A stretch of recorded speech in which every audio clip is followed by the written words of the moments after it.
So I'm on YouTube as well, again, which is I'm happy about. Let's see.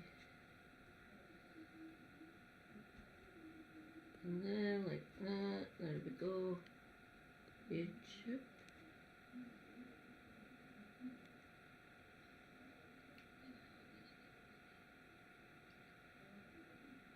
Cool. Excuse me. Huh. Oi, give me YouTube. I digest, yeah, I can hear you. Give me YouTube. Did you do it? No, the redeem never came up. I don't have these connected to the laptop. They're only on the phone. I should have seen it. Not again. Should be my sources, shouldn't it? Source.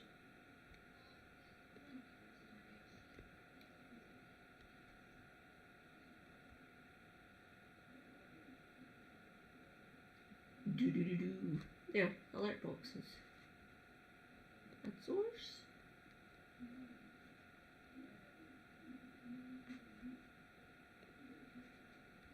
And source. I'll just go down them all. That source. That box 2. That source. That's source. That's source. 3. That's source. That's source. 4. That's source. They do indeed, yes. They work absolutely perfectly for my phone, but I always struggle. Oh, it still is coming up as I was watching Lance earlier.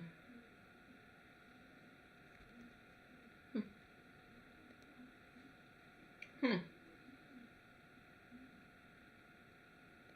Start recording. I can indeed, yes.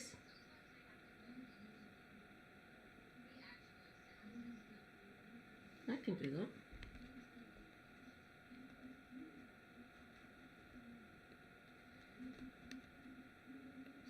Settings.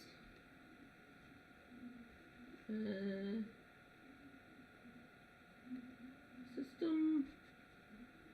Sound.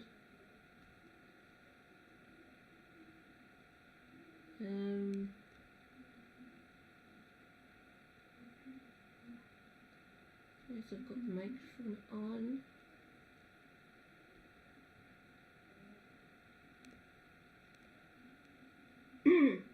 Hang on, would these be an input or an output?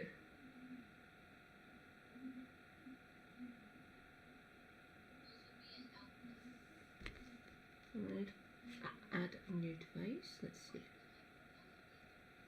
The headphones.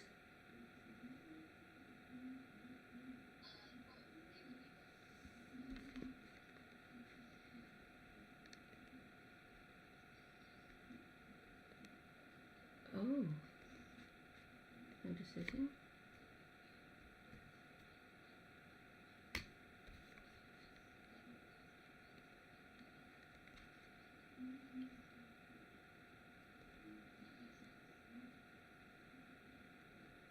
Oh, there we go. The Bluetooth is turned off.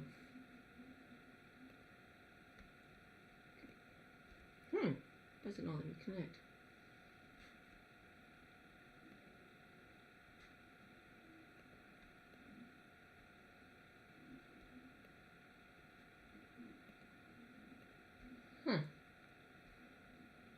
Some more devices.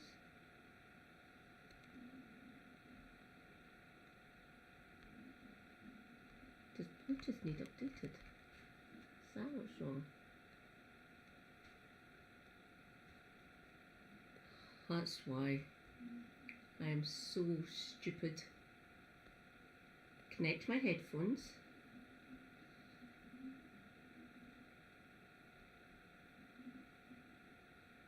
Connecting. Oh, come on. Okay.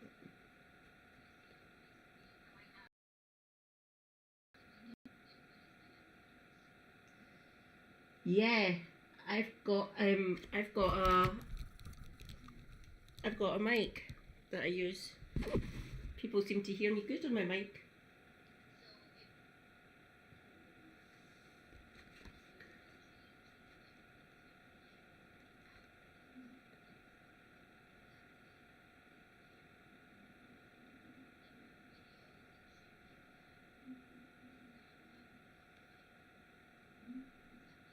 It does, yeah.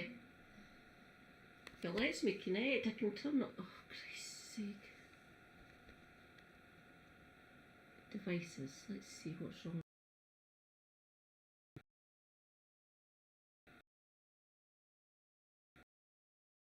Please.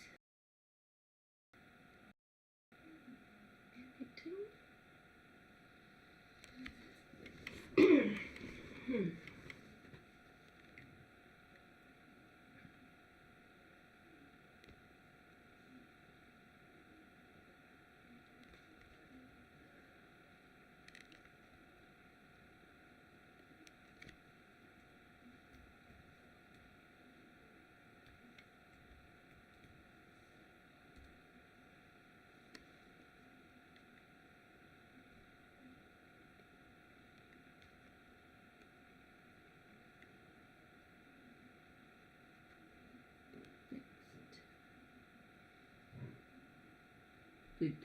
Checking for Bluetooth capability.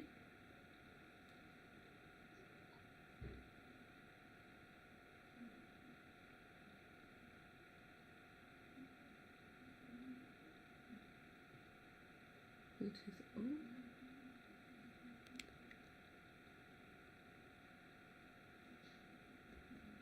Yay! You fixed the problem. Close the troubleshooter. Fantastic. Right. Will you connect now?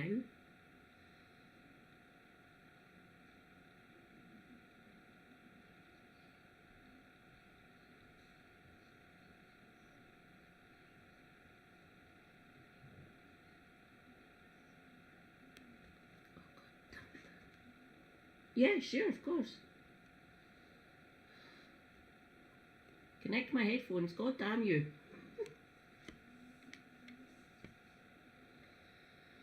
No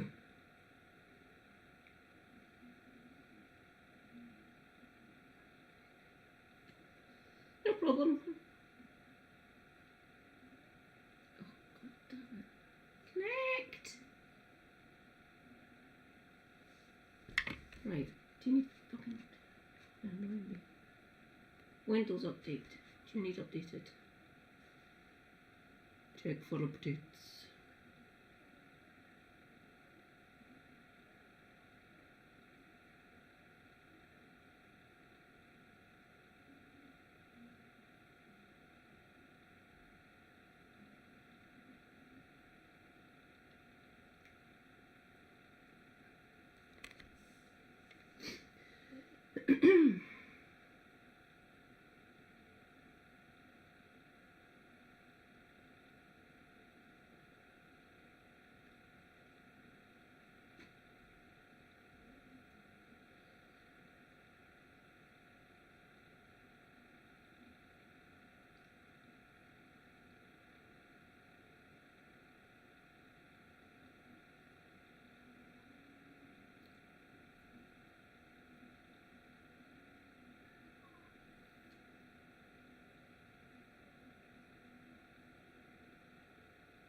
There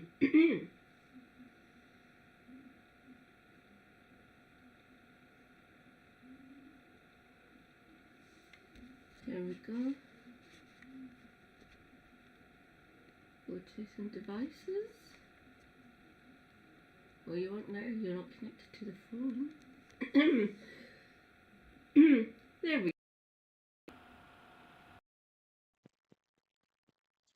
Right, devices.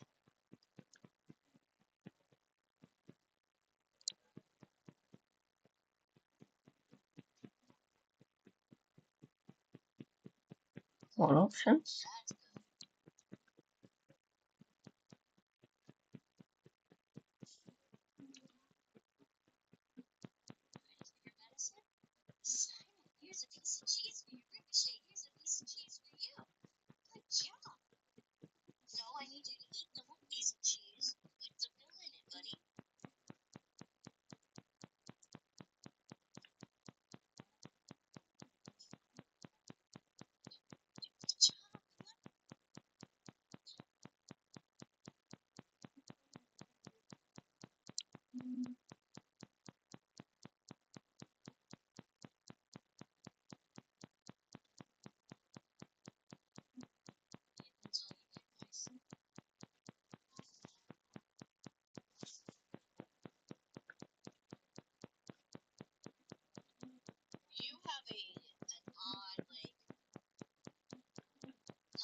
That's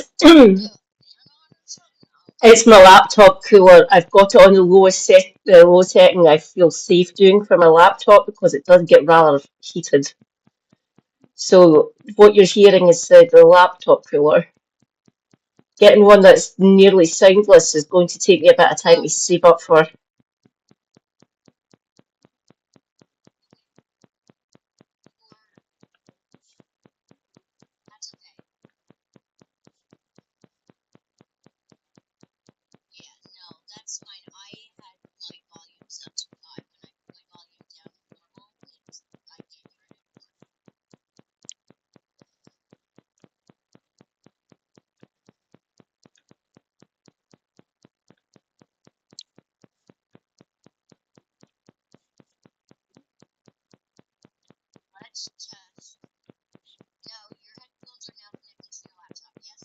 Yeah. Yes, yes, yes.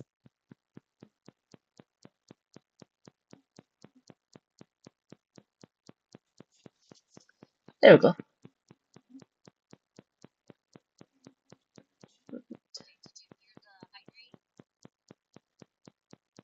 No, I was still in my settings.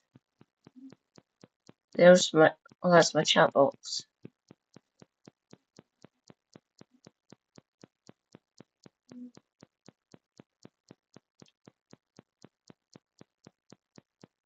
Okay, let's see. All right,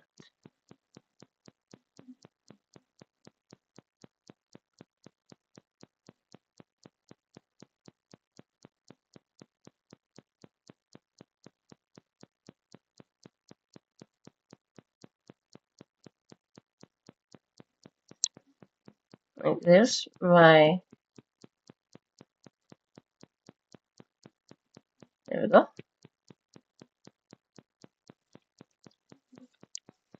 Try again, see if you can get it.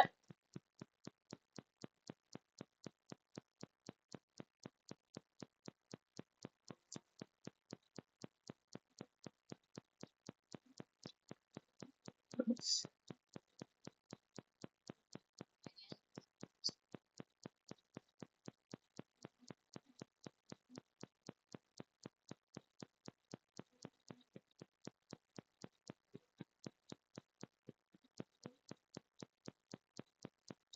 Do-do-do-do. Dashboard home.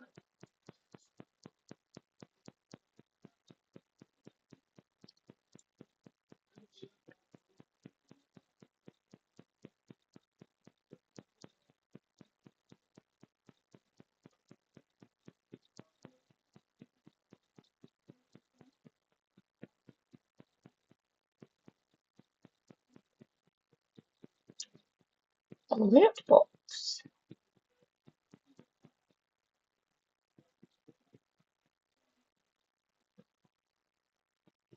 Hey.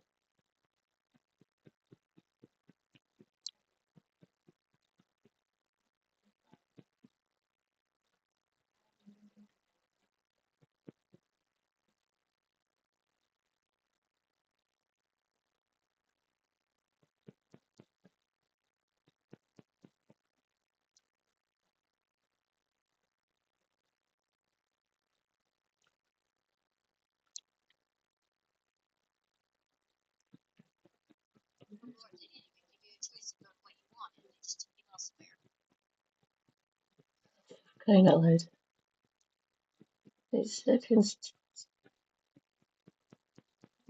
10 seconds. Okay.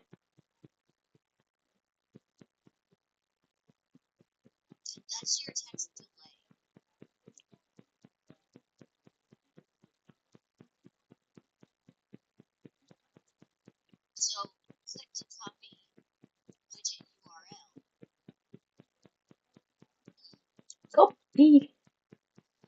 Widget copied.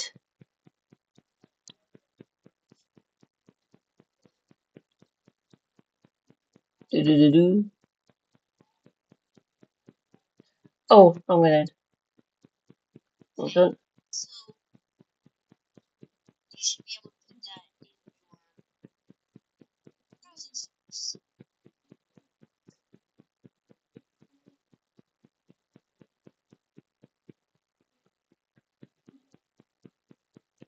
It's my browser source.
Let's see.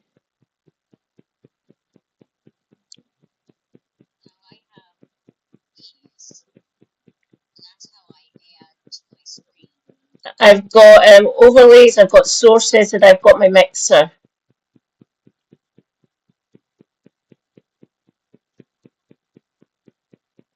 Let's see. 1, 2, 3. Yeah. 4. I've got 8. I've got eight alerts in my sources. Huh. Plus a few other things, obviously.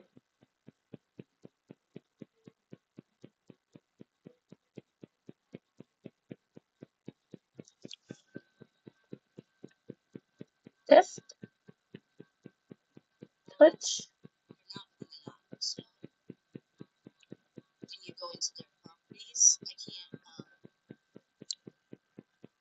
Oh, Scooby, hello. Yes!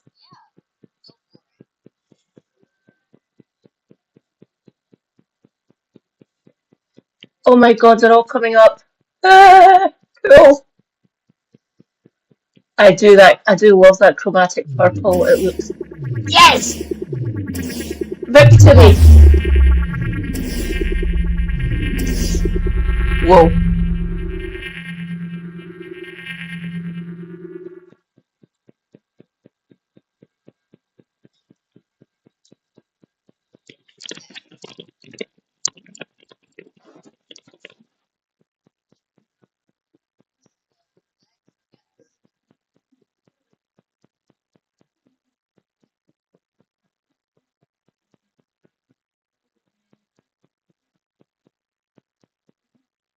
Come on.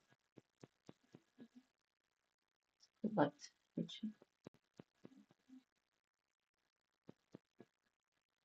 and this will be. Come on. Give me my alert, God damn you.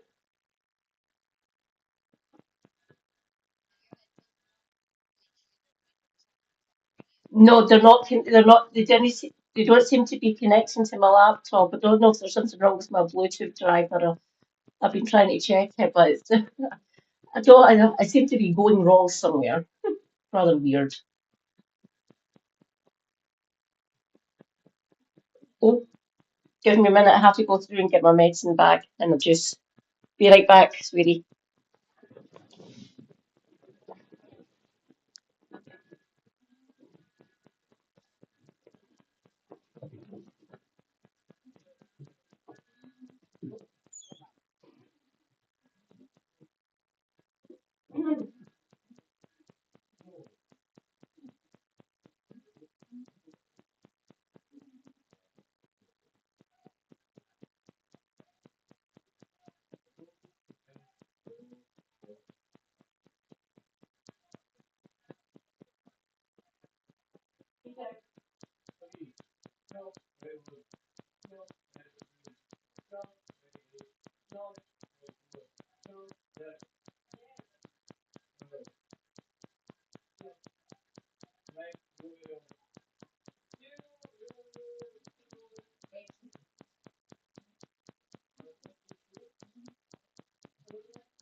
Two. Yeah, check out for the next draw.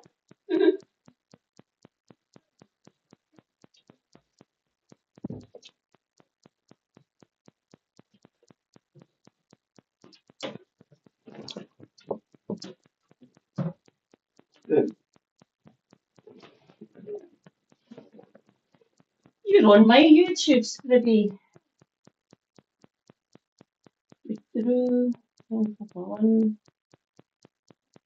Oh, is that why they're not working? I'm such a moron. Visual settings. Connected.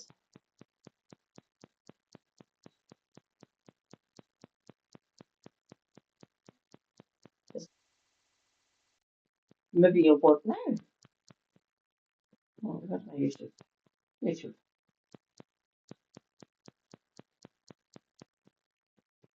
Do do do do do. Me. My channel. I am laughing.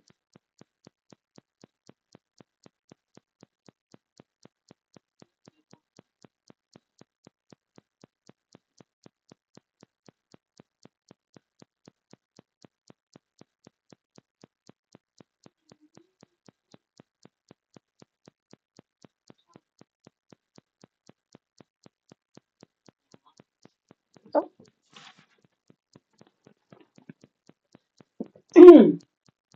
Medicine time. Give me a second, folks.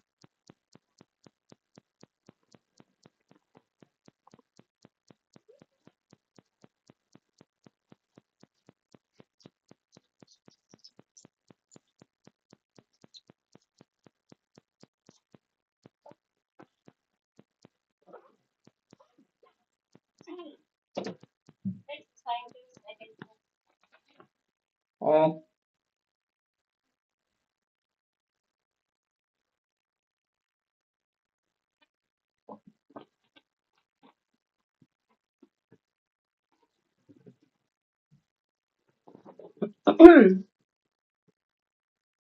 Ta-da! My apixaban is taken.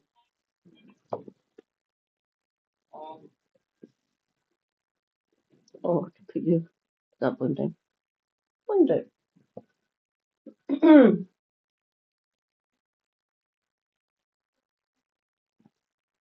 Let's see if I connect my headphones now. Settings. It's my Pixaban, I need it. Bluetooth and devices. Where are they? Yes, connected. Thank God.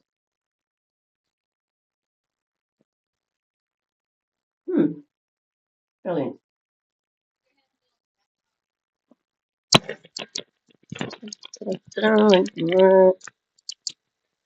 Let's see.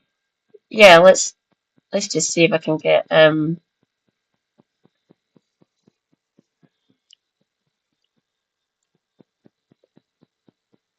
Guys, I'm a little psychic, okay? Because I know exactly what you're thinking about right now, okay? You were obviously thinking about the double rain shadow effect, right? Well, if you weren't, what is the double rain shadow effect? It's a strange, rare natural phenomena that only appears in certain parts of the world and no place more visible than South America. And that's because there are two rain shadows happening at the same time. A rain shadow is basically whenever there's a mountain range, one side keeps the moisture and the other side gets all the dry air. Okay, so if you look at the Andes Mountains in South America, okay, you notice how this part, the Atacama Desert, is dry, but this part is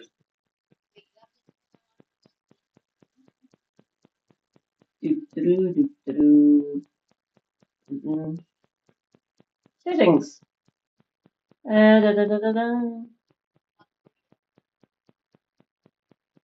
I pause.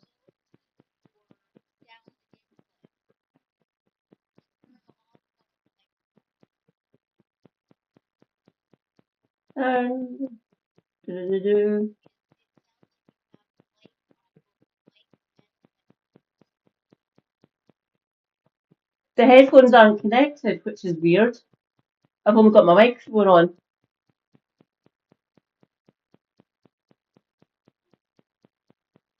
It's only my microphone.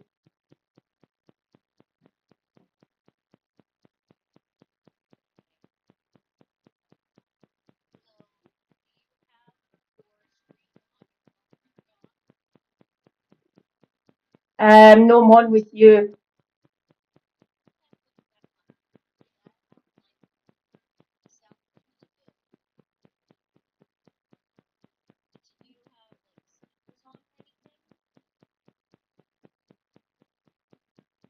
No, no. I've got my speakers on my laptop on.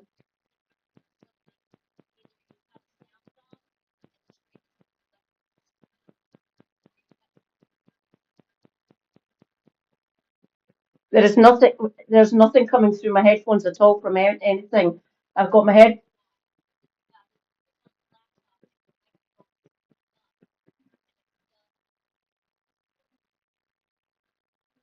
Huh. My headphones are on my input. My headphones are on my input selection. Do I need to put it on? I've got it up to 100.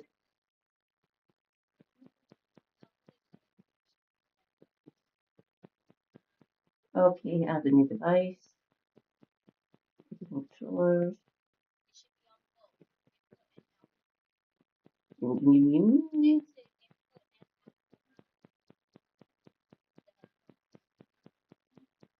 They're not mine. They're not mine. Yep. Oh yeah, you've got them both. Gimme.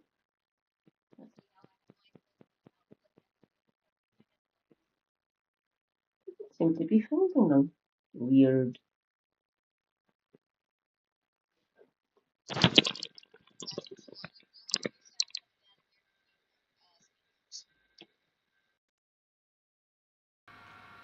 Oh,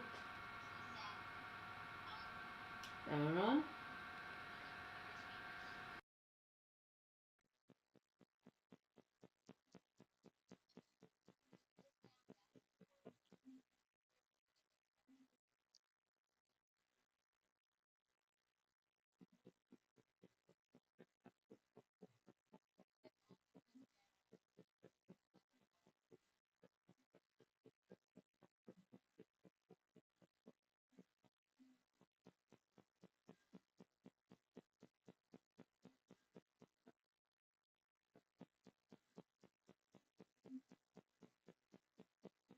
Come on. Another device? No, probably not. Come on, my headphones. Why are you not discovering them? God damn you.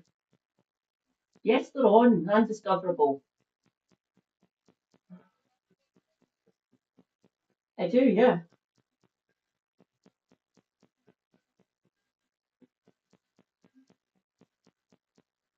Why is it not finding them?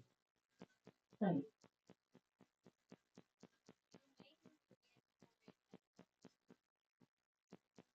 I've got corded headphones through the living room. I can go and nab them.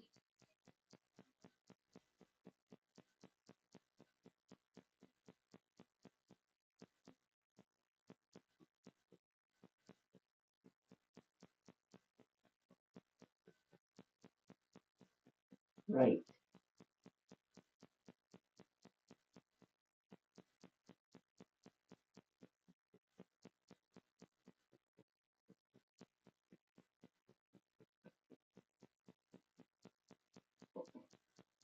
Right. System. Sound.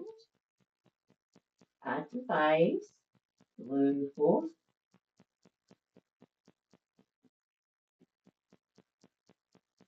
Where are my headphones? No. They're all someone else. They're my neighbours. That's why they're picking them up. What do you mean unknown device?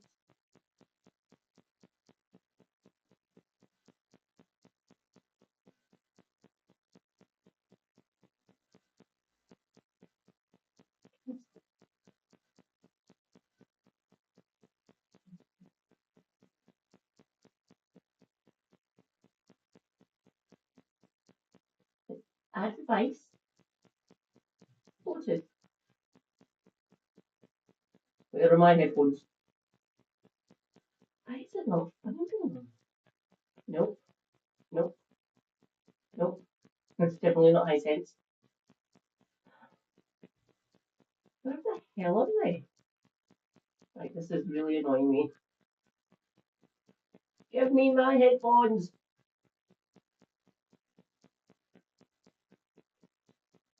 Nope.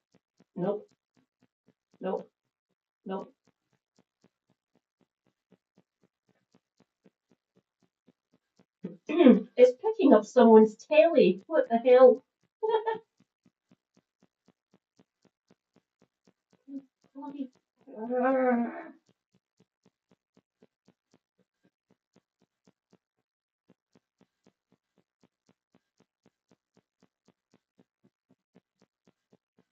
Oh.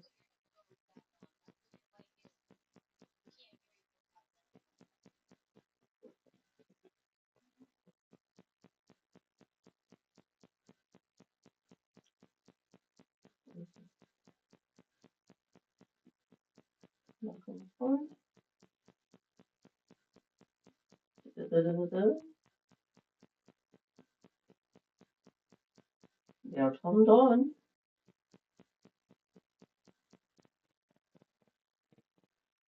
What the hell?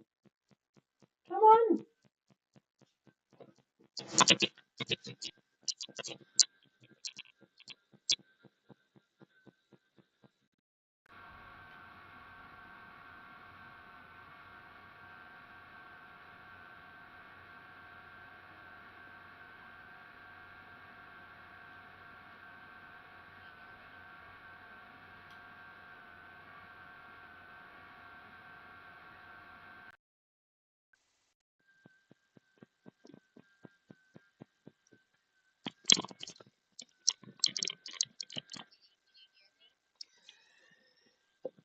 Connect. God damn you. God damn it.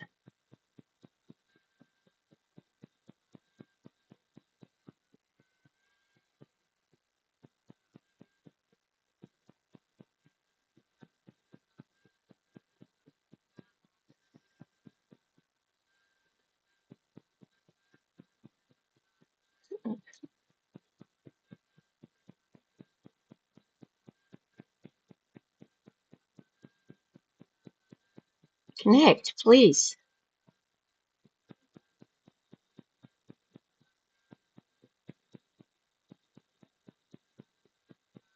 You're on. What are you moaning about? Hmm.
Ugh, just connect them. What the hell? No, no, no, no, no, no. Where are my headphones? God damn you, laptop. You're annoying me. Fine, done. Being annoying. That's fine. Open up. Go shrimp. And go. Yeah, it was fine.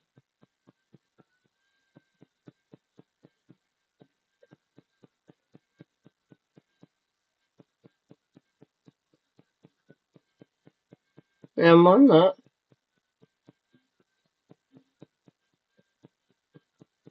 Connect them. God damn you. No, no, no.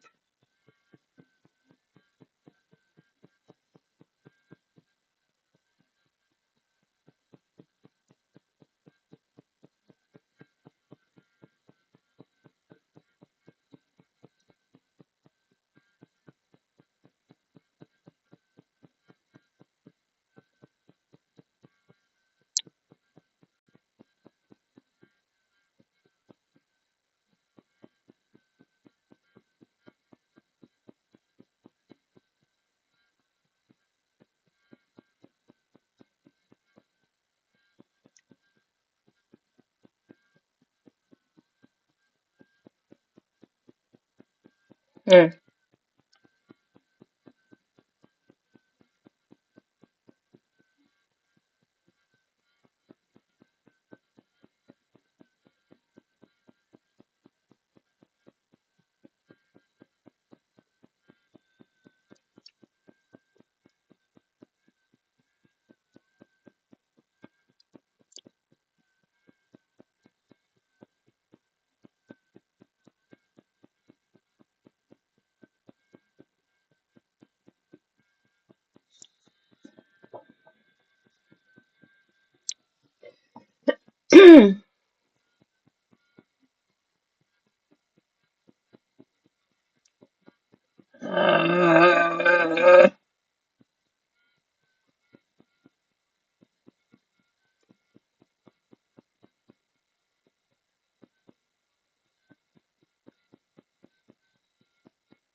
God damn it.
Oh, God damn it.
I can't find it. Fuck.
Guys, I'm a little psychic, okay? Because I know exactly what you're thinking about right now, okay? You were obviously thinking about the double rain shadow effect, right? Well, if you weren't, what is the double rain shadow effect? It's a strange, rare natural phenomena that only appears in certain parts of the world and no place more visible than South America. And that's because there are two rain shadows happening at the same time. A rain shadow is basically whenever there's a mountain range, one side keeps the moisture and the other side gets all the dry air. Okay, so if you look at the Andes Mountains in South America, okay, you notice how this part, the Atacama Desert, is dry, but this part is green. But when you go south, this part is dry and this part is green. It's complete mirror opposites of each other. And the reason why is because, I don't know, some nerdy meteorological reason, like the wind, jet stream currents are different on opposing sides of the continent, whatever. I know you want me to just get to the point. I'm not going to waste 8 years of your life explaining weather patterns. Anyway, it's unique because this whole phenomenon is basically like the battle between the land versus the sky. And you see this pattern happening in other parts of the world. Some people say that the East African Rift system in Africa is another example. Like you have the East African Rift and the small hills that go along the rift all the way up to Somalia, where the Horn of Africa is dry, and then it goes down to the Drakensberg in South Africa, and then you have the Kalahari Desert. Some people say India has this because if you look at the Central Plateau, it's a little dry because it's blocked by the Aravalli Hills, and then all of this is lush, but then it goes even further north, and then it creates another rain shadow up here for the Rann of Kutch Desert, aka India's Coochie. But yeah, TLDR, 2 deserts, 2 lush areas, 1 mountain range. Done. Hope you learned something. Cheers.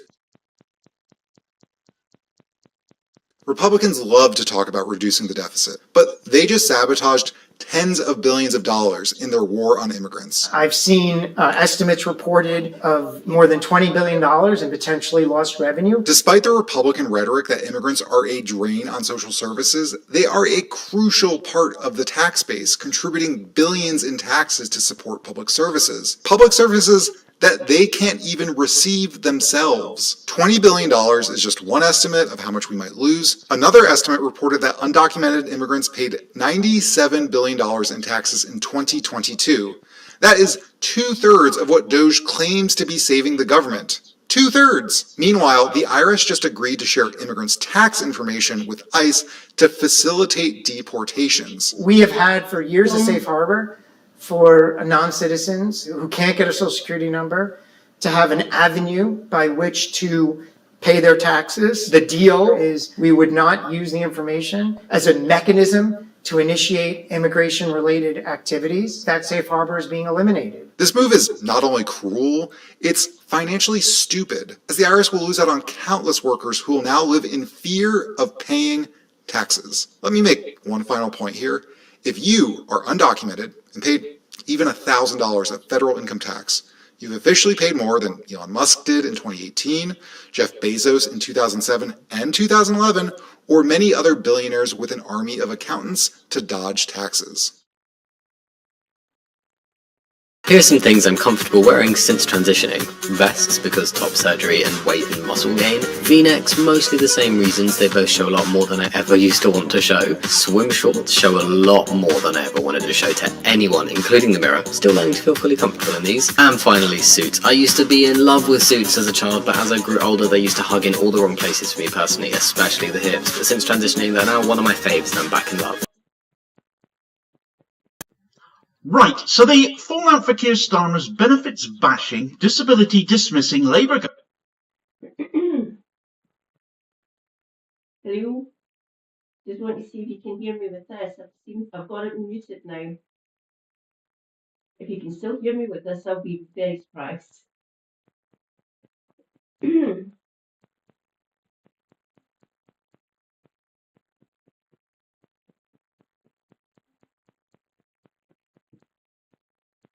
Anything?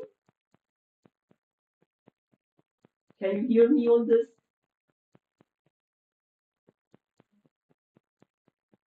Apparently not. Okay. This is disconnect you. Say bye-bye.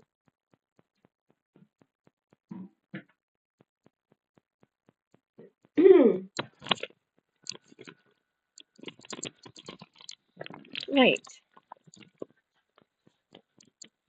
Can you hear me on these? If you can hear me on these, I'll wear them. Oh. Can you hear me with these? Victory! I can't hear the video. Through these at least.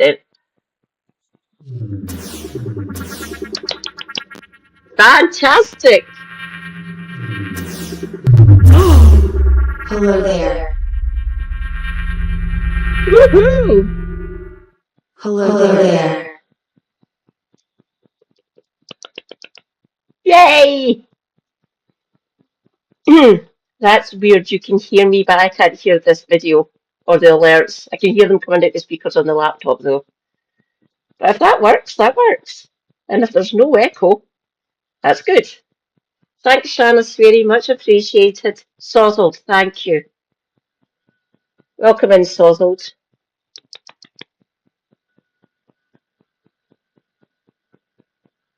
Oh, thank you. I just chose them today.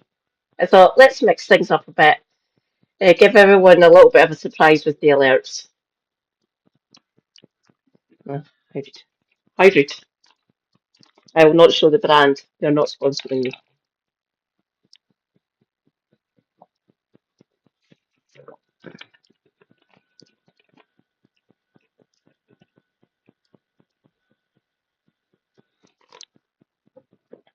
It's the only way you're going to be able to hear the video. I can't seem to figure out a way to do it another way. I'll try and figure it out, see where I'm going wrong. Okay, back to demo. Government is ramping up even further. Not just because of the sheer brutality of the cuts, and not just because they are dismissing the findings of their own impact assessment. Because it is now turned out that public consultation on these matters has now also been exposed as a sham. Exposed as not being about work at all, as it happens, but instead all being part of a ruthless, austerity-driven agenda that disproportionately targets the most vulnerable in society. At the heart of this betrayal is a sweeping assault on disability benefits, particularly Personal Independence Payment, or PIP, which provides essential financial support to disabled people facing higher living costs as a consequence of their disabilities. The government's justification for this, that these cuts will incentivise work, therefore, rings rather hollow, when PIP is not even an in-work benefit, but a lifeline enabling disabled people to live in dignity and participate in society. So the backlash has been swift and fierce, and has now grown more than ever.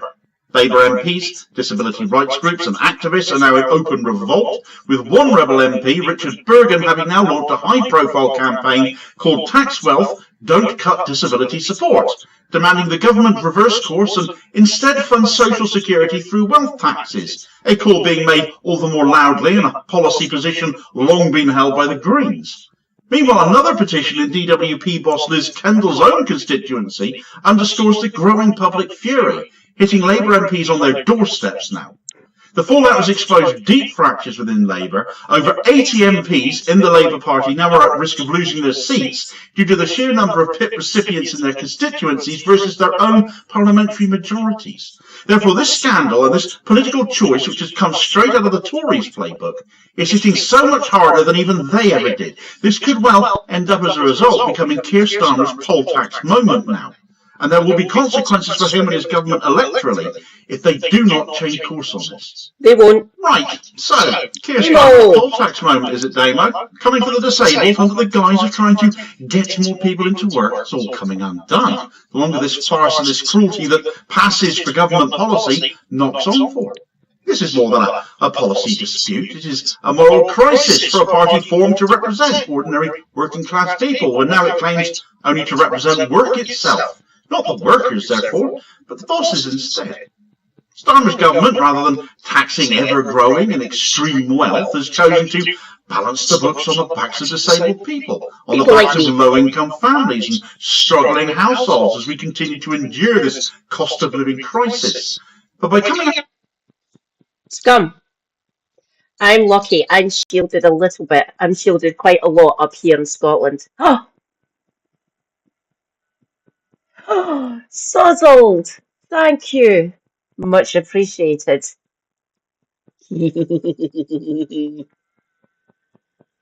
God damn you.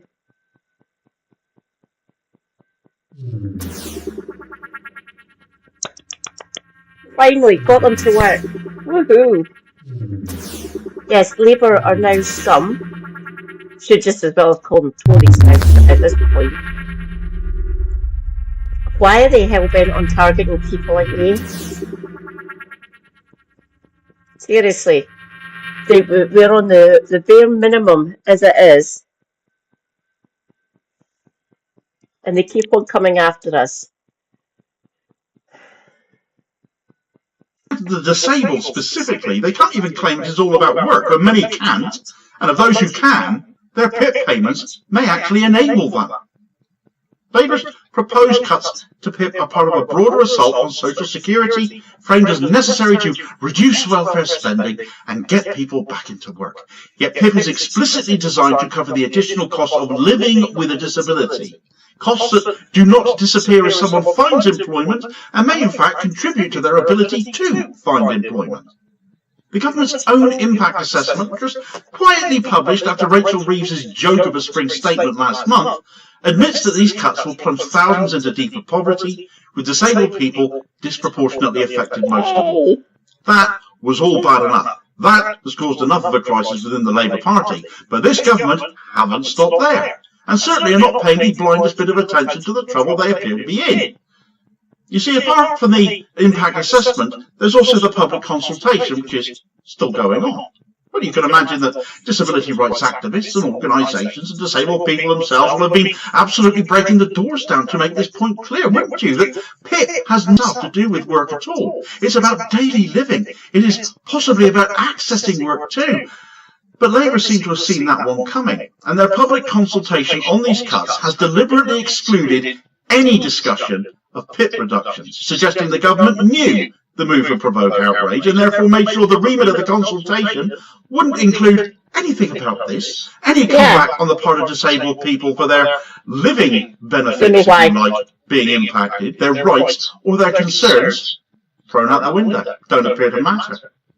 Certainly in part, this lack of transparency has led disability rights organisations to begin withdrawing from engagement with the government, or threatening to at least, something which even the craven BBC has drawn attention to. Even they've seen it. An excerpt of their piece on this, stating that Fazilet Hadi, head of policy at Disability Rights UK, a DDPO, that is Deaf and Disabled People's Organisation, said there was an anger and sense of betrayal felt by millions of disabled people over the cuts which she described as the government's massive attack on the incomes of disabled people. Ms Hadi said currently Disability Rights UK continues to have dialogue with ministers, as we believe it is important to express the depth of opposition to government plans. Having said this, we will reconsider our position should the wider disabled people's movement decide to take a different stance. Svetlana Katova, Director of Campaigns and Justice at Inclusion London, another DDPO, said it was also considering its position on engagement. She says massive cuts to financial support will push disabled people, including children, into poverty. The government is not even consulting on the most significant cuts.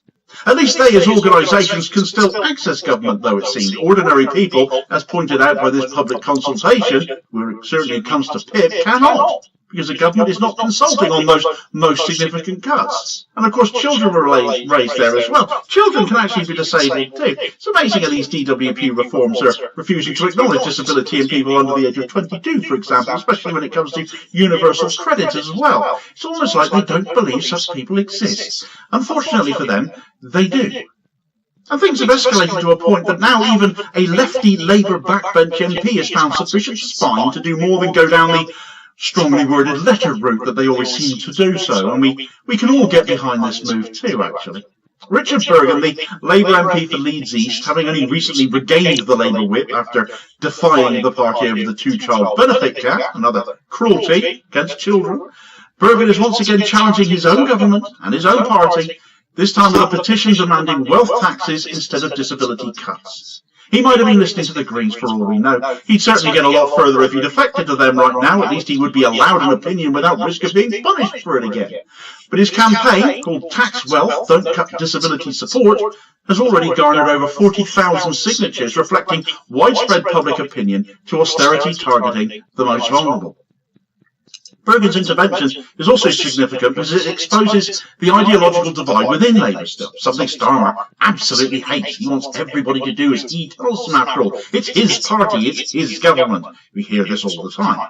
And he's tried to stamp this out before with rigged candidate selections. And yet he still has this rump of rotten lefties that keep on persisting and annoying him. While Starmer and Rachel from accounts insist there is no money for social security, there always is for war and there always is for Ukraine, isn't there? Bergen's petition highlights that a 1 or 2% wealth tax on the richest 1% could raise billions, more than enough to protect disability benefits, raising far more for the economy in actual fact. So the refusal to consider such measures reveals this is a government more committed to the super rich as potential donors, thereby continuing down the failed road of fiscal conservatism rather than the social justice that Labour is supposed to be all about and was built on the provision for. Bergen's Change.org petition states that this petition, demanding a wealth tax instead of devastating cuts to disability support, will be presented in the House of Commons before any votes on welfare cuts. We oppose the government's plan to balance the books by targeting disabled people and the most disadvantaged in our society. Slashing disability benefits instead of taxing extreme wealth is a political choice, and it is the wrong choice. Instead, we believe that the very wealthiest should be made to pay their fair share. A 2% wealth tax on assets over £10 million could raise up to £24 billion per year. That's far more than the £5 billion the government claims it will save by cutting key financial support for disabled people. We call on the government to abandon these cruel cuts and instead of punishing the poorest, to implement a wealth tax on the very wealthiest. Please get over and sign it. Tax wealth. Don't cut disability support. It takes 10 seconds of your day, but we need an awful lot more signatures on it to make a difference.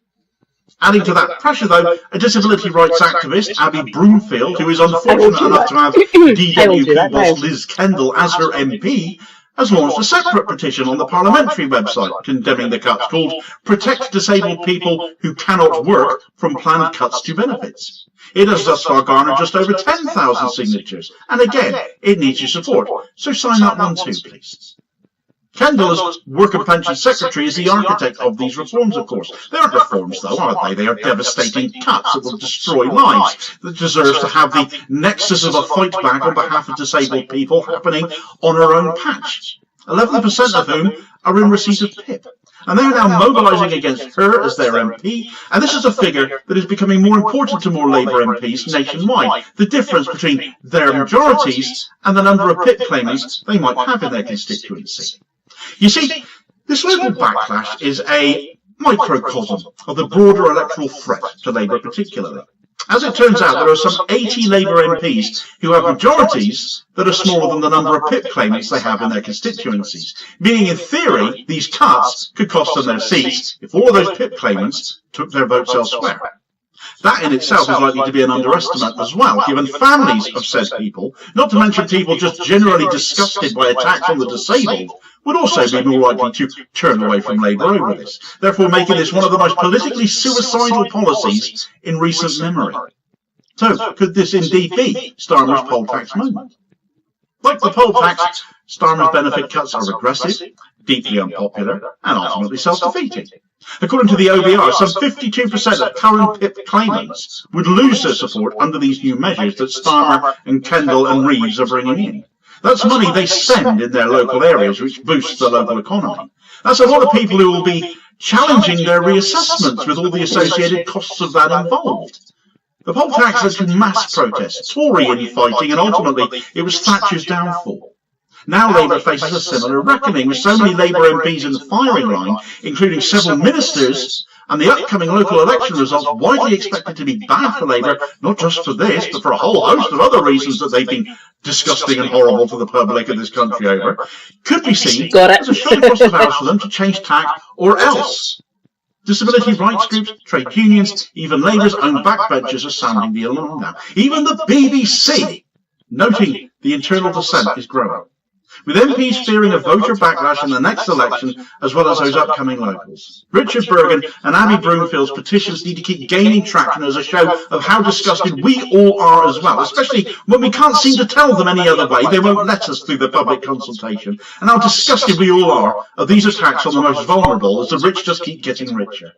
Keir Starmer's Labour government came to power promising stability and compassion and change. Instead, it has chosen to wage war on the poor and disabled, just as the Tories did before, whilst protecting the wealthiest. The damage to Labour's credibility may already be irreversible, and frankly, I couldn't care less, actually, given what this government is doing, as long as a truly progressive alternative makes the gains to fill the void, and the nation doesn't keep falling for populism and repeating the mistake of electing absolute wrong'uns. Sign Richard Bergen's petition. Sign Abby Broomfield's petition. Support local campaigns against benefit cuts happening in your areas, and pressure your MPs to oppose these cruel and counterproductive policies and call them out publicly for it if they want. This is a sort of fight about what sort of country we want to live in. Will we stand with the vulnerable, which is supposed to be the standard by which a civilized nation is measured, how you treat your most vulnerable? Or will we allow a government to dismantle the welfare state entirely, which we all might need at some point in our lives, all in the name of austerity and kissing billionaire backsides? Whose side are you on? Ours or theirs? Sign the damn petitions. Meanwhile, in more bad news for Starmer, an arrest warrant has just turned up for one of his own MPs. Amazing that the MP in question, in light of that, still has the Labour whip. I have signed the petition. Thank you, Richard Bergen. You absolute legend. That story in this video recommendation here, as you'll suggest as next watch. Please do also hit like, share and subscribe if you haven't already done so as to ensure you don't miss out on all new content published daily, as well as supporting the channel at the same time, which is very much appreciated, holding power to account for ordinary working class people. And I will hopefully catch you on the next video. Cheers, folks.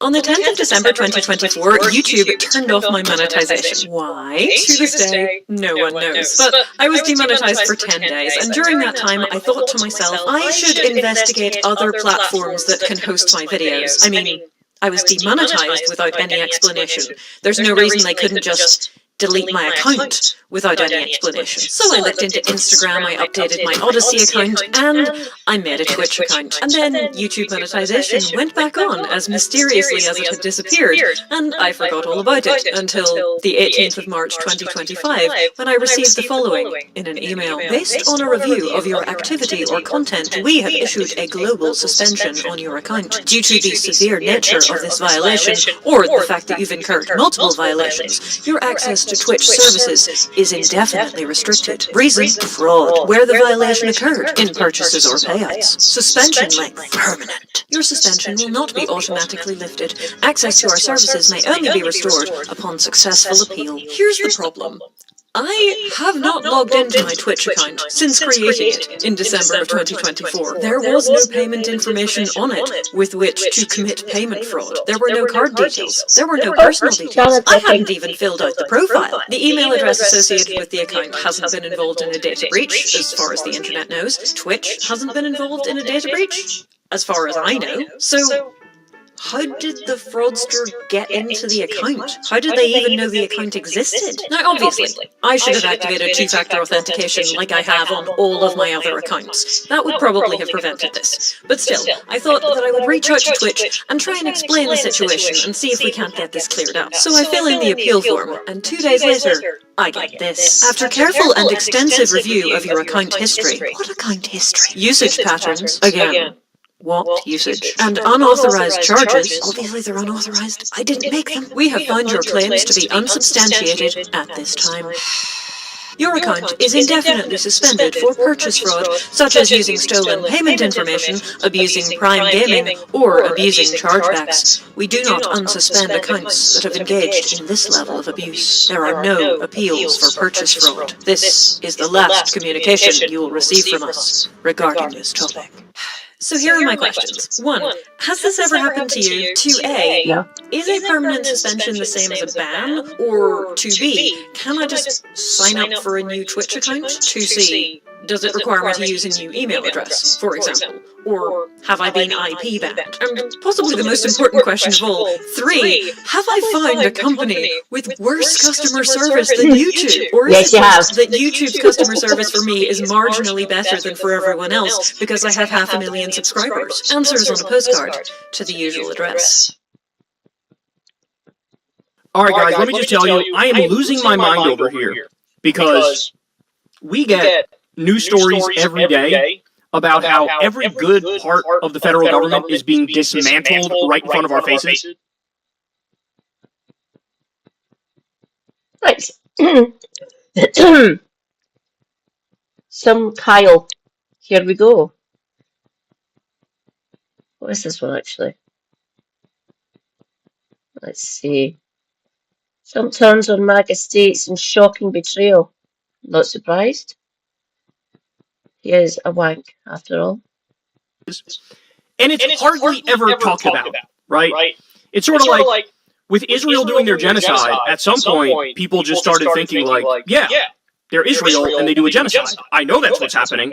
And it's almost like attention sort of goes away from it, right? Even though it's like the worst atrocity in modern history, not even close to anything else. People are just like, yeah, that's what the Israelis do, genocide. That's what it is, right? And they just like sort of get used to it. Now, by the same token, when you look at Doge and Elon, everybody looks at them and go, yeah, this is what they do. They dismantle every good part of the government day in and day out. They're destroying the social safety net. They're destroying everything good about our government. And then they lie about it to the public. That's what they do, right? People are sort of used to it. But I got to give you these updates because the specifics matter, and these are just earth-shattering. Let's start here. This is from Newsweek. Trump denies FEMA aid extension in state he won 3 times. This is a shocking betrayal of North Carolina. A shocking betrayal. All right, here we go. Democratic Governor Josh Stein announced Friday that the Federal Emergency Management Agency has denied North Carolina's request to extend the full reimbursement period for Hurricane Helene recovery efforts. In the aftermath of Hurricane Helene, which struck in September 2024, then presidential candidate Donald Trump voiced sharp criticism of FEMA's response in the swing state of North Carolina, accusing the agency of being too slow to release recovery funds and failing to coordinate effectively with state officials. Trump repeatedly claimed that federal bureaucracy was delaying critical aid, saying in one press briefing, "The people of North Carolina deserve faster, better action. FEMA needs to cut the red tape and get the job done." So in other words, what he's saying is, Joe Biden, you're being too slow. You're being too slow with the help to the people of North Carolina. You got to help them, and you got to help them faster. That's what you got to do, Joe. These are our citizens, and they're hurting. This is what he was saying. And now he's like, I'm not even going to give you a full reimbursement anymore. You're done with the reimbursements. Oh my God. He also suggested that political bias might be influencing the pace of assistance, given Trump's staunch support in hard-hit areas of western North Carolina, though FEMA denied the allegations. Oh, you don't say. Trump secured North Carolina's 15 electoral votes in the past three presidential elections. In 2016, he defeated Hillary Clinton with 49.83% of the vote to her 46.17%, a margin of 3.66 percentage points. The 2020 election saw a tighter race, with Trump narrowly passing Joe Biden by 1.43 percentage points. In the 2024 election, Trump expanded his lead, securing 50.86% of the vote against Kamala Harris's 47.65%, making his third consecutive win in the state.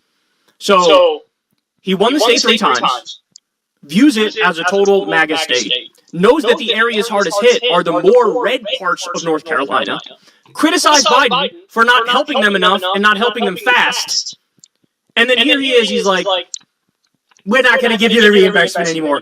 This is the same shit happened in West Virginia. They were begging for an emergency declaration and they didn't fucking get it. They didn't get it. So, why is he doing this? Guys, it's not a fucking secret, because he said this at other times when he's being... To the people of North Carolina, you have my sympathies. Your president is an absolute ball bag for doing this to you. You've shown faith, you voted for him. I don't like that, obviously. I don't know why anyone would vote for this absolute waste of a human. But cutting your reimbursements to actually fix your state? Scummy. Absolutely fucking scummy. I don't know if you can appeal this, get him to reverse this decision, because you desperately need it. I've seen footage from what Helene done to you. Holy fuck. You definitely need the money. You definitely need FEMA's help to get your state back up on its feet. Seriously, voting for Trump is not worth it at all for any of you. But you showing loyalty to him and him just basically spitting in your eye Shitty thing to do. Horrible. Absolutely fucking scumbag levels of depravity. More honest, they want to totally get rid of FEMA. They want there to be no FEMA. So Correct. no federal emergency relief when a natural disaster hits. So something happens to your fellow Americans, and the government puts their middle finger up and says, deal with it on your own. Anybody with a basic understanding of politics knows that the state, at the state level, they don't have the funds to help in a situation like this. It would bankrupt any of the states, because the states don't have their own sovereign currency, right? So they actually need to worry about budgetary concerns and balancing the budget and taxing their people and raising funds to do certain things with. They don't have the ability. They're not big enough to handle emergency relief and make sure everybody's made whole. And if you're going to ask me, hey, what's one of the main things the federal government should do? I would say obviously emergency relief. We don't want to put our middle finger up to our fellow Americans in their time of need. And Trump is literally saying, let's abolish FEMA, let's get rid of it. And oh yeah, by the way, even though I virtue signaled about how much I'd help the people of North Carolina, now I'm saying fuck off to them. He's not even pretending anymore. He's not even pretending. He is totally disconnected from the reality of how the public sees him and the harm of his actions. He doesn't give a fuck. He doesn't give a fuck. And this is just a stark example of it right here. Jesus Christ, there was an estimated $8.4 billion in total damages. $8.4 billion. And now they're being left high and dry. We're just getting started, though. So FEMA, get rid of it. They don't want any FEMA out there. By the way, you all remember the arguments, right? About, I don't understand. Why are we helping all these countries overseas? We should be helping our own people. We should be helping our own people, not all these people overseas. This was a Trump point, and this was a MAGA point, time and time again. But then when it actually comes time to help people here, they go, fuck off, I don't want to help people here. Like with the Medicaid cuts, for example. Right? We got to take care of our people here. By that I mean cut $880 billion from health care for poor people. All right. As you all know, Trump and Hegseth promised a record $1 trillion Pentagon budget. You don't need to do that. Okay, the Pentagon, yes, that Pentagon that failed 7 audits and can't account for over 60% of their funds. They say $1 trillion, we're going to really build up that military. Ready for this? At the same time, the CDC denies Milwaukee's request for help with unsafe lead levels in public schools. This was a Biden initiative. What the hell? Let's get rid of all the old pipes that they're using. We got to get the lead out of the water. Trump comes along and he goes, fuck that. The CDC is like, hey dog, we really got to fix this. This is bad. They go, we don't care. Fuck off. $1 trillion for the military. But you don't have, what? Millions? Maybe $1 billion or a little more? To deal with fucking lead pipes in Milwaukee? It just shows you who they are and what their fucking priorities are. How many billions of dollars more did Trump send to Israel to continue carpet bombing children? But you can't change the pipes in Milwaukee. You can't get the lead out of the water to protect our kids. These people are fucking loathsome, man. They're loathsome. Correct, Kyle. Again, you have to wrap your mind around the notion that evil exists and these people are evil. More. Ready? All of the CDC's full-time cruise ship inspectors have been laid off, as well as the head epidemiologist for investigating cruise ship outbreaks. That's great. At least a dozen outbreaks have already been documented this year on cruise ships. Cruise ships, ladies and gentlemen, are a floating petri dish. What the fuck? That's what they are. And so that's why, I don't know how many of you remember this, but there were, back at the beginning of COVID, there were big stories about COVID outbreaks on cruise ships. Right? It is a floating fucking petri dish.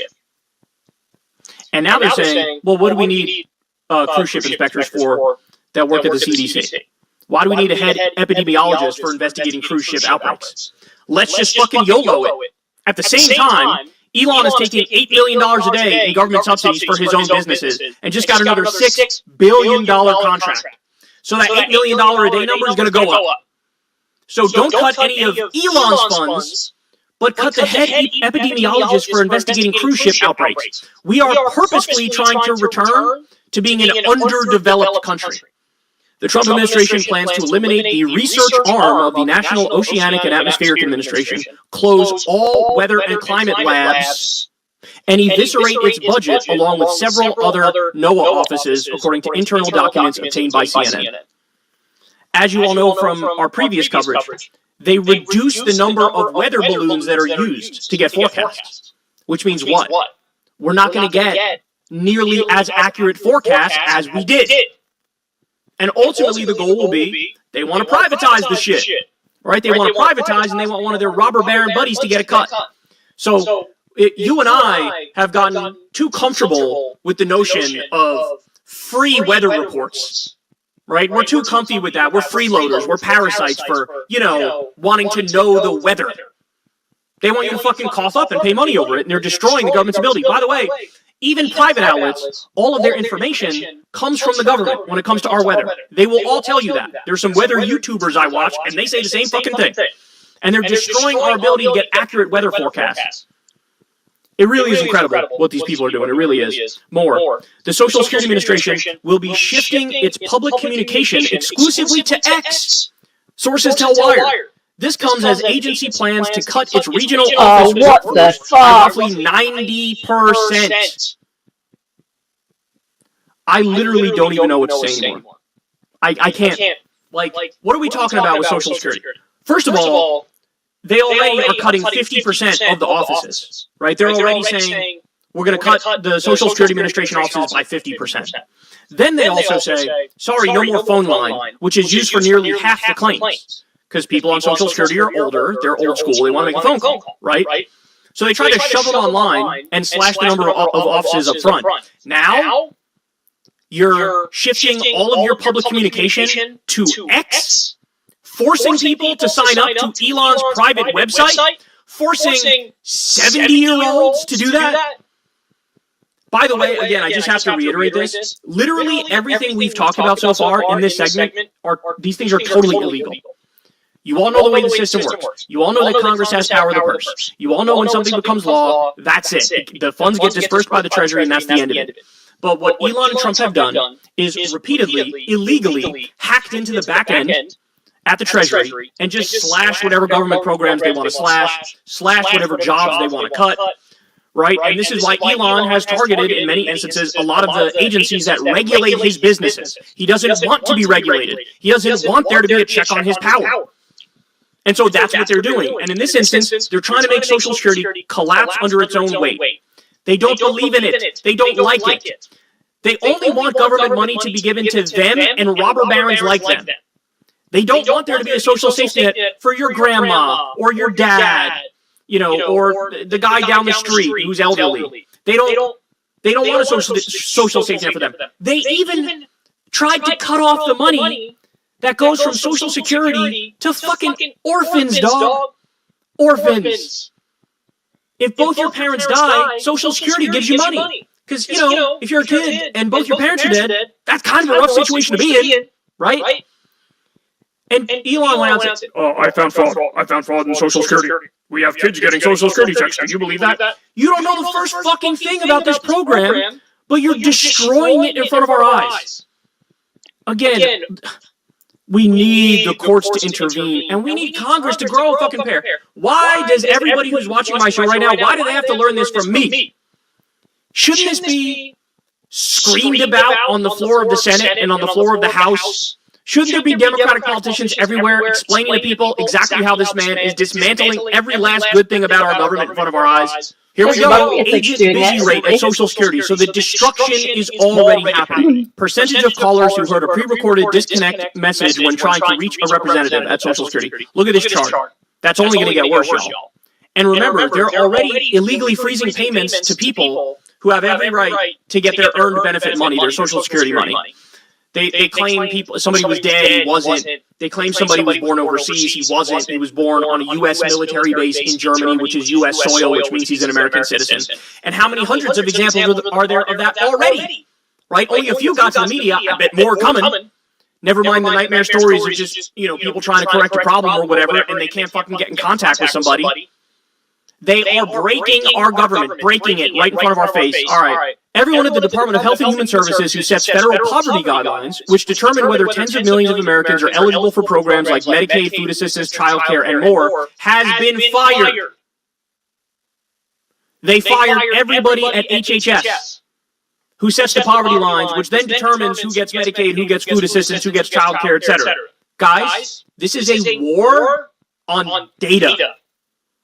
Because if you can't gather the data, if you don't know the numbers, well, then Trump can get out there. Everything's great. Everything's wonderful. Everybody's doing so good. So many people are getting lifted out of poverty. So many people are doing amazing. This is the best economy ever. Everybody knows it's the best economy ever.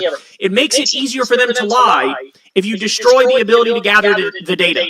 Just like they want to change how we calculate GDP to skew the numbers more favorable for them. They are not acting like people who would ever give up power, bro.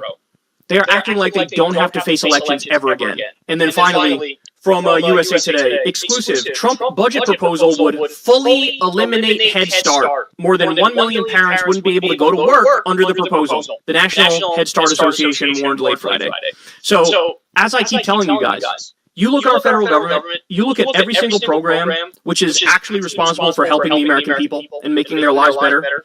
Those are the programs they're gunning for. Remember when Elon pretended and Don Jr. was out there pretending for like 5.5 minutes? Oh, we know all the real fraud is at the Pentagon, bro. We're going to cut the Pentagon, bro. We're going to cut the Pentagon, bro. Now they're talking about a massive increase to $1 trillion. Even Hegseth pretended for, oh, we're going to do an 8% cut at the Pentagon. As soon as I saw that, I said, no, you're fucking not. No, you're not. And by the way, to the extent you cut anything, it would be like DEI programs, which might cost like $50 million or some minuscule amount, right? The reality is they are increasing the money going to the fraud-ridden Pentagon, right? And decreasing everything that helps you, everything that helps us. We need a revolution in this country, bro. It is what it is. It is what it is. I don't want to hear shit about, civility and decorum and hold hands and sing kumbaya and bipartisanship and that's how we get out of this. Negotiate. Negotiate with what? People doing a robber baron coup and a fascist takeover? There's no more room for that. They're going 1,000 miles an hour in the wrong direction. History will look back at this moment and they will ask, what the fuck did you do to stop all of this madness? That's what they'll be asking. And I want to be able to look myself in the mirror in the future and not feel disgusted. So at the very least, you have a responsibility to speak up about this like fucking crazy. But shout out to all those heroes who were out there protesting in the hands-off protest. Shout out to all those heroes in the anti-genocide protest in D.C. the other day. I think now they're even planning a new hands-off protest. I think it was on April 19th, but I'm not 100% sure. Go look that up yourself. If there are protests, definitely show up there. But I'm telling you, man, we need the judicial branch to stand strong and enforce the law and tell these people you can't make these fucking cuts. We need Democrats in Congress to stand up and do the same fucking thing and never shut up about it. We need the 2%, if that many, of good faith Republicans in Congress to also stand the fuck up. And we need a tidal wave from the public of universal outrage and outcry and a commitment to drawing a red line and saying, no, we're not doing these things, bro. Whether it's destroying due process and destroying the Constitution or threatening all these wars or bombing all these countries or destroying the economy or destroying our social safety net, across the board, we have to take a stand and say, this ain't fucking happening on our watch. Because I'm telling you, we will massively regret it if we let it all continue. Hey y'all, do me a favor and like and subscribe. It helps out big time in the algorithm. Click the bell as well for notifications when videos drop. And watch that video on screen right now. You know you want to. You can ask yourselves a question: does content creation fundamentally draw in the worst of us? Like, I'm not saying most content creators are all terrible people, but I'm saying most successful content creators don't seem to be good people. And I think it draws in the obsessive, it draws in the power hungry, it draws in the fame hungry, who will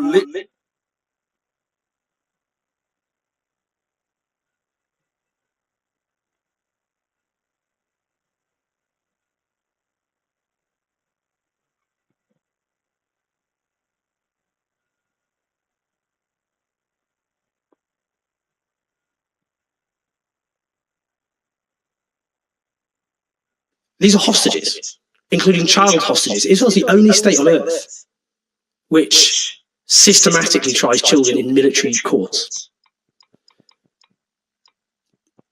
But there's no outrage, is there? I mean, there are so many people, because people go, well, this is different because, the Israeli hostages were, dragged from civilian homes and kidnapped for nothing. That is the same as these people. Large numbers of these detainees are people who haven't been charged or convicted of anything. And they have been dragged, often at the dead of night, from their family homes, dragged away from their screaming families, and often sent to detention with their family having no idea where they're being sent. Hostages, who are then used as bargaining chips. Hostages. Thanks, Owen.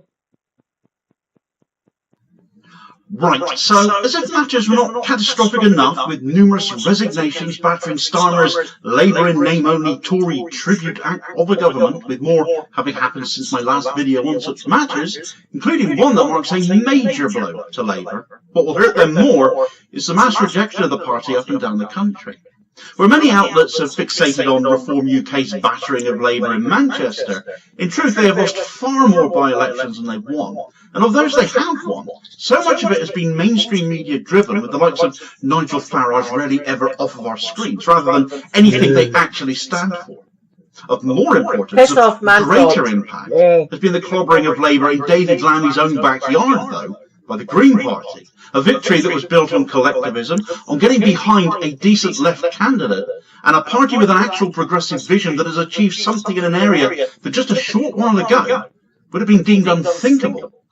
Where Reform might dominate the headlines, where national polls might see them on paper surging, at local level they are far more missed than hit. The Greens, however, have everything to play for and everything to build on, the only party to have increased its local council representation 7 years in a row. And that's with good reason, because when you finally get a chance to see what the Green Party are all about, people like it. Translating that into general election votes remains the trick, though. I mean, I would, the Green vote went up in my old patch, I'd probably still be a Labour MP had the Green vote not gone up. It only went up by a couple of thousand, but that was enough to finish me off. But so actually, the answer to my question is vote Green, what do you get? You get rid of John Ashworth. Right, so that was a wee bit of footage there coming straight from the horse's mouth, or rather loser's mouth, in how voting Green gets rid of Labour, with all too often on the telly former Labour MP Jonathan Ashworth describing how he lost his seat, albeit to an independent, but I'm sure the Greens won't mind the free plug he just gave them. Right, so the Labour Party, for decades, having been the dominant political force in working-class communities for ordinary working-class people across Britain, is now hemorrhaging support at an alarming rate now, because it is nothing of the sort anymore, just a pale imitation Tory knockoff as it now is. And those two by-election losses in the last few days, supposedly in safe Labour strongholds, have seen them lose ground to Reform UK in Tameside, Manchester, and to the Green Party in Haringey, in the constituency of Foreign Secretary David Lammy. And these aren't sending shockwaves through the party and telling the powers that be that Keir Starmer is leading them to oblivion now. I don't know what will. But perhaps a nationwide jobbing in May's local elections, the first since Starmer became Prime Minister as they will be, will rattle them sufficiently. Just how bad they are set to be for Labour remains to be seen then. These by-election defeats are not mere blips, as some might imply, and certainly they're heralding doom and destruction for Labour going forwards into those May elections, but in their desperation to defend Team Keith, the symptoms of a far deeper sickness are showing here. The malaise of a party that has lost touch with its base, alienated its activists, driven its left wing away completely, so it no longer is anything like a left-wing party, despite claims to the contrary by the far right.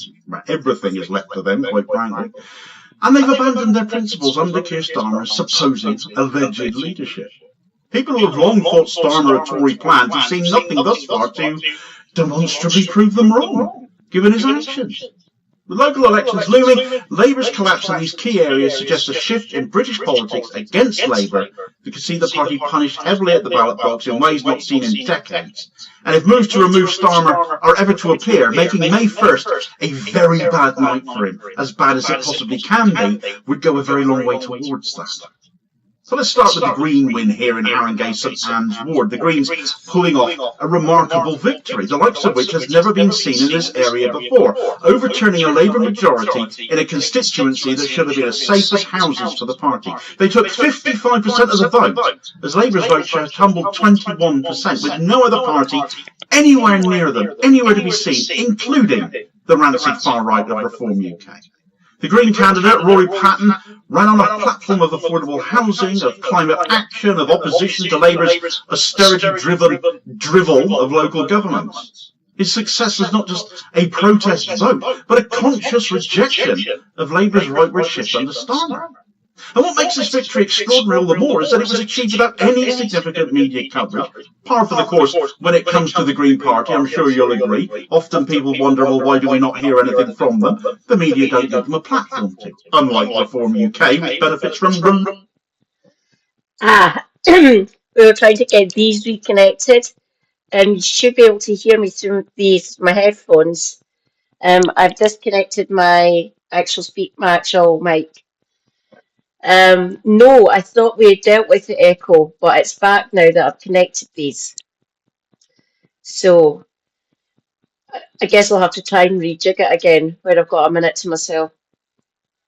As long as you can live with the echo, Poppy. Just now, I'm sorry if it's annoying. I really am. I wouldn't want you to suffer unnecessarily. Relentless press attention, much of it favourable from right-wing outlets. We all know the sort, don't we? The Greens have had to fight for every inch of political ground they've made through grassroots mobilisation. Their win in Haringey was powered by a coalition of people, not necessarily all Greens themselves, but also independents and socialists who saw the Greens as the only credible alternative, and they all chose to get behind them, get behind this one candidate, Rory Patton. It's a really important message to convey nationwide that getting behind a single progressive candidate does reap rewards.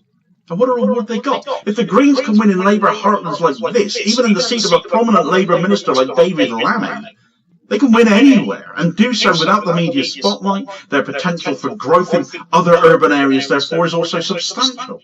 Labour's failure to hold St Anne's suggests that even in areas where they have historically dominated, voters are willingly abandoning them now for the state they are in, the rancid way they are led, and the direction of travel that is taken politically. For parties that still uphold left-wing progressive values and real change for this country on matters that affect ordinary working-class people.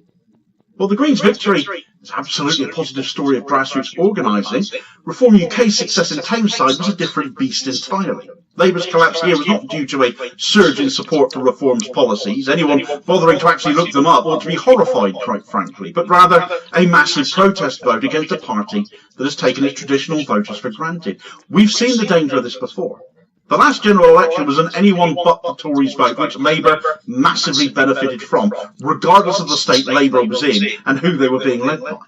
Buyer's remorse is now nationwide as a result of being sucked in by a populist movement. Saying the general election last July was essentially it wasn't people wanting Labour.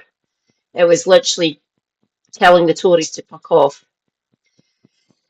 It was understandable that Labour were going to be the big winners, obviously, because first past the post sucks arse.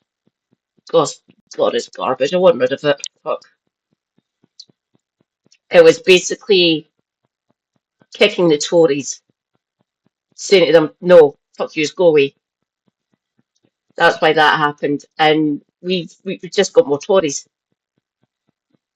These guys, these lot aren't Labour. Trust me, their founder, Keir Hardie, is probably spinning in his grave at the minute. Probably Tony Benn as well.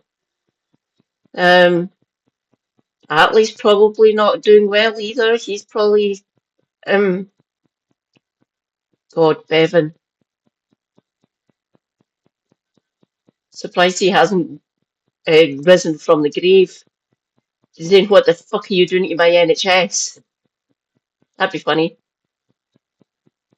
Now Bevan, zombie walking around Westminster.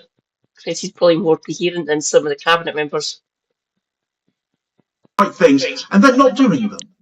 Liars. If you're still looking at Nigel Farage, therefore, the millionaire, the privately educated former city broker who sold this nation out over Brexit, who was determined to get us out of Europe whilst he's still taking an MEP pension, by the way, and think he's a trustworthy bloke, he speaks for me, he's just like me, then please get your bloody eyes tested. Reform UK, despite all of its media ubiquity, remains a fringe party in terms of political substance. Its appealing tame side was not based on a genuine ideological shift, but on Labour's failure to address local concerns and then being punished for that. Rising living costs, crumbling public services, and that sense of betrayal amongst working class voters. The result was less an endorsement of reform because they have lost so many more by-elections than they've had success in, and more a desperate cry against a Labour Party that no longer represents its own base. Still, it's a concern that reform can come in and take 46% of the vote there, having come out of nowhere. Labour losing 32% of its vote share from last time, because it votes incredibly badly for a future general election, as much as local election results should not be taken as analogies for general election results. But where populism in the media and Labour's actions aping too often the policies of the far right, especially over things like migration, it's all going to go in Farage's favour, unless he's stopped and unless more people wake up, open their eyes, and actually hold Farage to account on what he actually stands for.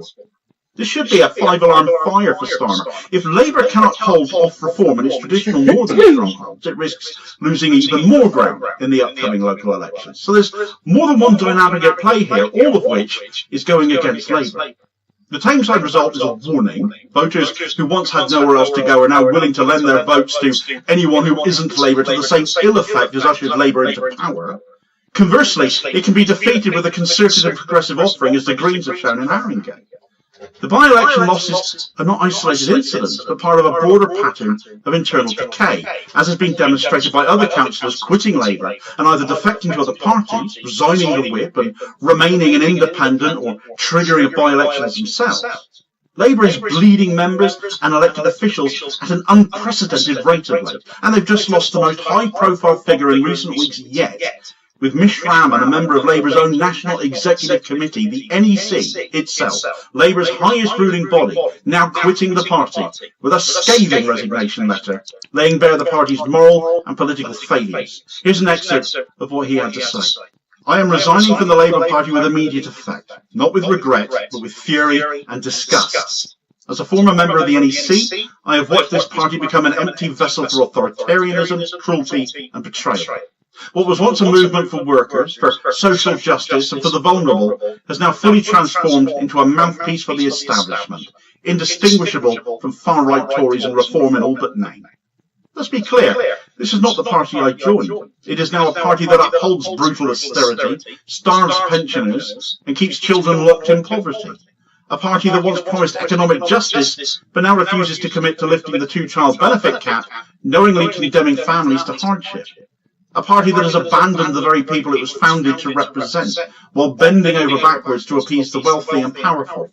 Worse still, Labour has embraced a far-right xenophobic stance on immigration, stoking fear rather than standing up for those seeking safety and dignity. It has joined the Tories in scapegoating migrants while offering no vision for a fair and humane system. That is not pragmatism, it is cowardice. It is a party where disabled people are treated as a problem, where workers are ignored, where justice is an inconvenience, and where honesty is sacrificed for political expediency.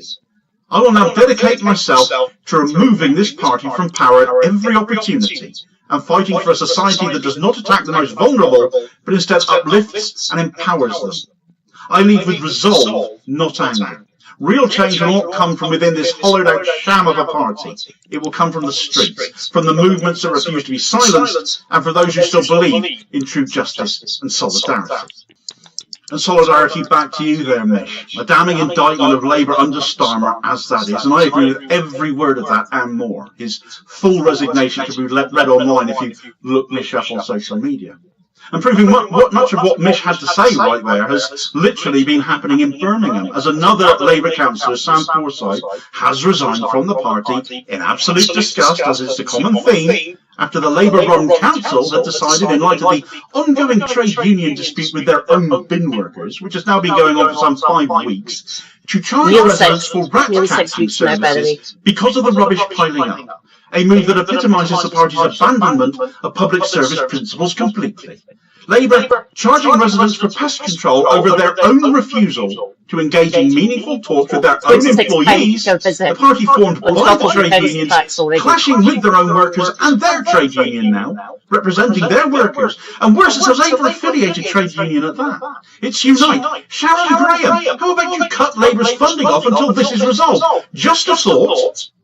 But this all serves to further highlight Labour's contempt for both its workforce and the communities it serves. Labour's recent by-election losses and the losses of local council representation, not to mention even figures of party authority like Mish Rahman now, are not just embarrassing for them, they're existential. If the party cannot hold seats in strongholds like Haringey or Tameside, where will it actually be able to win anymore? People will not be taken for granted like this. They've suffered enough under the Tories for 14 years. They're not putting up with more of it under Starmer. The local elections in May are going to be a litmus test for Labour, therefore.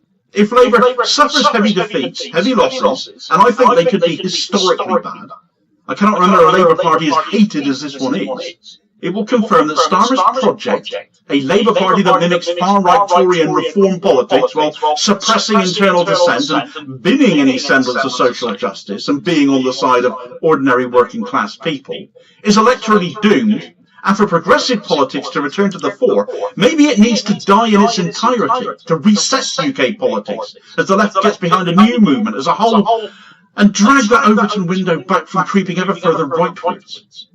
Labour's crisis is not just about bad polling or temporary dissatisfaction. It's about a fundamental loss of identity. Under Starmer's visionless right-wing self-certitude.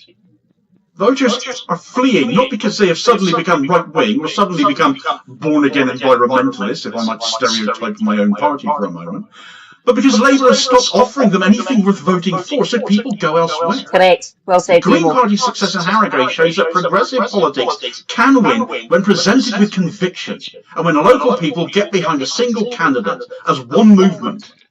Reform's gains in the North show that anger at Labour's betrayal is boiling over elsewhere as well. Well, that same organisation might not be present, and they can take advantage of the gulf, the vacuum that gets left behind. And the resignations of figures like Mish Rahman and Sam Forsyth prove that even Labour's own representatives, in increasing number, can no longer stomach what their own party has become. So what do you happen to think? Is Labour's collapse inevitable now, or can it recover? And actually, should it recover? Should the left rally behind the Greens instead, as I certainly believe, or do you think there is still hope for Labour or another alternative? Do let me know your thoughts in the comments below. Meanwhile, in a further blow to Keir Starmer, more and more pressure is mounting for an independent Chilcot-style inquiry into UK activities in relation to Israel and Gaza, which might well expose some very uncomfortable truths for him if he allows it. But the political fallout from trying to block such an inquiry will be all the more catastrophic for him and his party, already on the ropes as they are. So get all the details of that Jeremy Corbyn-led call in this video recommendation here as your suggested next watch. Please do also hit like, share and subscribe if you haven't done so already, so as to ensure you don't miss out on all new daily content, as well as supporting the channel at the same time, which is very much appreciated, holding power to account for ordinary working class people, and I'll hopefully catch you on the next video. Cheers, folks.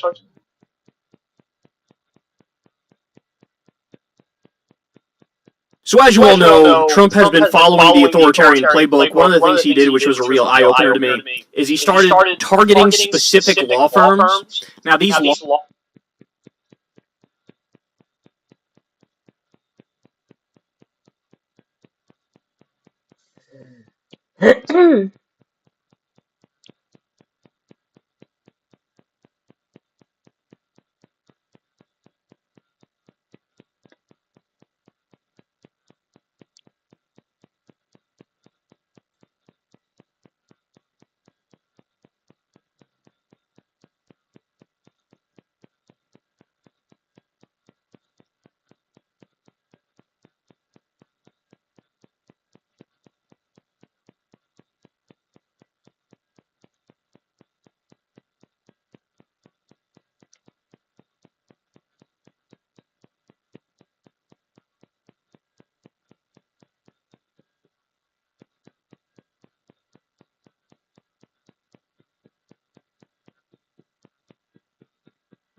I've done them all.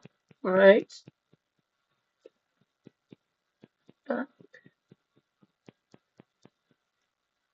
Back again.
Oh.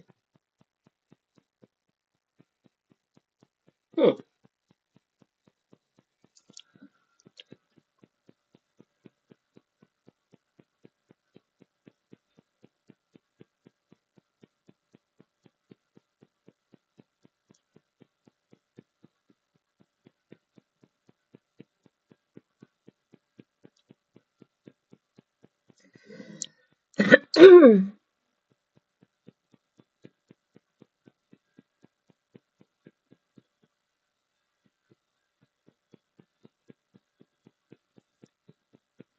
Yay, Becky. As Trump works to shape the federal government to his own liking these past few weeks, he can't help but make occasional jabs and threats towards California. I guess it makes sense because this state is a stronghold for policies deemed progressive, such as maintaining abortion access, reducing climate emissions, and protecting rights of the LGBTQIA community members. Trump tried to hinder California's influence and abilities during his first term, but the state managed to block pretty much everything he threw at us. Unfortunately for the fifth largest economy in the world and my home state, this time the Trump administration is more organized. Yeah, sorry, so Malky. let's take a look at I how can't figure out how Trump it is came back. hurting or Sorry. threatening to hurt California's climate progress and see what the state is doing to combat these efforts.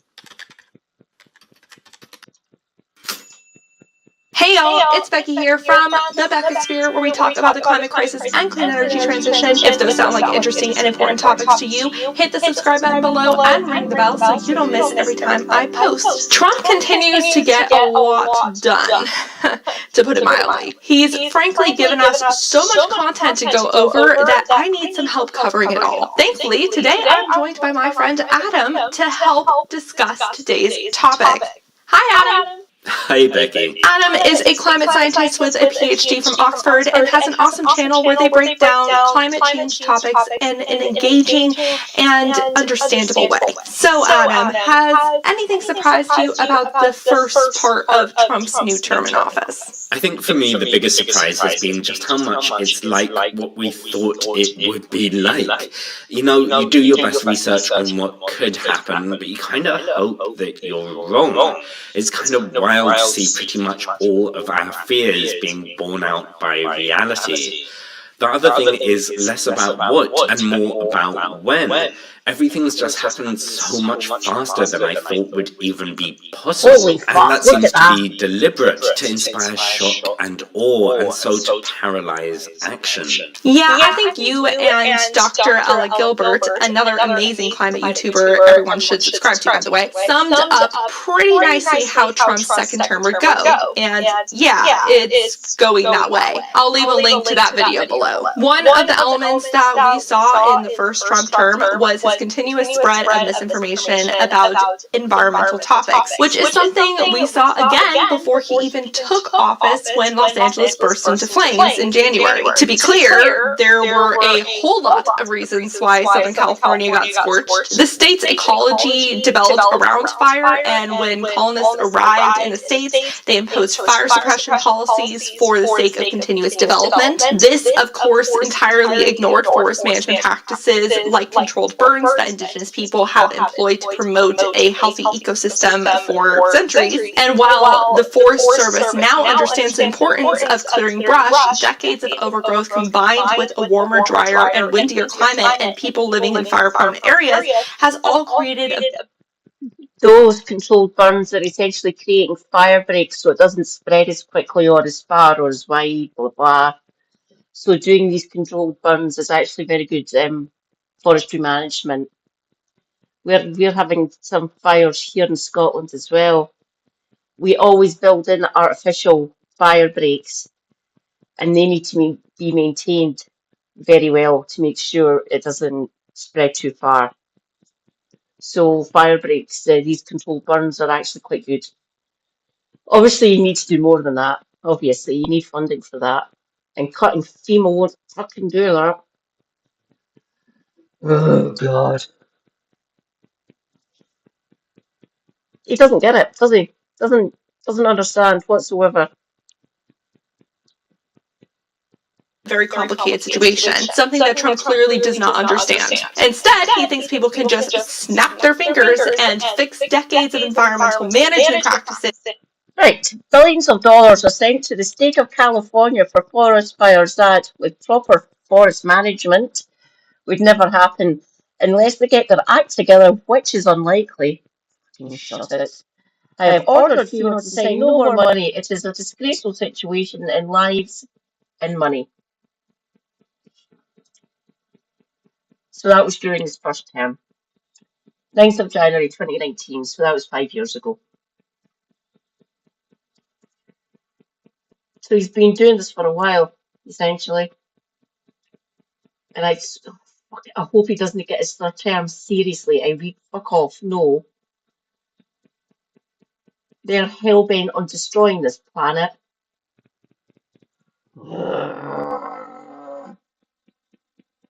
Spoiler alert, they can't. Especially when you slash their funding. This winter, might I remind you, this wildfire happened in the dead of winter. Southern California had a perfect concoction for a really bad fire season due to strong Santa Ana winds and recent climate whiplash events. That's been the recent addition to the climate vernacular. Climate whiplash. Hasn't it, Adam? Yes, and it's a really fitting and evocative term. Climate whiplash refers to the rapid shift between extreme wet and dry conditions. And research has shown that whiplash events are becoming more common across the world as the climate changes. So, looking at the LA fires, the past 2 winters were really wet, which filled up reservoirs and greened up the landscape. But then that was followed by the most recent autumn and winter, which were really dry, killing vegetation, effectively providing loads of fuel for the fire. And as Becky already mentioned, the fires are complicated and there are loads of different factors at play, but research confirms that climate change is indeed a major driving force, making these fires a third more likely than they would have been if we hadn't heated the planet. And now, off the back of these fires, we're seeing climate whiplash the other way round in Southern California, SoCal to its friends. SoCal, which sounds a bit ridiculous in my British accent, just got hit by a downpour of rain that caused flooding and mudslides, and climate change made this doubly worse. Firstly, thanks to the fire, there was no vegetation to hold the hills together, and soils were too dry to take up water. And then secondly, global warming has heated our atmosphere, and since hotter air holds more water, when it rains, it pours, creating downpours that overwhelm infrastructure. Yeah, our infrastructure is not designed to handle so much rain at once because we're not used to having to deal with that issue very often, and no infrastructure in the world would have prepared for the wildfire sizes that they saw down south. That's another piece of misinformation Trump spread during the season, which was that California was refusing to divert water because we're trying to protect the endangered Delta smelt. The last rainy season was actually really good, so our SoCal reservoirs were full, but no state's firefighting capabilities could have handled the speed to which that fire spread. Ignoring the reality of the situation, Trump still ordered California to release 2 billion gallons of Central Valley Reservoir water to flow downstream after the fires had already been contained. If you haven't noticed, California is very long. You are not going to enjoy San Francisco and Disneyland on the same day trip. There was no way for that Central Valley water to get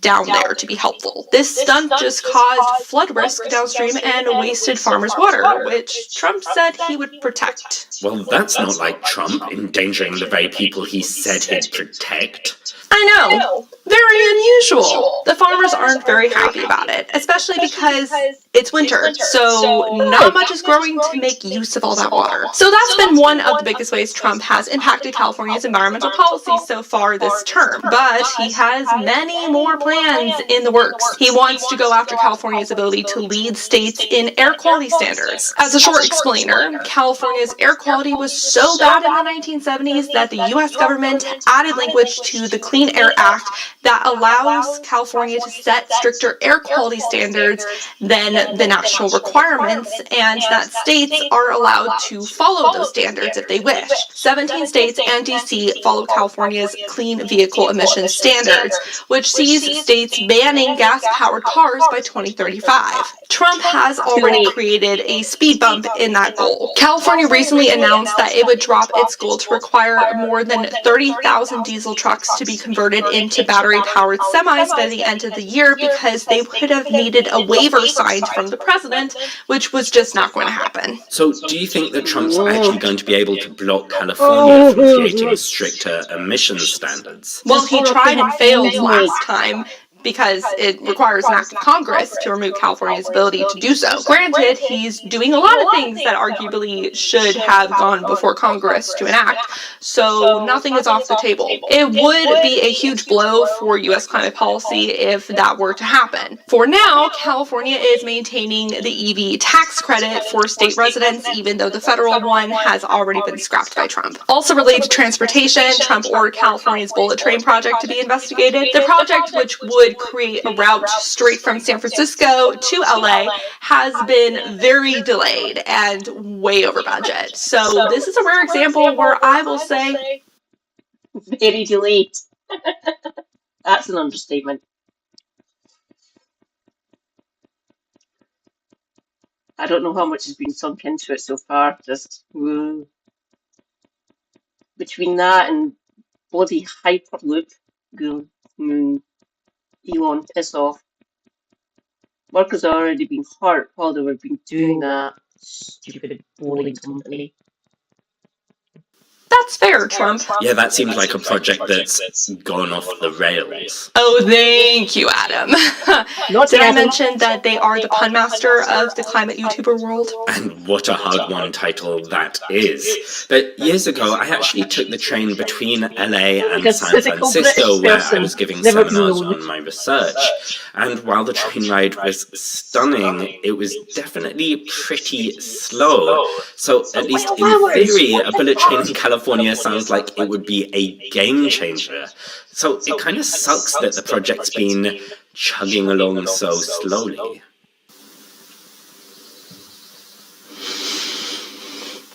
Right, especially since California put some of its cap-and-trade earnings into the project in hopes that it would reduce transportation emissions. Fun fact, California was the first state to implement a cap-and-trade market, which is when the state gives a certain amount of emissions credits to facilities that they can either use up or trade with other facilities for a price. The price of credits and the number of credits is slowly whittled down until the facilities emit next to nothing, at least that's the theory. California implemented their cap-and-trade program back in 2012, and since then, 13 other states have instituted their own programs. 10 East Coast states actually formed a group called the Regional Greenhouse Gas Initiative, or RGGI, so they can trade credits with each other. Pennsylvania is currently considering either joining RGGI or creating its own cap-and-trade plan. This is all pretty solid, tried and tested climate policy. I mean, cap and trade emissions markets exist all over the world, but solid, climate, and Trump are three words that don't tend to exist happily in the same sentence. Is there any sign that he would come for cap and trade? Well, if he tries to, California is ready to begin the lawsuits again for anything this federal administration might throw at it, not just for energy and environmental stuff. Last Trump term, California sued the federal government 123 times and mostly won. In this first month, California has joined 4 lawsuits so far, all of which have led to injunctions. If you want to keep track of all of the groups suing the Trump administration, the New York Times has you covered. While we are getting a fire hose of news from the Trump administration, we're also getting a barrage of counter actions from different organizations inside and out of the administration. For sure, federal employees, non-profits, businesses, countries, everyone's been preparing for another Trump term and are now finding ways to continue climate work, even when it feels like swimming upstream. That sounds like a whole other video to do, right, Adam? And what do you know? Becky and I have already gone and made it. Click the link to check that out on my channel. But don't forget my cat palette cleanser with Rue at the end of each of my videos. It's now time for a fun fact about Rue. Rue loves bunny kicks. That's his favorite thing. He loves to bunny kick me. We've got a good routine about it. And that was a fun fact about Rue. He also likes to be held like this. Until next time, remember to talk about the climate crisis every single day and to support your local news and environmental organizations. Thank you to the people on Patreon who help support me and my fur baby Rue. A special shout out to the climate confident and courageous David H., Paul B., Phil Plasma, Dan Morton, Specker, Bree C., Deanne, Kevin Morton, SKP Joe's Course Gold, and Gary Stark. I greatly appreciate your support of $5 or more. If you would like to support the work I do, please check out the Patreon and buy me a coffee. Links in the description below for reoccurring or one-time payments. Bye. Bye for now. Nice one.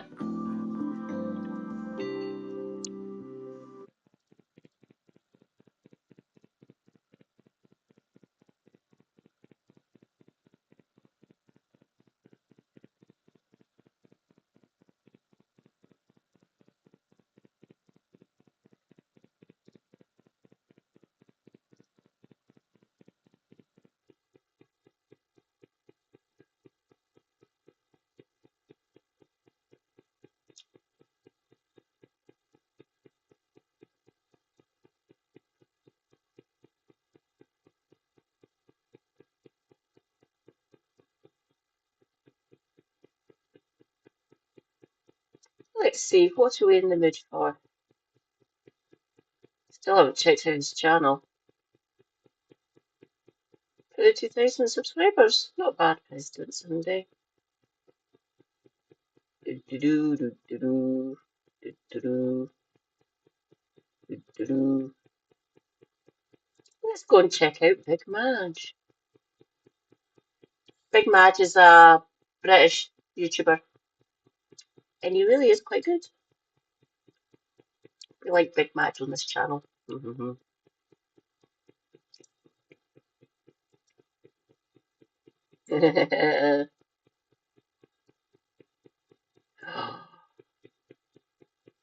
Bring it. So in this segment, we're going to be discussing are Labour kind of the Tories when it comes to rhetoric and also actions. You know, this is Ellie Reeves, the sister of Rachel Reeves, being asked about her cuts, about the Labour cuts to welfare and things like that. A pretty savage attack on welfare. Michael Gove, the former Conservative minister, has said today in an article that had he been in a Conservative government that was going to hit the poorest in the country and the disabled in the way this government is, he would have resigned from it. So this is...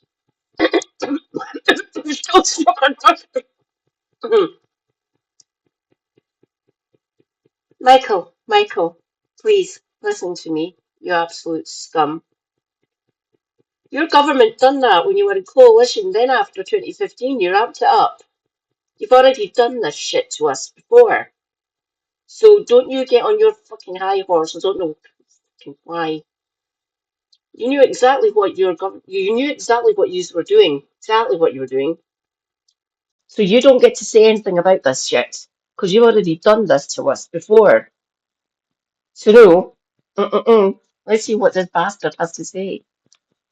This one you can see here is Andrew Marr. Used to be BBC. He's a journalist. Now he's on LBC. Apparently he was a leftist when he was younger. Oh, and he's Scottish as well, by the way. Michael Gove, the guy who did reside over massive cuts to the most vulnerable society and to the disabled. So we're going to make the argument that Michael Gove would draw the line here. And have some sort of moral epiphany way, because he was there from the start really in terms of being a cabinet minister. Are we going to be that naive and that stupid to think Michael Gove would draw the line here, or is he trying to make the point that, well, guys, we were really bad, but I would never have been this bad? No, obviously not. He's trying to attack Labour from the left. He's done it consistently. He's the guy who talked about how the VAT exemption for private schools was just a massive giveaway to foreign oligarchs, the kids of foreign oligarchs and things like that. That's that Michael Gove. Did they do anything about it? No. So this idea that Michael Gove some sort of moral arbiter over this is nonsense.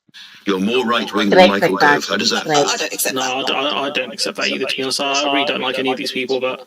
I mean, we've got a million young people out of work or education. 1 in 10 working-age people not in work. 1,000 new PIP claimants each day. To sit back and do nothing, to accept the status quo... it's quite annoying how much he sounds like Rachel Reeves as well, because it just gives you PTSD of really bad arguments. But, okay, so, how are you going to help the people on PIP get back into work when they actually need help? How are you going to help more unemployed people back into work? Are you going to magic up all these jobs, in their local vicinity? How are you going to do this? What's the plan here? What if the people don't have the expertise to do these jobs? What if the employees just have high standards like they do for entry-level jobs, or they expect you to have experience, despite the whole point of an entry-level job being to help give you experience? Please answer this paradox. And to leave a generation of young people out of work would not be the right thing or the moral thing to do, which is why we're putting £1 billion into supporting people get into employment. You're also cutting, I think it's billions of pounds as well, so this is nonsense. Sending work coaches in to see the most vulnerable people whilst they're in hospital is just, again, it's crazy behaviour. And this is Rachel Reeves being asked about a specific comment made about taking money away from disabled people and pocket money. A welcome to you all. I wanted to start, if I may, Chancellor, with the comments that were made by the Chief Secretary and repeated by you last week about comparing welfare. Perfect timing. I will be back momentarily. I am out of refreshment. I will be back.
And I'm back.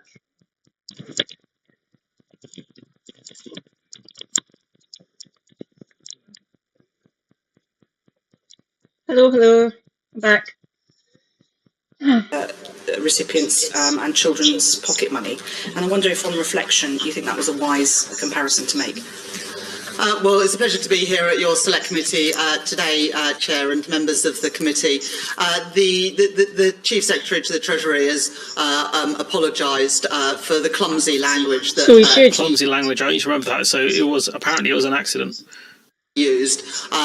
It wasn't the right language. I was asked a specific question. I did not, first of all, hear the previous interview of the Chief Secretary, and so the question to me was put about pocket money, but it's not a right... I think she was asked, does she agree with the statement? Now, if you look at where the statement came from, right, so the Times can disclose, however, that the genesis of the analogy about, essentially cutting disabled people's money, as like cutting your kids' pocket money and expecting them to get a Saturday job, right?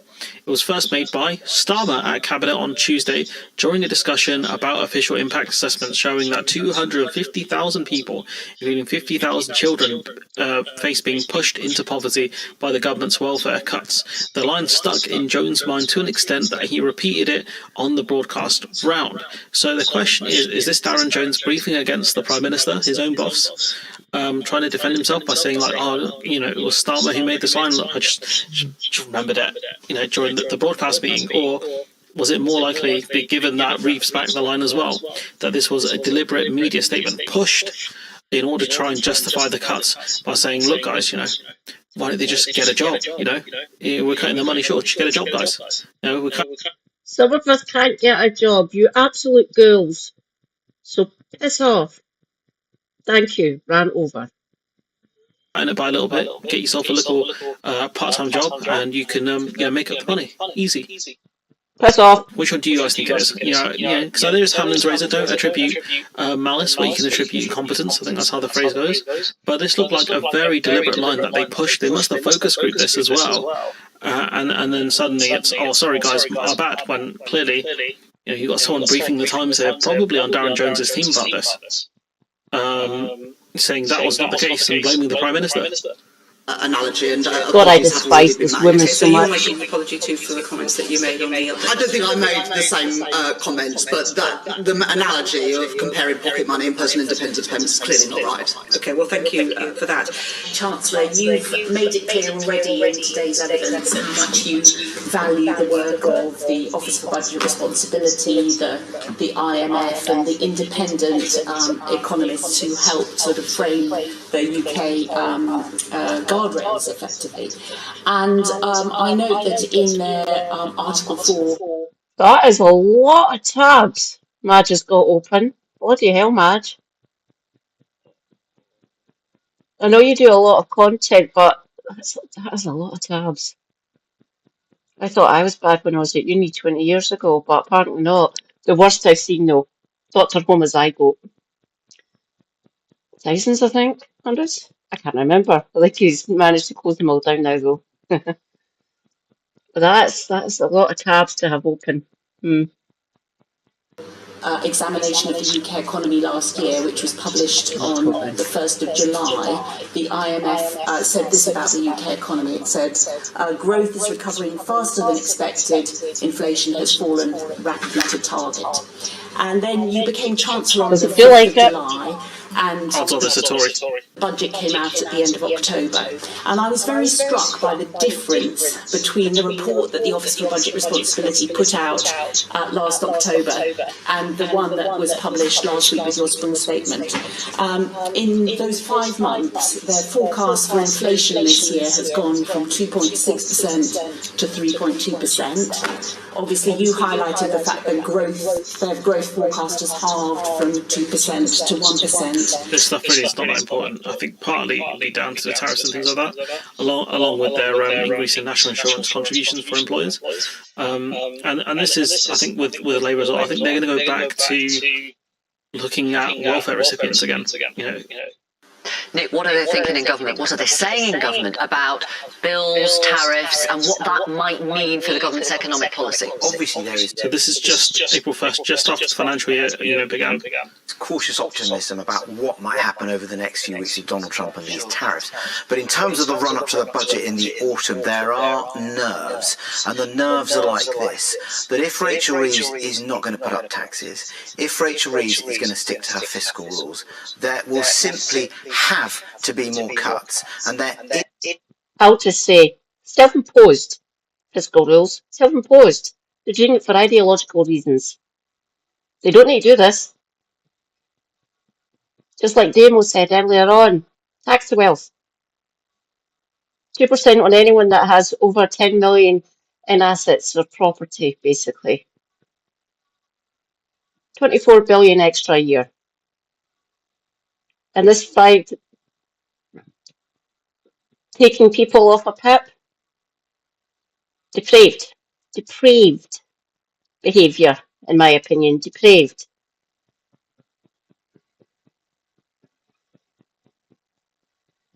is a feeling in some quarters in government that those cuts will fall once again quite heavily on welfare, and we've seen that the political pain experienced in the cabinet with those 5 or was it 4.5 billion of cuts announced in the last few weeks and finalised in the spring statement. So big nerves on that. And what I'm beginning to feel here, not from within government but from Starmer loyalists, is can Rachel Reeves stick with those rigid fiscal rules? Because what the critics are saying is that she can't. That's what the critics should be saying. They can't. I think it's the guy in charge of the IFS said she can't. That her fiscal rules are getting in the way of rational policy making. It's just wild. By sticking them to save relatively smaller sums of money, she is paying a massive political price. And one loyalist said to me is, do we need a khaki budget? A khaki budget is what you have in times of war. When you say, to quote the second most famous person associated with Gillian's College, when the facts change, then I change my mind. Do you need to say the circumstances have changed and we need to relax those fiscal rules? So yeah, it's just this is so crazy to me. Like, so this again, but don't worry, guys. It will cost you 5k plus VAT to engage in a Q&A session with the Chancellor, Rachel Reeves. Only the ultra rich and big corporations can pay influence policies and give on favour. So if only disabled people had more money, if only poor people had more money, you could lobby the Chancellor. And then you might actually get somewhere. But I remember this one actually as well. Determined to deliver growth, create wealth, and put more money in people's pockets. This can only be achieved by working in partnership with leading businesses like at BlackRock. Again, it felt like a sponsored tweet, that one. If a YouTuber put out a tweet like that, we'll be looking at how much did BlackRock pay you? So, if only we could have actually got an idea of how much BlackRock paid them. But yeah, anyways, I forgot to add on this clip, which is further to this, when asked about Labour, because they do constantly think of investors, as kind of showed by these 2 tweets here. This is Clive Lewis taking a dig at them, saying that they would never have been the ones to create the NHS. I sometimes think what would happen if the NHS didn't exist, and we in this place came together to decide how we were going to provide healthcare for the people of this country. I think this place would say, listening today, that it is too difficult to create the national healthcare system, that something based on need, not on profitability, not on private sector investment, we couldn't do it. And yet, yeah, we'd have to do it based on what BlackRock say. We did it after a damaging Second World War, which absolutely obliterated our public finances, and yet we managed to do it because we knew it was right, and we knew that some things don't get judged by their profitability. They're things that we need. Our health is one such thing. And I believe millions of other people believe that water is one of them as well. And I hope at some point, my side of this house, my government, will acknowledge that. Yeah, I doubt it, bro. Labour are very much in the pocket of the water companies. But Clive, please leave the party if you feel like that. Leave the party. Tell them where to go. You can go and join Jeremy on the back benches of the opposition. some really good points made all around by Clive Lewis, who is the guy I wish was Labour leader, not the complete fraud knight we have now. So I'm going to leave it there. Rachel Riley Reeves really having a bad day all round.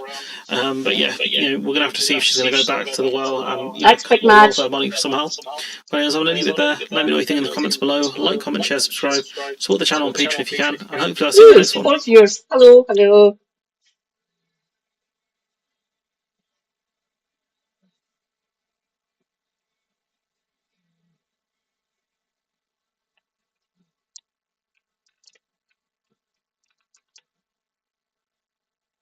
Oh, discharged. Discharged.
$15 minutes, bloody hell.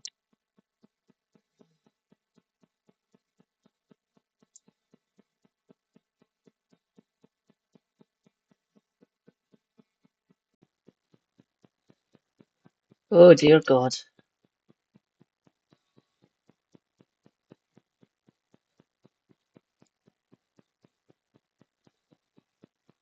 Huh.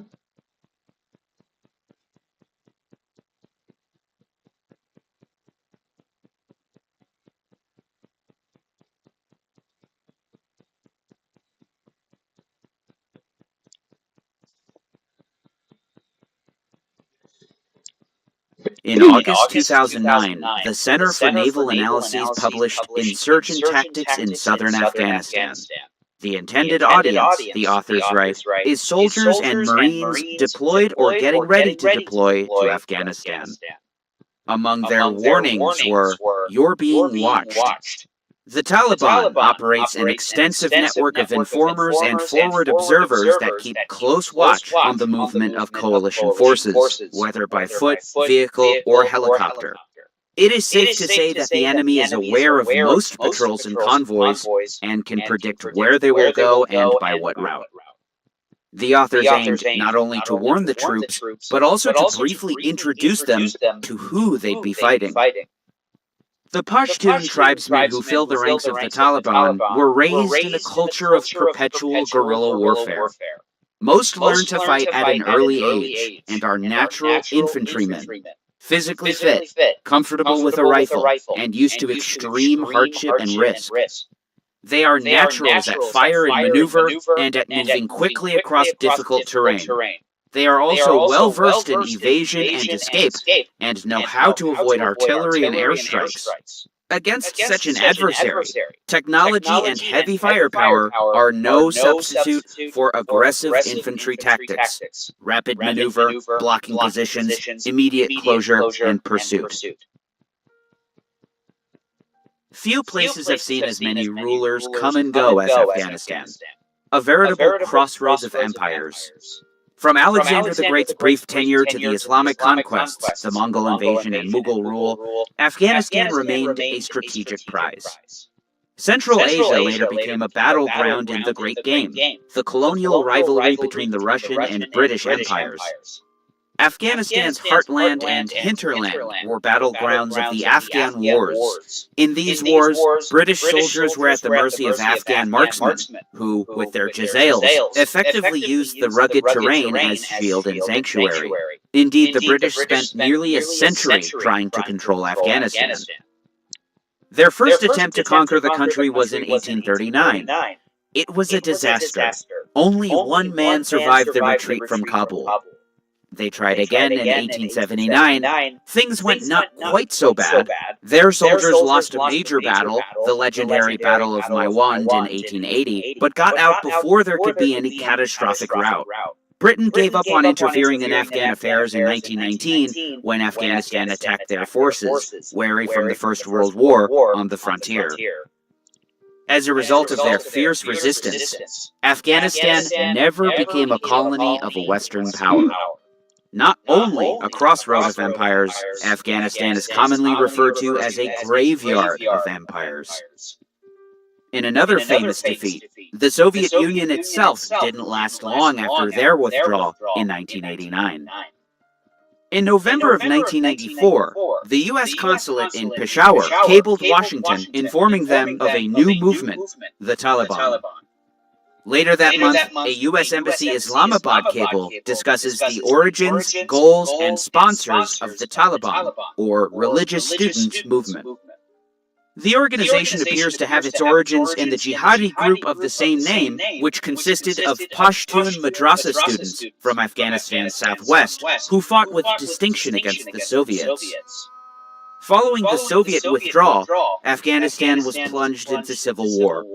And it was in this context that the new Taliban, Religious Seekers or Students movement, began in Kandahar province last spring, with a declared mission to open up the roads and end the organized banditry of local commanders.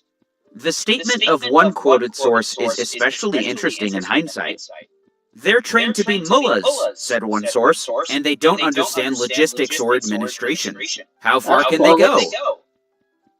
These new Taliban were resourceful and could very well comprise a challenge to the warlord rule in the country, write the embassy in Pakistan in January 1995. Recent visitors to Kandahar city say the Taliban are well-armed, militarily proficient, and eager to expand their influence. This cable notes the Taliban's desire to replace the ad hoc banditry and local rule of small militias with strict Sharia law. In an especially fascinating document, in February, the embassy in Islamabad relays intelligence from a Taliban insider. He tells the story of the movement's leader, a poor man named Muhammad Omar. Mullah Omar had earned a reputation for bravery and soldiering during the jihad, losing an eye in the process. This followed the Taliban's capture of Herat in 1995, unseating the warlord Ismail Khan, whom U.S. Embassy Islamabad called politically and militarily inept. The Taliban, in contrast, were extremely well organized, well financed, and exhibited strong discipline. On September 28, 1996, the State Department instructed their embassy in Pakistan to make contact with the new government of Afghanistan, following the Taliban's takeover of the capital. "We recognize that the Taliban now control Kabul and much of the country. We were dismayed by the violation of UN premises when your forces entered Kabul and by the summary execution of former President Najibullah." Among other questions they had for the Taliban, "Do you know the location of ex-Saudi financier and radical Islamist Osama bin Laden?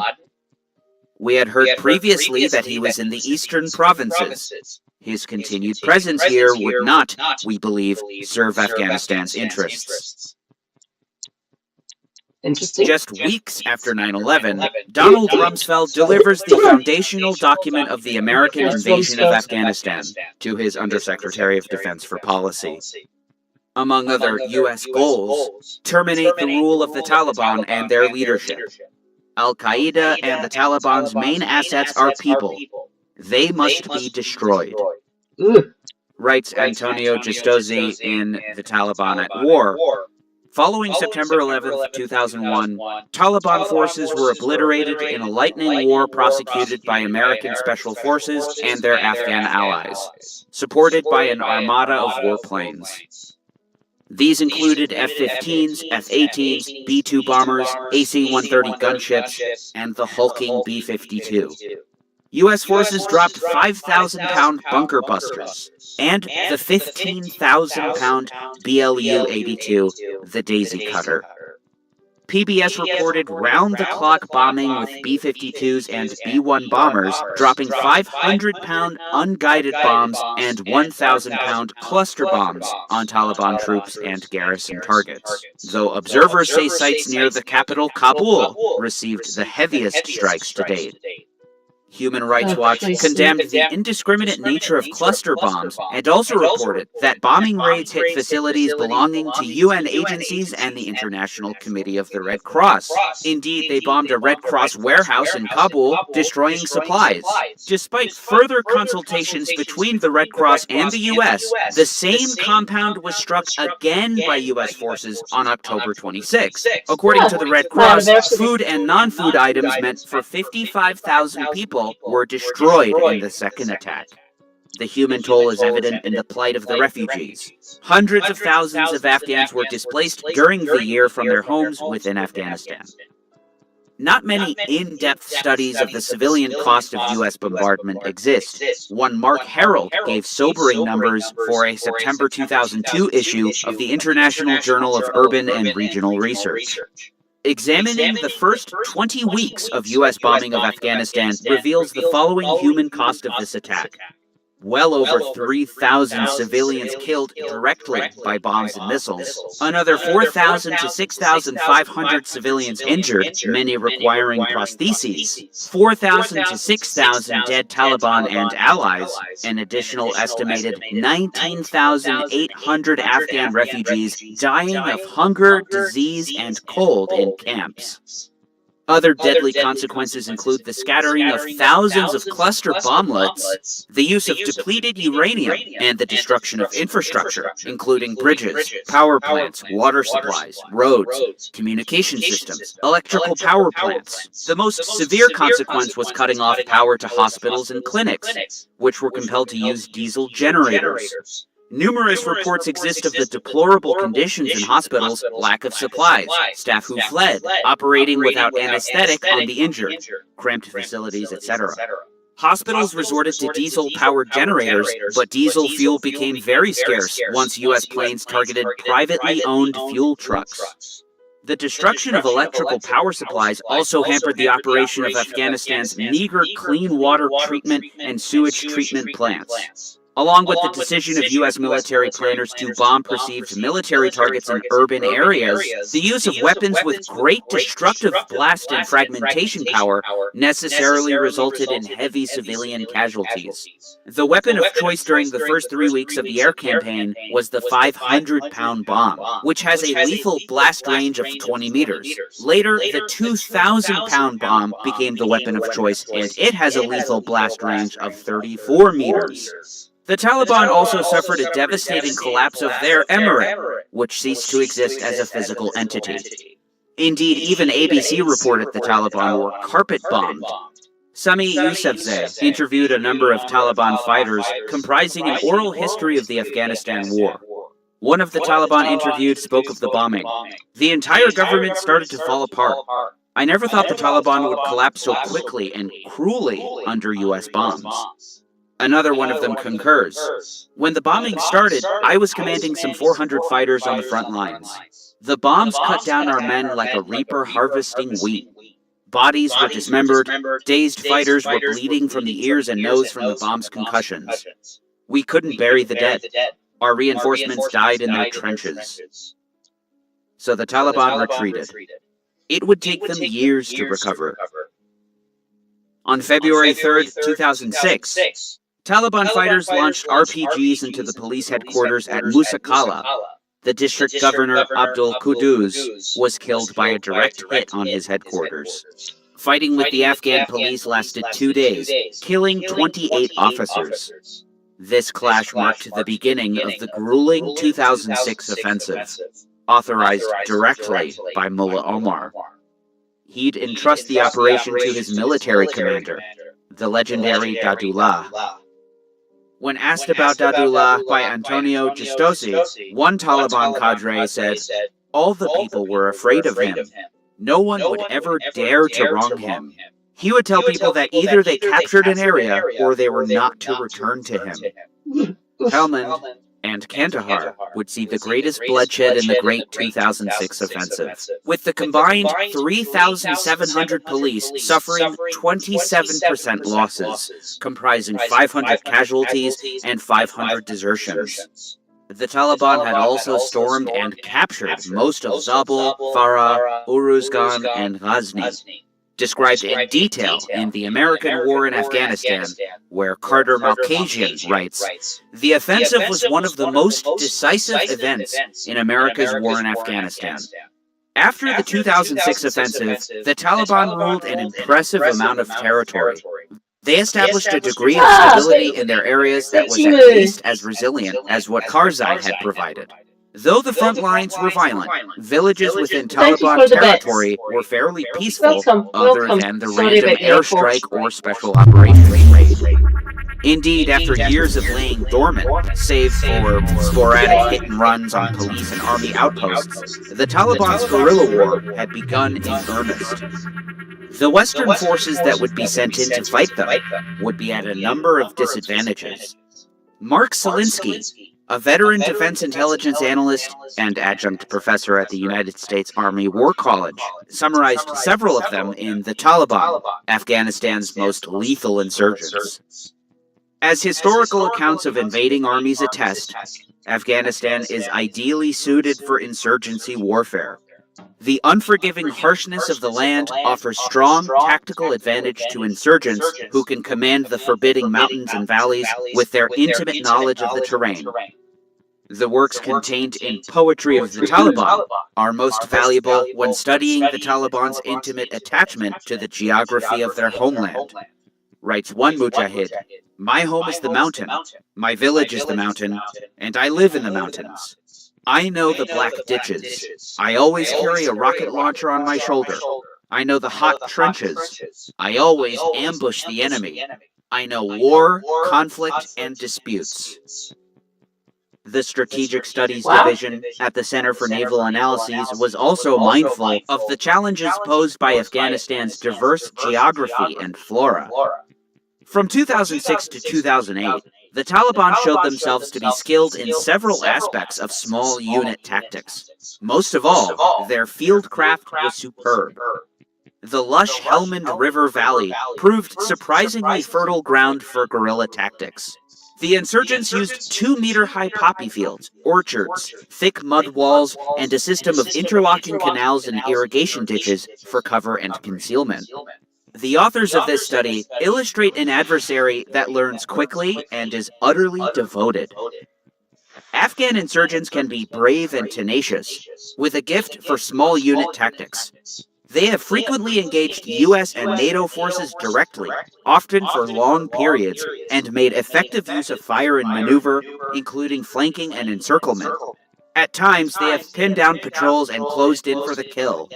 They have launched hundreds of attacks on fortified bases, and raised the cost of maintaining these positions by targeting coalition supply lines with IEDs and ambushes.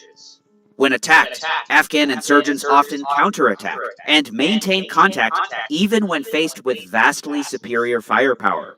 On many occasions, they have fought through airstrikes and intense artillery bombardment. Taliban fighters protecting high-level commanders have been known to stand their ground in the face of certain death. They almost never surrender. Their tactics had barely changed since the 1980s. Flanking, encirclement, and L-shaped ambushes were all perfected during the war against the Soviets.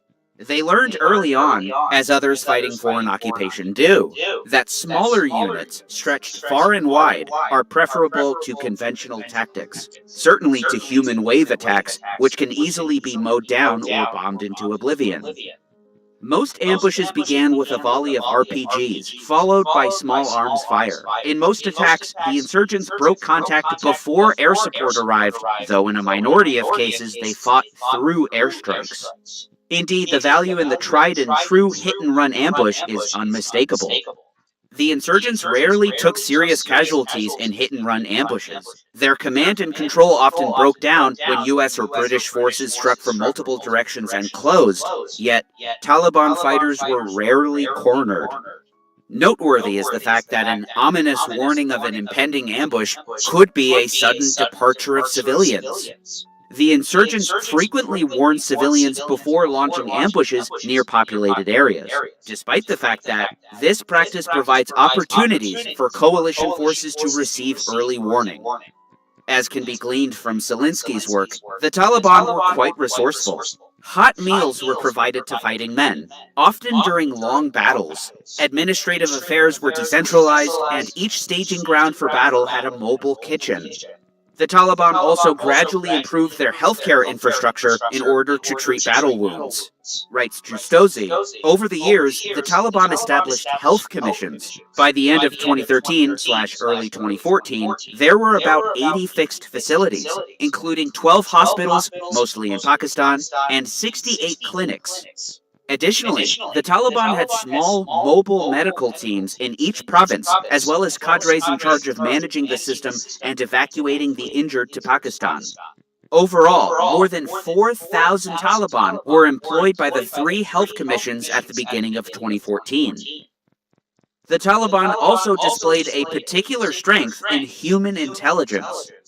Mark Zelensky, himself a veteran spy, observed, "Intelligence plays a vital role in the Taliban's operations. The Taliban cannot match the military capabilities of the coalition forces, so they try to erode the will of the enemy through unconventional tactics.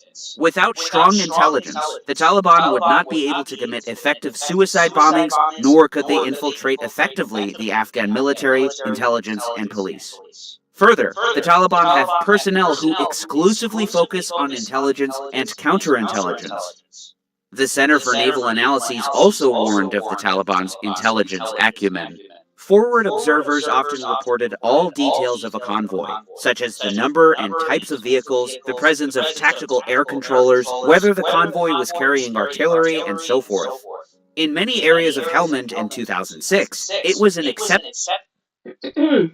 For ease, I'll just call him my brother-in-law. It's my little sister's partner. He was there. He was a mechanic, tank mechanic, and he got put into tanks as well for some of this. So he served there. He doesn't really talk about it, and I don't fucking blame him. But wow. Must have been hell for him. Yeah.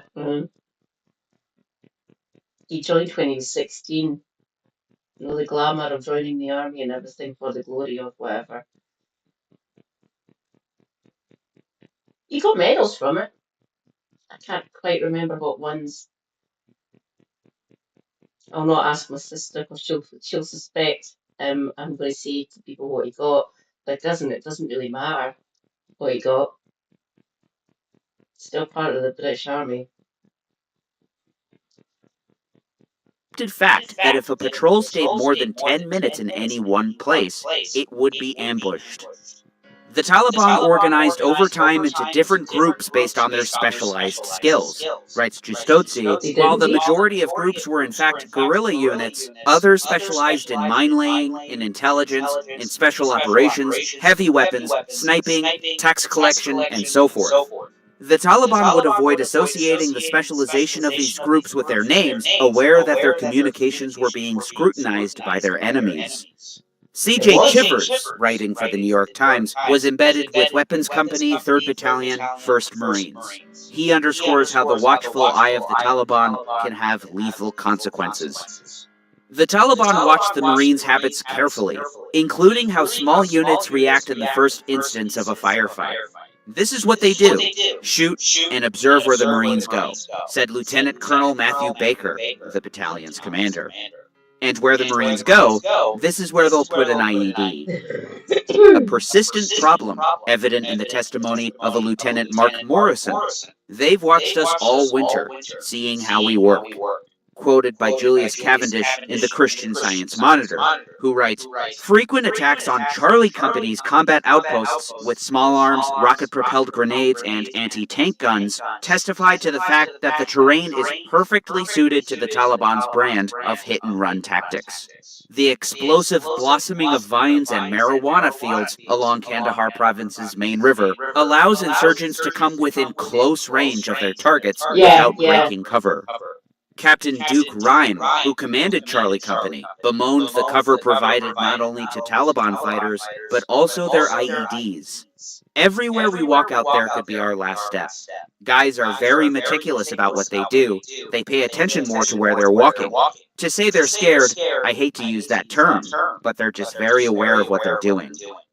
In a further testament to fear among troops, Corporal Kyle Carpenter, a squad machine gunner, wrote, "There really is no way to prepare yourself to get shot at every day, battling for your life in a firefight, having to constantly scan the ground so you don't step on an explosive. But seeing it happen anyway." I know a way you can avoid getting shot at every day. Don't join the army. Just an idea. Watching your buddies and your leaders bleed out. In the late 2000s, the Taliban had mustered up considerable confidence, which fueled a number of daring operations, perhaps most successful being the storming of the prison in Kandahar City, where they freed some 1,000 of their countrymen, including some 500 fellow Taliban. Prior to the attack, the Taliban had warned nearby civilians, most of whom left the area. At 9:30 p.m. on the night of June 13, 2008, fighters detonated a tanker truck filled with explosives at the front gate of the prison, blasting a massive hole. A suicide bomber also blew a hole in the back wall of the prison. Fighters on motorbikes zipped in and engaged the guards with RPGs, grenades, and small arms. Some 15 guards were killed from the explosions and bullets. Fighters with belt-fed machine guns fired at the locks on the prison cells, then split the prisoners into groups and walked them out. The attack was extraordinarily successful. The insurgents took no casualties, and all but a few Taliban prisoners escaped unharmed. Several dozen high-level commanders had minibuses waiting for them outside. The rest of them simply walked away. They faced no resistance, as the police didn't even bother to respond. It took a Canadian quick reaction force almost 2 hours to arrive. Perhaps a testament to the progress in the U.S. aims to prop up an Afghan National Army and police. In September 2008, the chairman of the Joint Chiefs of Staff, Admiral Mike Mullen, told Congress, "I'm not convinced we're winning it in Afghanistan. I am convinced we can." Scott Shane would articulate the deteriorating situation in an article titled, "A Dogged Taliban Chief Rebounds, Vexing the U.S., writing, "In late 2001, Mullah Muhammad Omar's prospects seemed utterly bleak.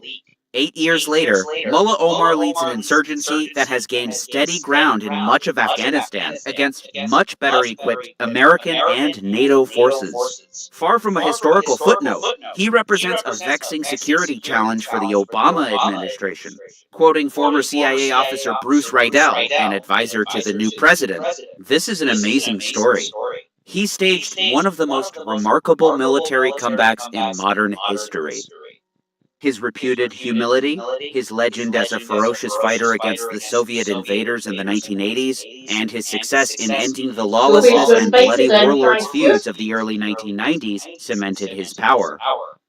His followers adore him, believe in him, and are willing to die for him," said Rahimullah Yousafzai, who interviewed Mullah Omar many times. In August 2009, the Army General Stanley McChrystal, the commander of U.S. forces in Afghanistan, gave a bleak assessment to Defense Secretary Bob Gates.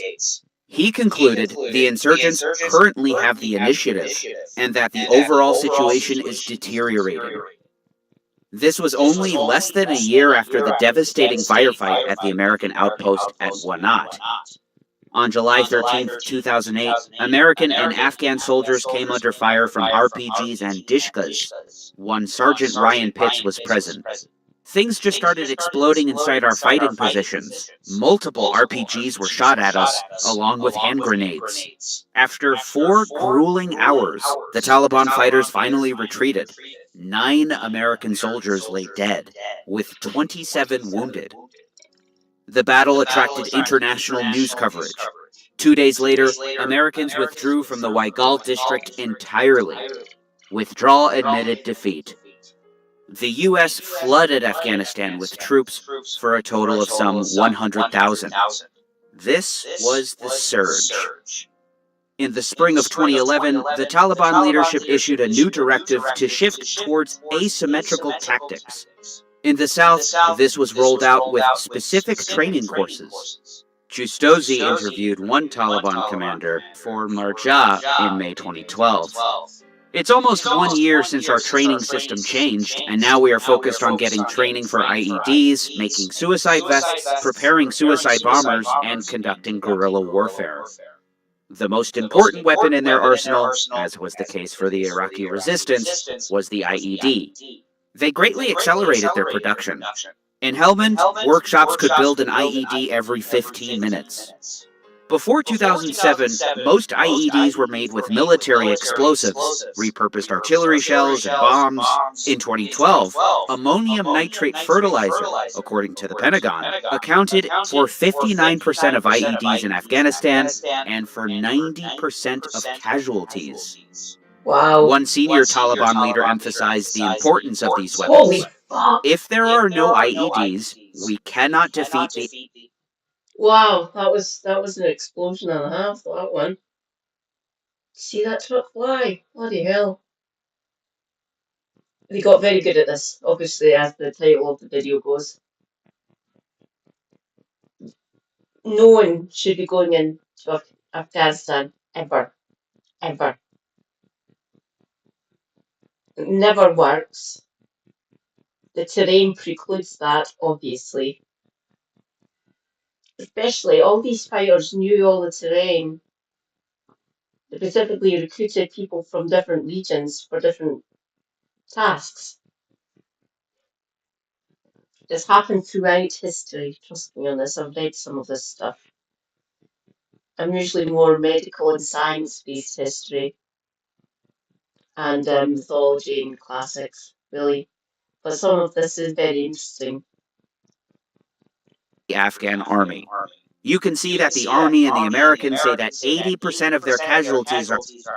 And any chance I get to read on how the British Empire, those forces back in the late 1800s, how they literally got their arses handed to them. It's quite fun to read about.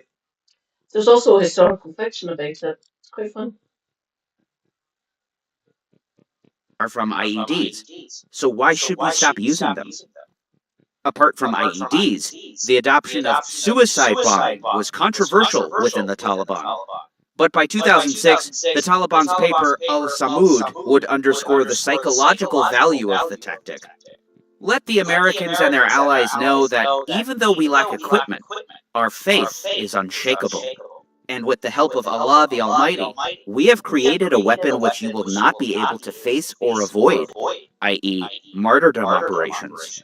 We will follow you everywhere, and we will detonate in your face. We will terrify you, even from vacant lands and silent walls. We know we are inevitably heading towards death, so let it be a glorious death. The practice was up to the discretion of various commanders in the field, and was mostly employed by the notorious Haqqani network. Many thought the indiscriminate nature of the tactic allowed for too many civilian casualties. Similarly indiscriminate were the use of 2,000-pound bombs. When the Americans met fierce resistance at 3 Ghilzai villages in the Arkandab River Valley, the commander of the 1st Battalion, 320th Field Artillery Regiment had them flattened. Rather than risk heavy casualties, Lieutenant Colonel David Flynn, the battalion commander, resorted to carpet bombing. And on October 6, 2010, 25 2,000-pound bombs and 50 500-pound bombs destroyed the villages. The U.S. brigade commander responsible for Arghandab, Colonel Jeffrey Martindale, 1st Brigade, 4th Infantry Division, reported, "We obliterated those towns. They're not there at all. These are just parking lots right now." Carpet bombing was not only a source of resentment against the occupation, but also an effective propaganda tool that favored the insurgency. Justosi interviewed one Taliban commander in 2012 who could boast, without much exaggeration given what would transpire upon the U.S. withdrawal years later, "The foreign troops are not so powerful. The only power that they have is air support, and otherwise they cannot stand against us." Hey everyone, GDF here. If you want to support me, consider becoming a patron to watch exclusive videos that aren't up on YouTube, and you can join the Discord server there. Also, I accept donations.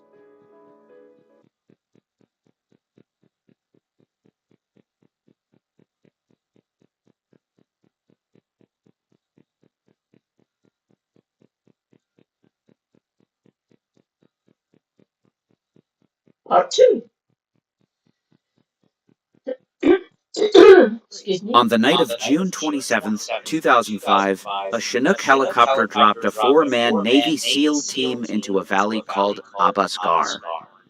By the following morning, they realized they were completely surrounded, and a fierce firefight ensued, lasting into the afternoon. After several unsuccessful attempts, the team leader Michael Murphy was able to make contact to headquarters via satellite phone, after which another Chinook helicopter was sent in, containing 8 more SEALs and 8 other commandos. The troops raced from Bagram Airfield, and as it exposed itself from behind the ridges of the Abbas Ghar, an RPG screamed toward the rear transmission. The Chinook plummeted into the mountains, killing all 16 on board. 3 of the 4 SEALs they were sent to rescue were also killed, the lone survivor being saved by locals. Aside from 19 Americans killed, the fighters under Ahmad Shah captured some useful hardware, including night vision goggles, suppressed M4s, grenades, GPSs, and apparently a laptop. The Americans responded by sending a B-52 bomber, which dropped bombs on a village, killing 17 civilians. Over the next year, the U.S. military entrenched itself deeper and deeper into the Page River Valley. Hey everyone, real quick, consider becoming a patron for early access to videos and access to the Discord server, a great community full of wonderful people. Also, I accept donations. Love you all, thank you. The symbolic meaning afforded the region by the death of 19 service members made for a strong, if not hopeless, commitment. The Afghan author Emran Feroz wrote of the Page Valley in his Graveyard Empire, 4 decades of wars and intervention in Afghanistan. The valley is famous for its winding streets and rivers, and for its guerrilla warfare. Back in the 1980s, the Mujahideen rebels successfully fought the Red Army here, shooting down Soviet helicopters. Years later, numerous elite soldiers of the U.S. Army would also discover the perils of the Page Valley. The eponymous Page District is also home to the famous Korengal Valley. The valley serves as a good encapsulation of the American failure in Afghanistan. U.S. troops deserted it as early as 2013. This delighted the local population. Many of the people with whom I spoke made no secret of their contempt for the foreign troops, proudly pointing out the empty bases in the area. It is good that these oppressors are gone. God is great, a young man from Page Valley told me. Indeed, Carter Malkasian observed of the valley's inhabitants, the Korengalis. Their anger was particularly sharp. Sit down. If I go with you, I'm not going to go with you right now. I will come back to the car. No, he's going with us. You're not understanding that I don't fucking care. The Korengalis fought because Americans had intruded upon their valley, not to overthrow the Afghan government, nor to support Al-Qaeda. When U.S. troops deployed to the Korengal Valley, they faced perhaps the toughest fighting the U.S. Army had experienced since Vietnam. The stunning mountains, narrow valleys, and forests offered insurgents cover, concealment, and high ground to kill from a distance. The Korangalis apparently began fighting the Americans as early as 2002. Early that year, U.S. Special Forces were traversing the lands of local timber cutters, who apparently were obligated to fight foreign invaders. Writes Feroz, much of the population of the Page Valley is not only traditional Sunni, but also Salafi, as can be seen from the numerous nameless gravestones in its graveyards. Non-Muslim invaders are thus viewed all the more resolutely as enemies who must be fought. The man who'd lead the timber cutters was named Haji Mateen. Mateen was incensed with the Americans after a bomb completely destroyed his home. A Marine battalion had called in the airstrike. He'd lead the fight against the Americans for the next 5 years, during which his home was bombed once again, further contributing to his rage. Over the course of a year, from June 2007 to June 2008, Sebastian Junger made some 5 trips to the valley, embedded with Battle Company of 2nd Battalion of the 173rd Airborne Brigade. It was a deadly period for U.S. troops. In November 2007, a fellow unit of the 173rd Airborne, Chosen Company, had suffered heavy casualties in nearby Nuristan province.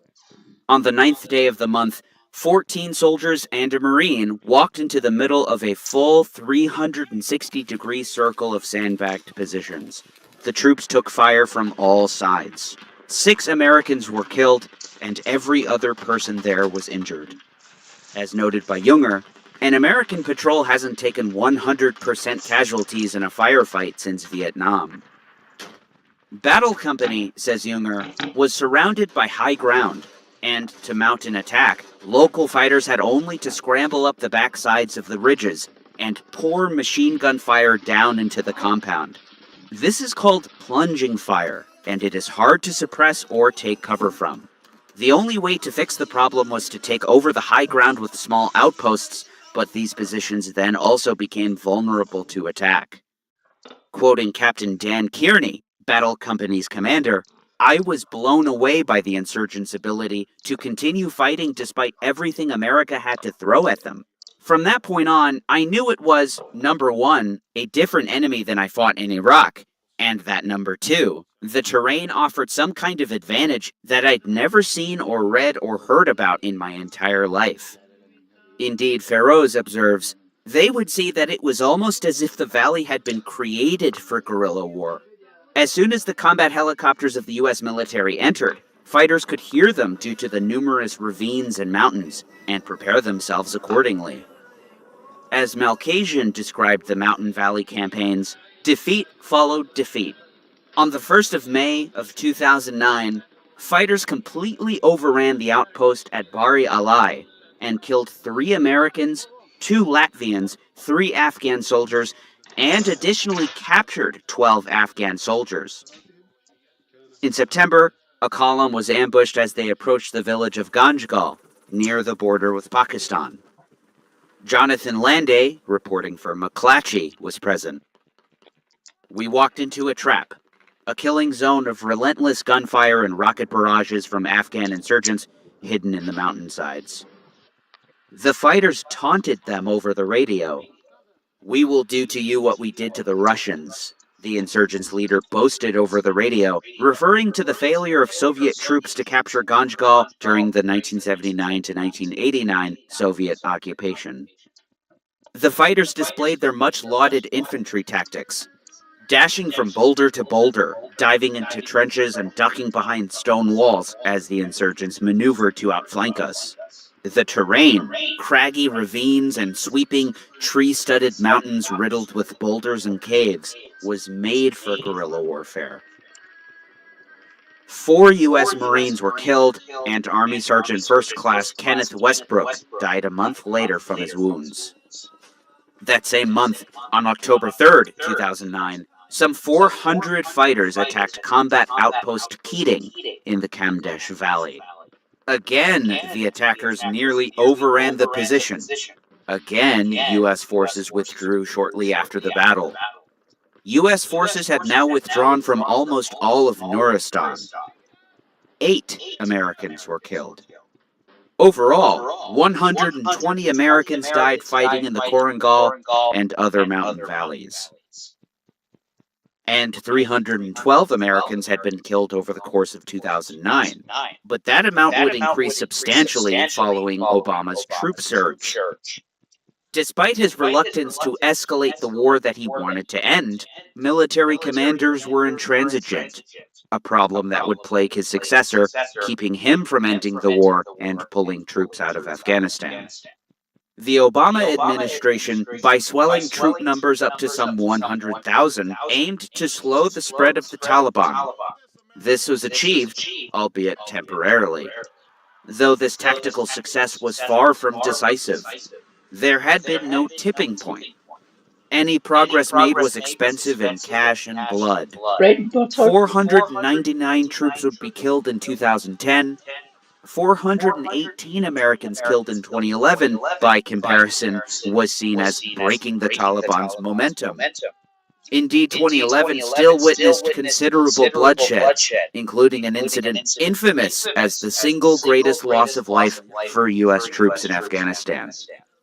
In a testament to the utility of a single rocket-propelled grenade, on August 6, 2011, an RPG-wielding fighter fired a round into the rear rotor blades of a Chinook helicopter. In less than 5 seconds, it spun into the ground and exploded into a ball of flames, killing 15 SEAL Team 6 commandos, their military working dog handler, 2 other SEALs, 4 Navy support personnel, 5 Army helicopter crew, 3 Air Force special operators, 7 Afghan Army commandos, and an interpreter, for a total of 30 American service members killed and 8 Afghan allies.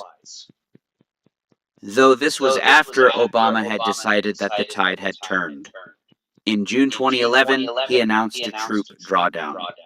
Thus, the surge, the height of America's Afghan war, came to an end. It was a tactical success, but a strategic failure. The costs had been too great. They signaled to Obama not only the unsustainability of the surge, but the unsustainability of the whole Afghan endeavor. At the time of the surge, the war correspondent C.J. Chivers reported for the New York Times that snipers imperil U.S.-led forces in Afghanistan. 5 Marines and 2 Afghan soldiers have been struck here in recent days by bullets fired at long range. That includes 1 Marine fatally shot and 2 others wounded. Almost every American and Afghan infantryman present has had frightening close calls. Some of the shooting has apparently been from Kalashnikov machine guns. Most small arms fire had been inaccurate up to that point, which can happen for any number of reasons. These include a lack of stocks on weapons, loose screws, lack of military-grade training, etc. But this more familiar brand of Taliban shooting has been punctuated by the work of what would seem to be several well-trained marksmen. Indeed, Mark Selinsky admitted, by 2014, the Taliban have produced excellent sharpshooters. The Taliban's use of camouflage, effective stalking, high-powered optics, and coordinated engagement has made them formidable shooters. By April of 2010, the Taliban's top shooter shot and killed 7 British troops in a 5-month period. The Daily Mail reported that on February 9, 2011, 2 paratroopers were killed by a single shot from a Taliban sniper. Intelligence reports found that the Taliban sniper was a 55-year-old ex-Mujahideen fighter who used an old British-made Enfield rifle and traveled around on a motorbike. He was described as... Oh dear. The Enfield's really good, by the way. The most well-trained and patient assassin we have come up against in Afghanistan. In 2012, the Wall Street Journal reported heavily armed insurgents staged attacks in Kabul and across Afghanistan, comprising attacks on foreign embassies, parliament, and military bases in Kabul, which unfolded in rapid succession. Another lethal development reared its head that year, as Afghan troops began turning their weapons on their Western backers. Dubbed insider or green on blue attacks, disgruntled soldiers and police officers, some recruited by the Taliban and some not, shot NATO troops. 44 of these attacks occurred over the course of 2012, killing or wounding 142 coalition soldiers. These terrifying attacks, extraordinarily difficult to predict or prevent, accounted for almost 20% of Western forces killed in action in 2012. In one particularly successful attack, an Afghan soldier killed 4 French soldiers and wounded another 15. By the end of the year, the French withdrew from the country. Indeed, the only thing that seemed to curtail these attacks was the drawdown of foreign troops. One eerie example of a green on blue attack occurred in May of 2012, after 2 Royal Air Force policemen posed for a photo with a young, frightened Afghan policeman who'd apparently wet himself, a chilling omen of what was to come. After posing for the photo, the man opened fire on Corporal Brent McCarthy and Lance Corporal Lee Davies, killing both. The offensive in the summer of 2013 followed the secret passing of the Taliban's longtime leader, Mullah Muhammad Omar, who founded the movement from humble beginnings. Omar was famously elusive, meeting with very few people and mainly communicating through couriers. Few can claim to have spoken to him directly, and many details of his life are simply unknown. Few images of him exist. His closest confidants decided to keep his death a secret, even from the Taliban, for years. His death... Praise be, my first ever mod is here, lurking in the void. Thank you, by the way, Vitingale. Much appreciated. Still love you. Mwah. Death became known to the world at large only in 2015. All the offensives in between were carried out in his name from the grave. The Taliban's maneuverings greatly changed in the intervening period, writes Antonio Giustozzi. Much of the increased casualty rate of the Afghan security forces after 2014 appears to have been due to the shift of the Taliban towards greater military professionalism. Wow. This effort was not in vain, as after 2006, the key battles in the American war in Afghanistan occurred in 2015 and 2016. And their shift in professionalism only continued, writes Giustozzi. After 2016, the Taliban were gaining an edge over the Afghan security forces, whose performance and capabilities stagnated while the Taliban improved their equipment and training. Elite Taliban units started using night vision equipment and laser pointers as standard, and were quite proficient in small unit tactics. There is little doubt that... Hello, my Scottish comrade. Hi, Orchestran. Great to see you. Yeah, sorry about the echo. I don't know where I went wrong again. If you can live with it, please. If you can, I completely understand, obviously. Great to see you, by the way. Hello, hello. Praise be, another Scottish comrade has joined us. Orchestran is lovely. In direct encounters, the Taliban were increasingly able to inflict much higher casualties on the Afghan security forces than they were taking. The offensive of 2015 began at 3 a.m. on the 28th of September, comprising a series of coordinated attacks across northern, southern, and eastern Afghanistan, resembling the 2006 offensive on a much larger scale.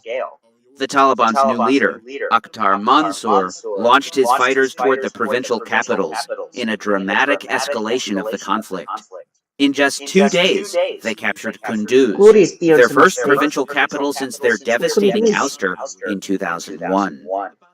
By the end of the year, parts of 6 northern provinces were in Taliban hands, something unimaginable. Oh, sweetie. Mine's is low, but it stays at a permanent level, but it's still a bit still a bit low. Leafy greens and stuff is what I do.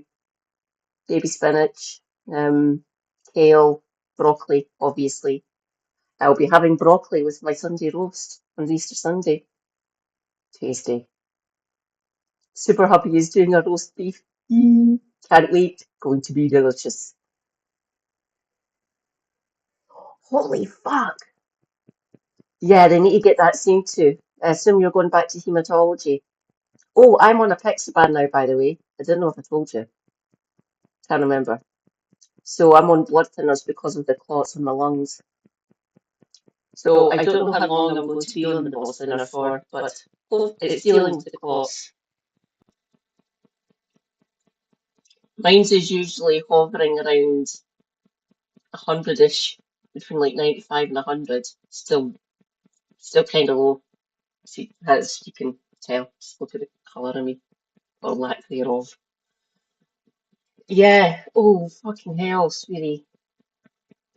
DM me on Discord to let me know. All right. You don't need to stay on the chat if you don't want to, of course. Entirely up to yourself. I would say leafy greens or broccoli to you. What else is good for iron? Liver, if you can stand liver. I like liver. I like liver and bacon and baked potatoes. What the fuck? The lowest mine's has ever been is like 86. That was years ago.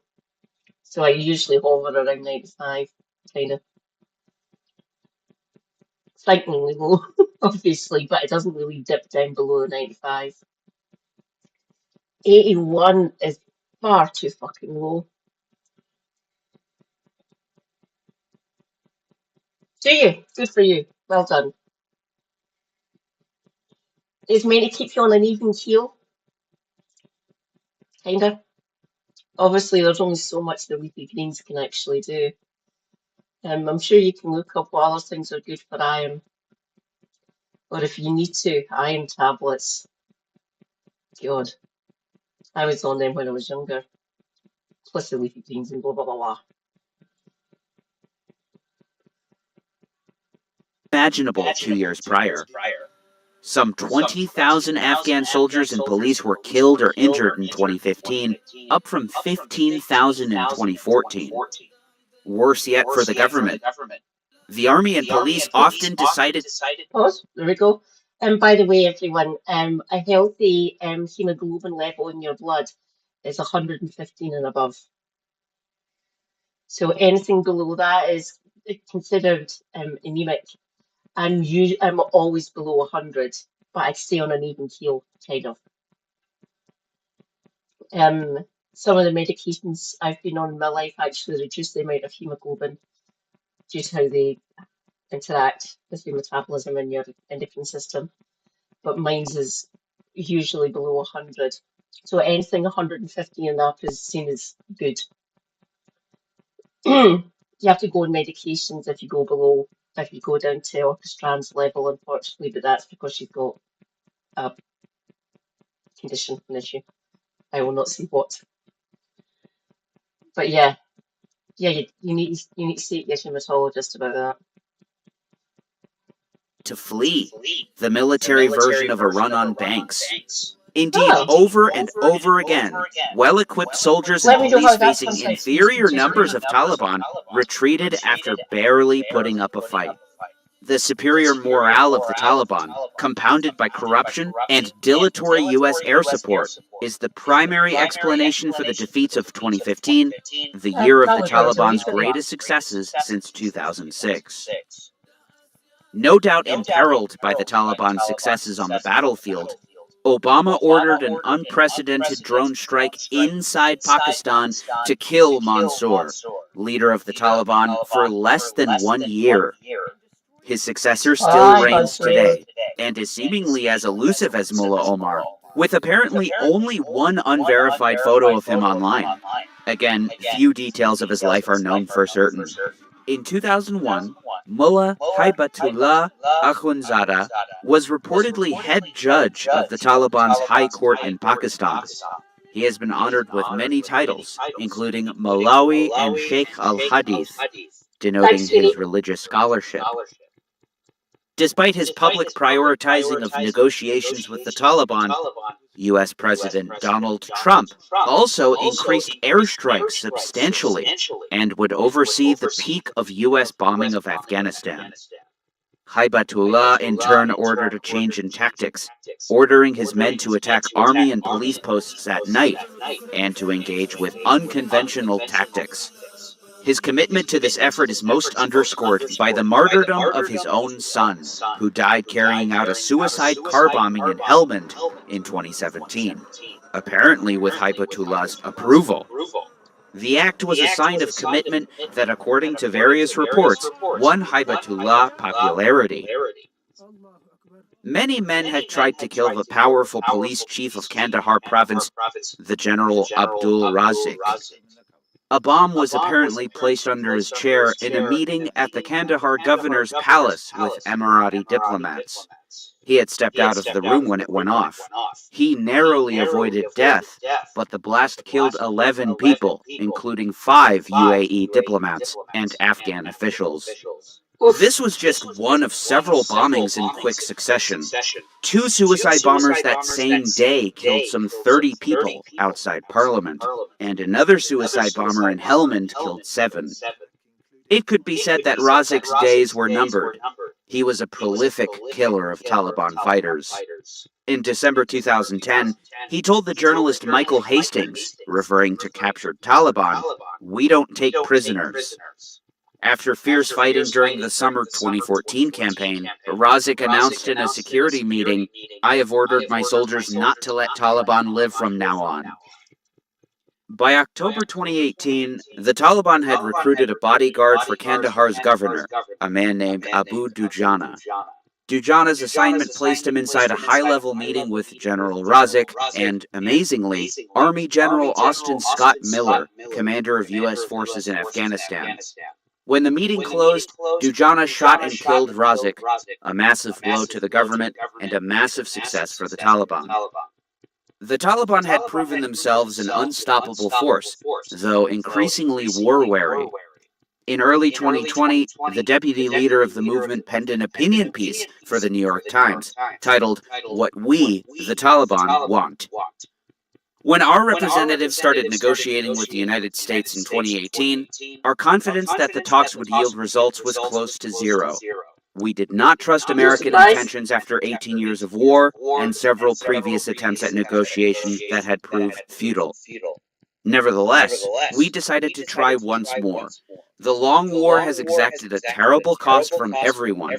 We thought it unwise to dismiss any potential opportunity for peace, no matter how meager the prospects of its success. The withdrawal of foreign forces has been our first and foremost demand.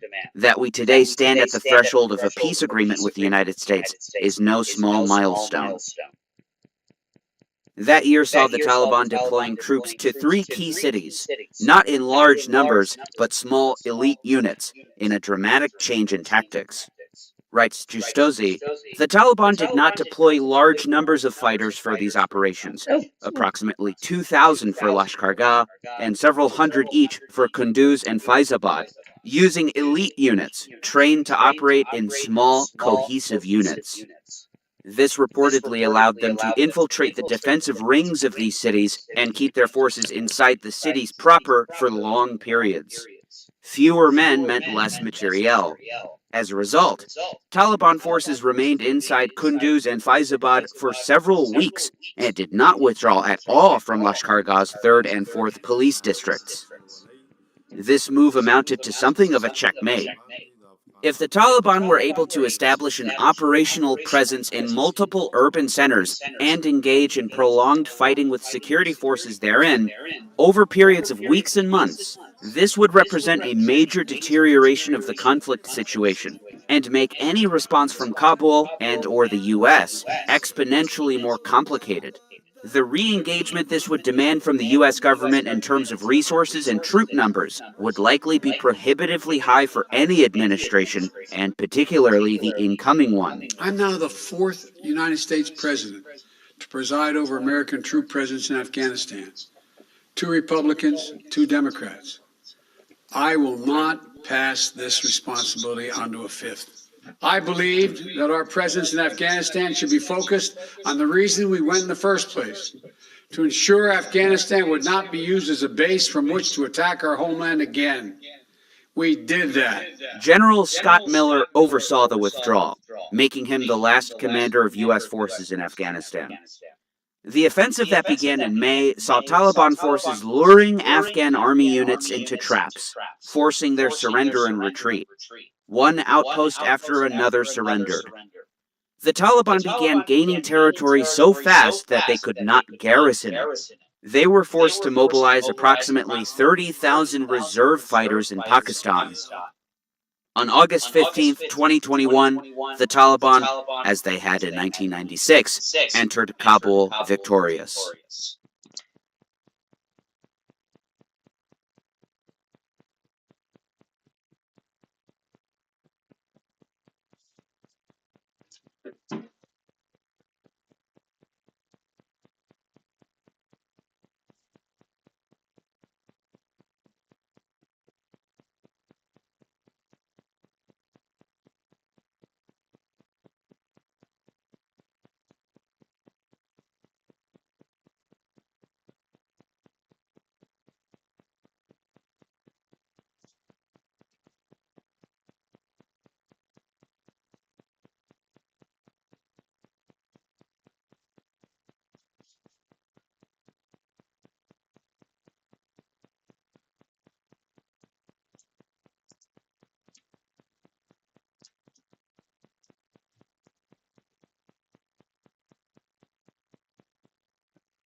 Just in New York. This video is about Eliquis, or apixaban.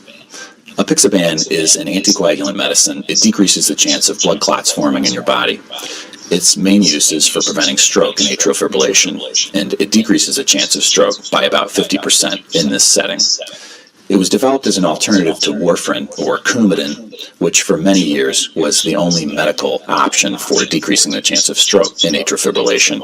It has important advantages. It has a fixed dose, so the dose doesn't change as it does with warfarin. It doesn't require frequent blood testing like warfarin does, which patients usually get blood tests every 2 to 4 weeks while they're on it forever. When a person's on apixaban, I'll check a blood test on them every 6 months or so to see that they don't have anemia and that their kidney function hasn't changed. So it's a lot less testing than warfarin. A real big advantage also is that you can eat whatever you want when you take apixaban. It doesn't change the level of the medication in your body. Whereas with warfarin, if you were to, for example, have a lot of salad for a few days in a row, that would make the warfarin level very low and ineffective for preventing strokes temporarily. So you can eat whatever you want when you take Eliquis without changing the effect.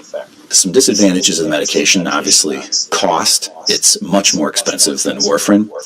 Insurance plans have variable coverage, so the only way to know how much it would cost for you would be to go to the pharmacy and ask them, basically. Certainly you can save money on the copays for the blood tests, but overall the cost of the medication usually is much higher for a person as compared to warfarin. Another disadvantage is that currently we don't have an antidote for Eliquis, although shortly, hopefully, we will, because if a person has bleeding with Eliquis and they go to the hospital, generally we just wait for the bleeding to stop or try to take care of the bleeding by doing a procedure, but we can't stop the effect of the Eliquis. Whereas with warfarin, there's an antidote, and you can be given that antidote, and the effect of the warfarin is stopped immediately. In any event, hopefully, over the next months to a year, we will have an antidote for Eliquis. The main side effect that I see for my patients is minimal nuisance-type bleeding that doesn't require stoppage of the medication, easy bruising, but it doesn't really seem to cause much in the way of other side effects in my experience, like stomach ache or headache or whatever. It doesn't seem to cause much of that. People generally feel well while they're taking Eliquis. So while Eliquis can cause major bleeding, for sure, 3% of people get it per year, it decreases the chance of stroke a lot. The average person with atrial fibrillation has a stroke risk of somewhere around 10% per year. If they take the Eliquis, then the risk is somewhere around 4 to 5% per year. This is a major decrease in the chance of stroke. It really adds up over time. So over 10 years, that would be a 40 to 50% decrease in the absolute risk for stroke, and that makes it worth it to tolerate the potential side effect for major bleeding. A stroke is an irreversible thing. It causes permanent damage to the brain and the person's permanently affected. There's no going back on a stroke. Whereas with major bleeding, generally that can be treated, the problem solved, and then the person goes on without any major ill effect from having had the bleeding. So while major bleeding does happen with apixaban quite frequently, it's, in my opinion, worth it to tolerate that risk because it decreases the chance for a stroke so much. And now, a special note from our sponsor. Actually, there is no sponsor. I'm not paid by anybody to make this video, and I have no financial interest in Eliquis. Overall, I find apixaban to be a very useful medication, and I have many patients for whom I prescribe it with the purpose of decreasing the chance of stroke in atrial fibrillation. Be sure to like and subscribe for more content, and visit my website, cardiogauge.com, for a personalized assessment of your heart health.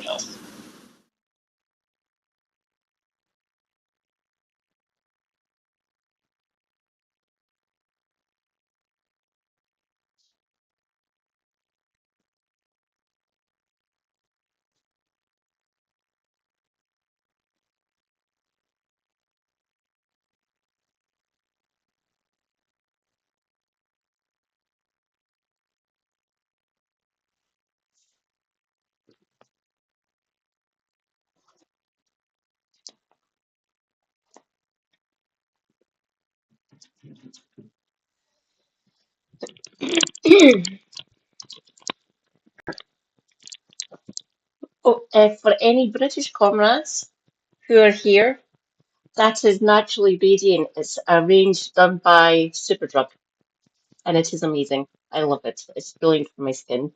As you can see, I don't get outbreaks. I've tried to encourage my sister, who suffers from really bad outbreaks, to see if that can help her. I think she'll just stick with her. I'm not entirely sure. She's on medicated stuff for some of the worst outbreaks that she has. They're stress related. So I assume she's going through a lot because she's a community nurse. So that's the medication I'm on. But if I bang myself in any sort of way, I was already bruising rather badly. I've bruised rather badly for most of my life. So if I bruise myself in any major way, straight to casualty, straight to A&E for me, because they can't risk it because I'm at risk of having a major bleed, and we don't want to dislodge them and me having a stroke. Tad young.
No market share.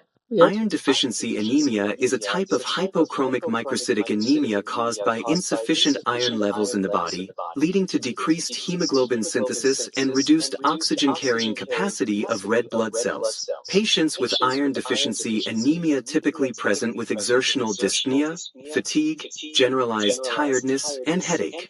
In this video, I discuss the most common causes of iron deficiency anemia. Chronic blood loss, which is the commonest cause of iron deficiency in adults. It can occur due to gastrointestinal bleeding, especially in conditions like peptic ulcer disease, gastric or colorectal cancer, inflammatory bowel disease, hemorrhoids, and esophageal varices, among others. In addition, long-term use of nonsteroidal anti-inflammatory drugs such as aspirin, ibuprofen, and diclofenac can cause gastrointestinal bleeding. Heavy menstrual bleeding can also cause iron deficiency anemia. This can occur due to conditions like uterine fibroids, adenomyosis, and endometriosis. Poor dietary intake of iron is another major cause of iron deficiency. Iron is high in foods of animal origin compared to plant foods. Additionally, iron from animal foods is absorbed better into the body. Therefore, vegetarians and vegans, as well as malnourished individuals, are at a higher risk of developing iron deficiency. Impaired absorption of iron into the body is another cause of iron deficiency. This can occur in conditions like celiac disease, atrophic gastritis, Helicobacter pylori infection, and gastrectomy or bariatric surgery. Long-term use of proton pump inhibitors such as omeprazole can also cause iron deficiency. Increased physiological demand can also cause iron deficiency anemia, especially during infancy, early childhood, and adolescence. Other conditions where iron deficiency can occur include parasitic infections, especially hookworm, repeated blood donations, and chronic kidney disease.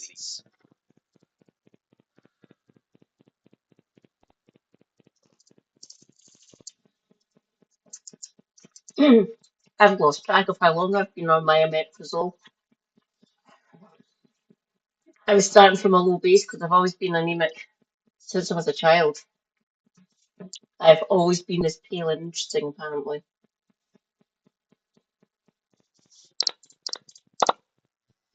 I've been waiting for Marcus to go live. Homozygote, by the way. Doesn't seem to be. I think I'll go and check Discord to see if he's streaming or not. Give me a second, comrades. Discord? Where are we? Homozygote. Twitch.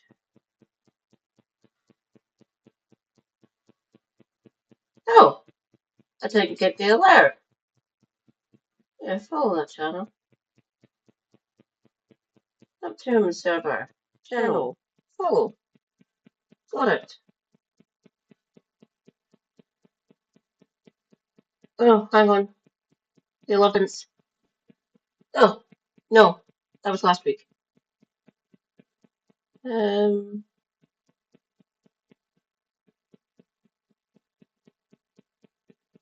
Huh.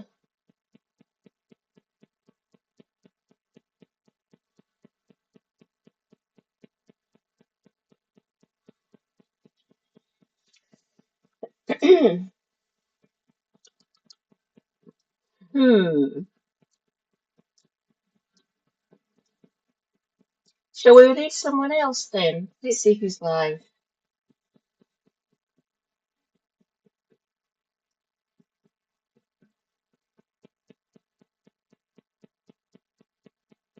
Lucy's live. Some random geek. The Godfather. Struggle for. Ah, right.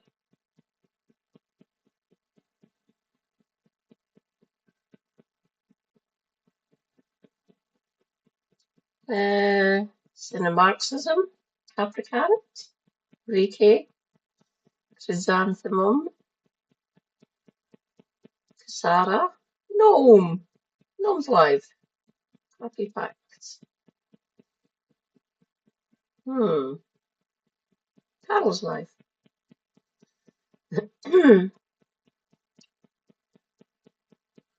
We'll find another video.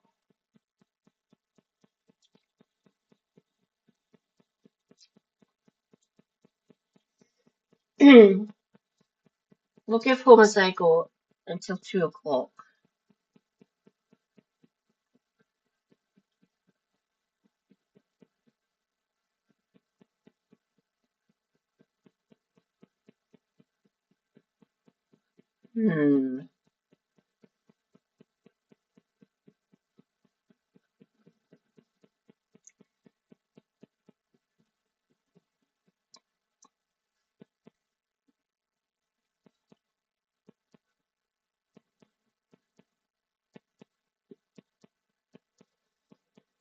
Oh, Francesca and Washahat.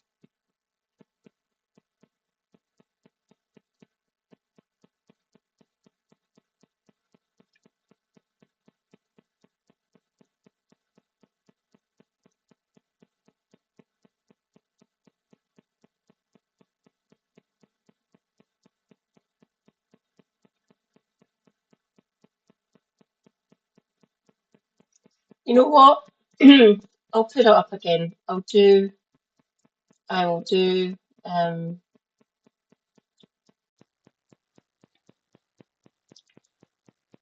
will do Lisa's one. It's quite fun. Oh, I need to set up that Discord channel. Anyone wanting to escape? Where is she? There she's there.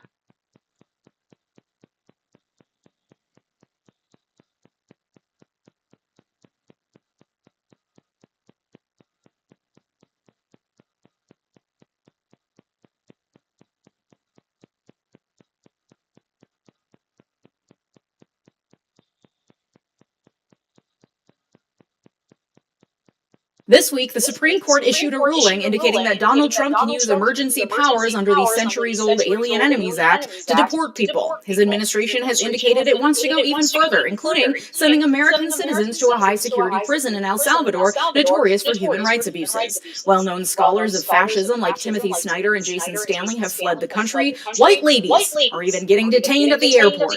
And the New York Times is publishing articles like this opinion piece they dropped today with the headline, "We should all be very, very afraid." If you live in America right now and haven't been sucked into the MAGA cult, you likely are feeling a sense of unease, to say the least. Not just because your 401k value is plummeting dramatically in the face of an escalating trade war, but also because it feels like the walls are closing in on more and more people, both our rights and also our physical autonomy and safety.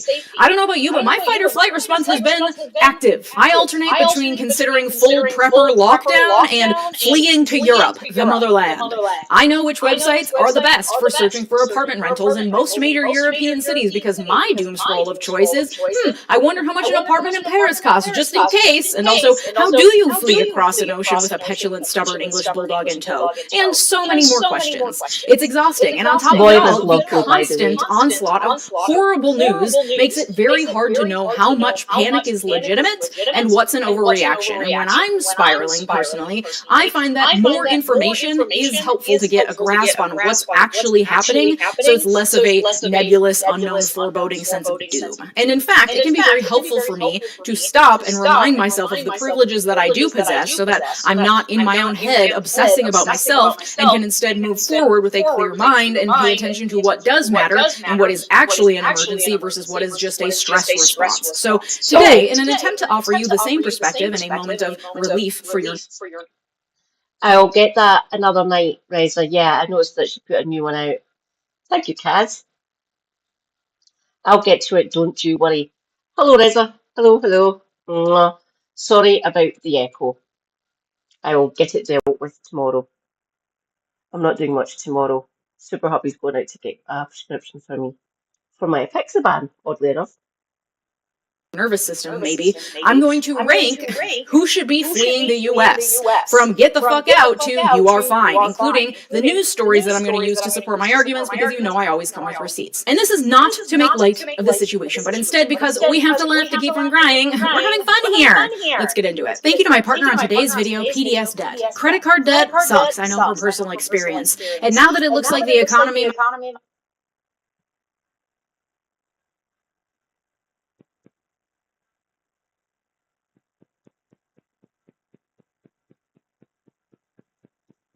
You should probably seriously consider leaving. Get your shit together, meaning you should get your affairs in order, have your important documents ready, call your friend in Canada and see if they have a spare bedroom, make a legitimate actionable plan to leave. Next, No problem, Reza. It's nice to see you.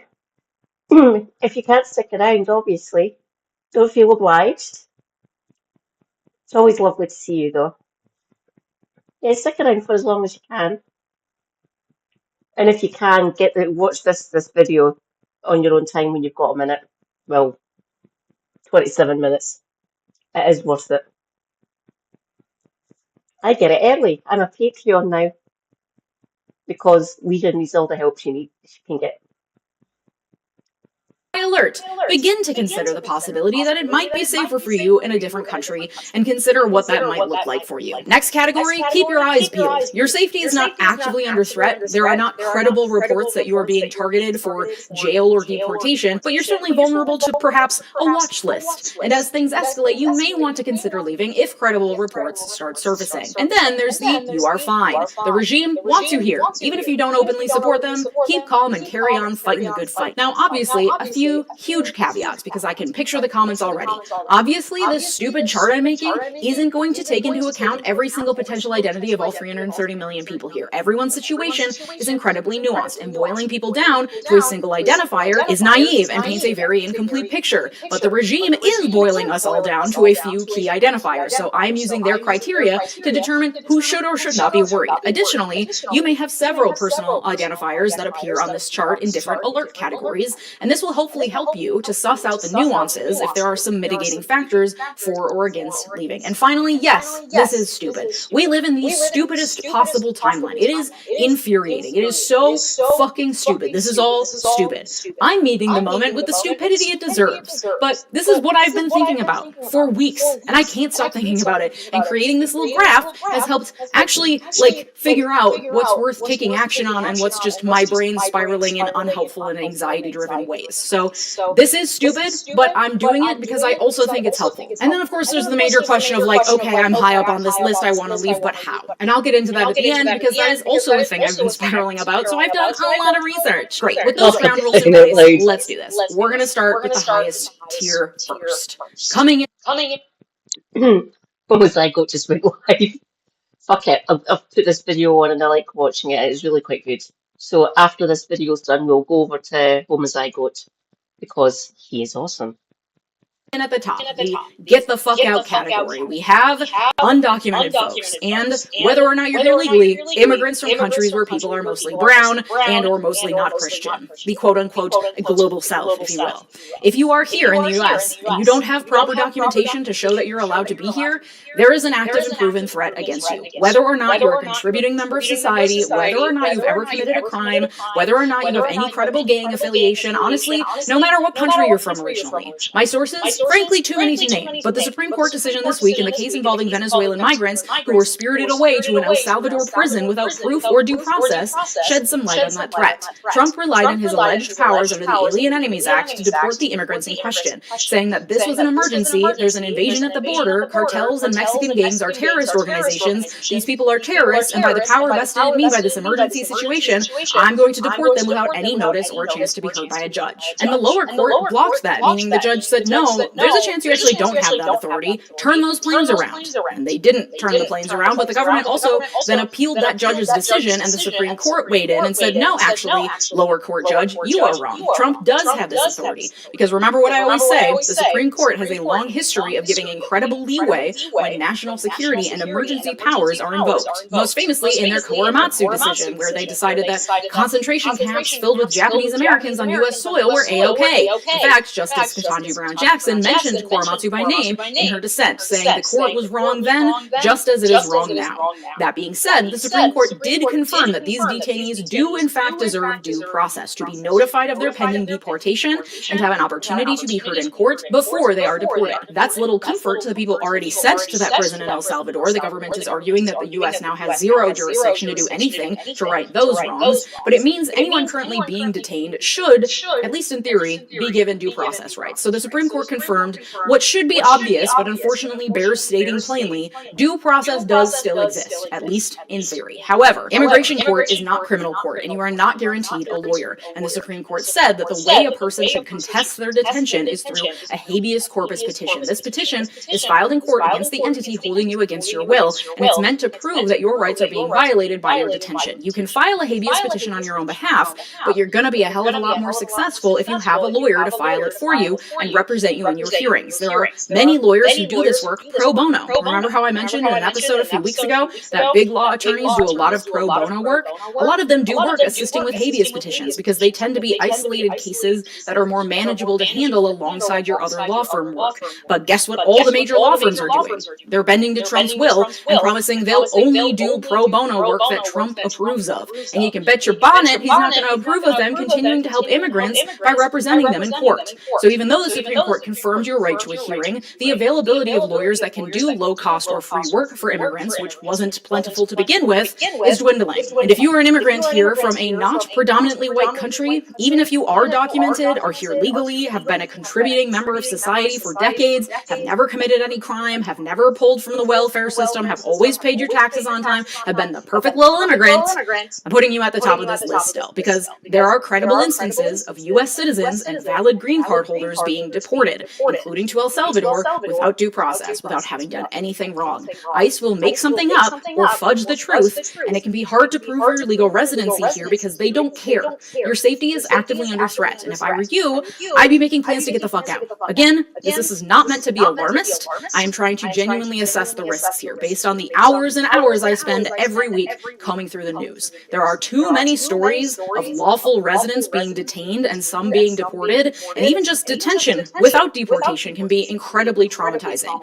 The threat is very real. You are not overreacting if you are making plans to leave post-haste. Okay, next criteria on the list we have get your shit together. This means, do you have your passport and other documentation together and ready to go? Do you have a plan for if you need to leave quickly? I would be reaching out to friends in other countries if you have any. I would be choosing which country I would go to and the best route to long-term residency in that country, just in case. On this list, I have put anyone who's brown and looks like they could come from Latin America or a Middle Eastern country, or whose name sounds like it could be from those regions, or whose parents are from those regions, even if you were born in the US. My sources, stories are emerging of more and more people being detained at airports, including a lawyer, including US citizens who were born here but maybe have dual nationality with a country from those regions, or whose parents are from those regions, especially if you travel to those regions regularly, they have that information. I just got escorted off of a flight as an American in LAX.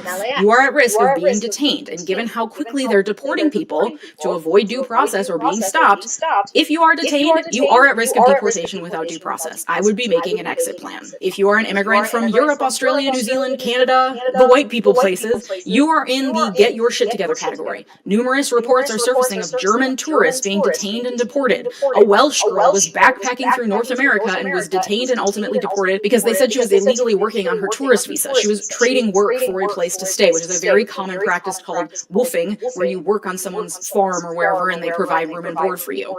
The BBC article about her return home reads the same as when you hear about Americans being detained in Russia or somewhere and then returned home. It says, quote, a backpacker detained in the US is back home in Wales after an emotional airport reunion, her father has confirmed.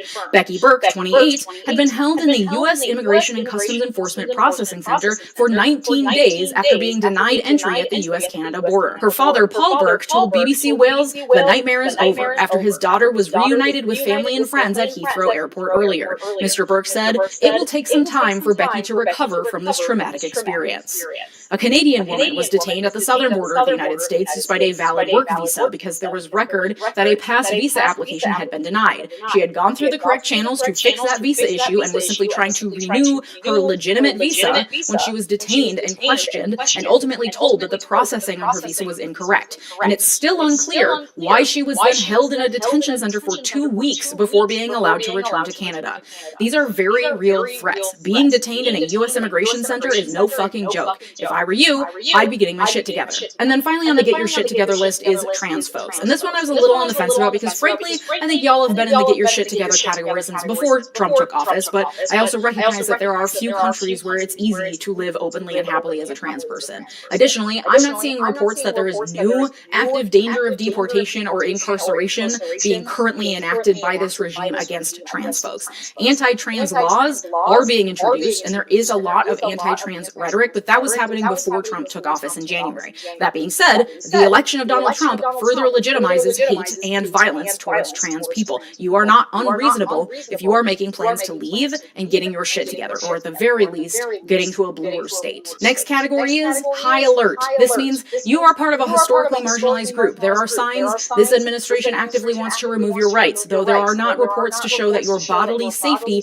is currently under new and increased threat in the same way that those in the higher categories are. I'd be considering my options if I were you. I'd be doing little research. I'd be seeing if I have ancestry somewhere that would allow me to get citizenship. I'd be thinking about applying for jobs internationally if I can. This category includes Black people. Now, if you're Black and a recent immigrant or child of immigrants, those higher categories also apply to you, but if you're Black and not a recent immigrant, descendants of formerly enslaved people, for example, there's not new evidence of increased active targeting of Black Americans, like their physical safety, but the threat to you is higher simply because racism and hatred is being legitimized through Trump's presidency, and because dismantling DEI programs and calling every Black person a DEI hire is going to hinder your opportunities in this country. Plus, the other threats to your physical safety and to incarceration that come with just being Black in this country, which is not new to this regime. Racism is a problem everywhere, but your opportunities may be less hindered elsewhere, where education is more accessible and less expensive, where there's established practices of at least trying to avoid bias in hiring processes, etc. The US is not creating an environment for you to thrive, so it is not unreasonable for you to seriously consider your options for going elsewhere. Also on high alert, disabled people, whether physically or mentally or in ways that are not immediately visible. You are already marginalized. The Trump regime and Project 2025 have made it clear they don't give a shit about you. There is a real threat that your protections and rights may go away. That being said, again, you are not under immediate and increased bodily threat to the same level as these higher categories, but you are not unreasonable for considering other countries where protections are less at risk. Also on high alert, Muslims, who are historically marginalized. Existing in a Christian nationalist state is not going to contribute to your thriving and will legitimize increased hatred and violence toward Muslims. You may be a target because of your faith. You are not unreasonable for considering whether other countries would allow you to more openly practice your faith without fear of retribution. And also on high alert, the LGBTQ community generally. There is active threat against the protection for same-sex marriage that could significantly impact everything from how you pay your taxes, to your rights over your children, to your protection from work discrimination, and more. Your bodily safety is not being targeted at the moment by actors within this regime, but your rights certainly are. You're not unreasonable for considering other countries where your marriage and your family and your life is respected and protected, or at the very least, bluer states that provide greater protections. Next category down on the list is keep your eyes peeled. These are people at heightened risk of being targeted for various reasons, but who aren't actively at risk for their physical safety. You would advance to a higher risk category when news reports surface that people like you are being targeted for arrest or violence increases against you. You should keep an eye out for those reports and be ready to start thinking about leaving if that risk increases. On this list we have Jewish people. In a Christian nationalist state, Jews are used as pawns to claim anti-Semitism when reporting protesters, for example, but the reality is you are still an other. You come from a long history of marginalization. It is not unreasonable for you to be on alert for potential threats. Also, keep your eyes peeled to academics. You're not being targeted for bodily harm yet, but your universities are under attack. Your employment opportunities are dwindling. Respect for your work is decreasing. You are not unreasonable for considering whether there are other countries that would value your work more or would allow for your full and complete intellectual freedom and debate.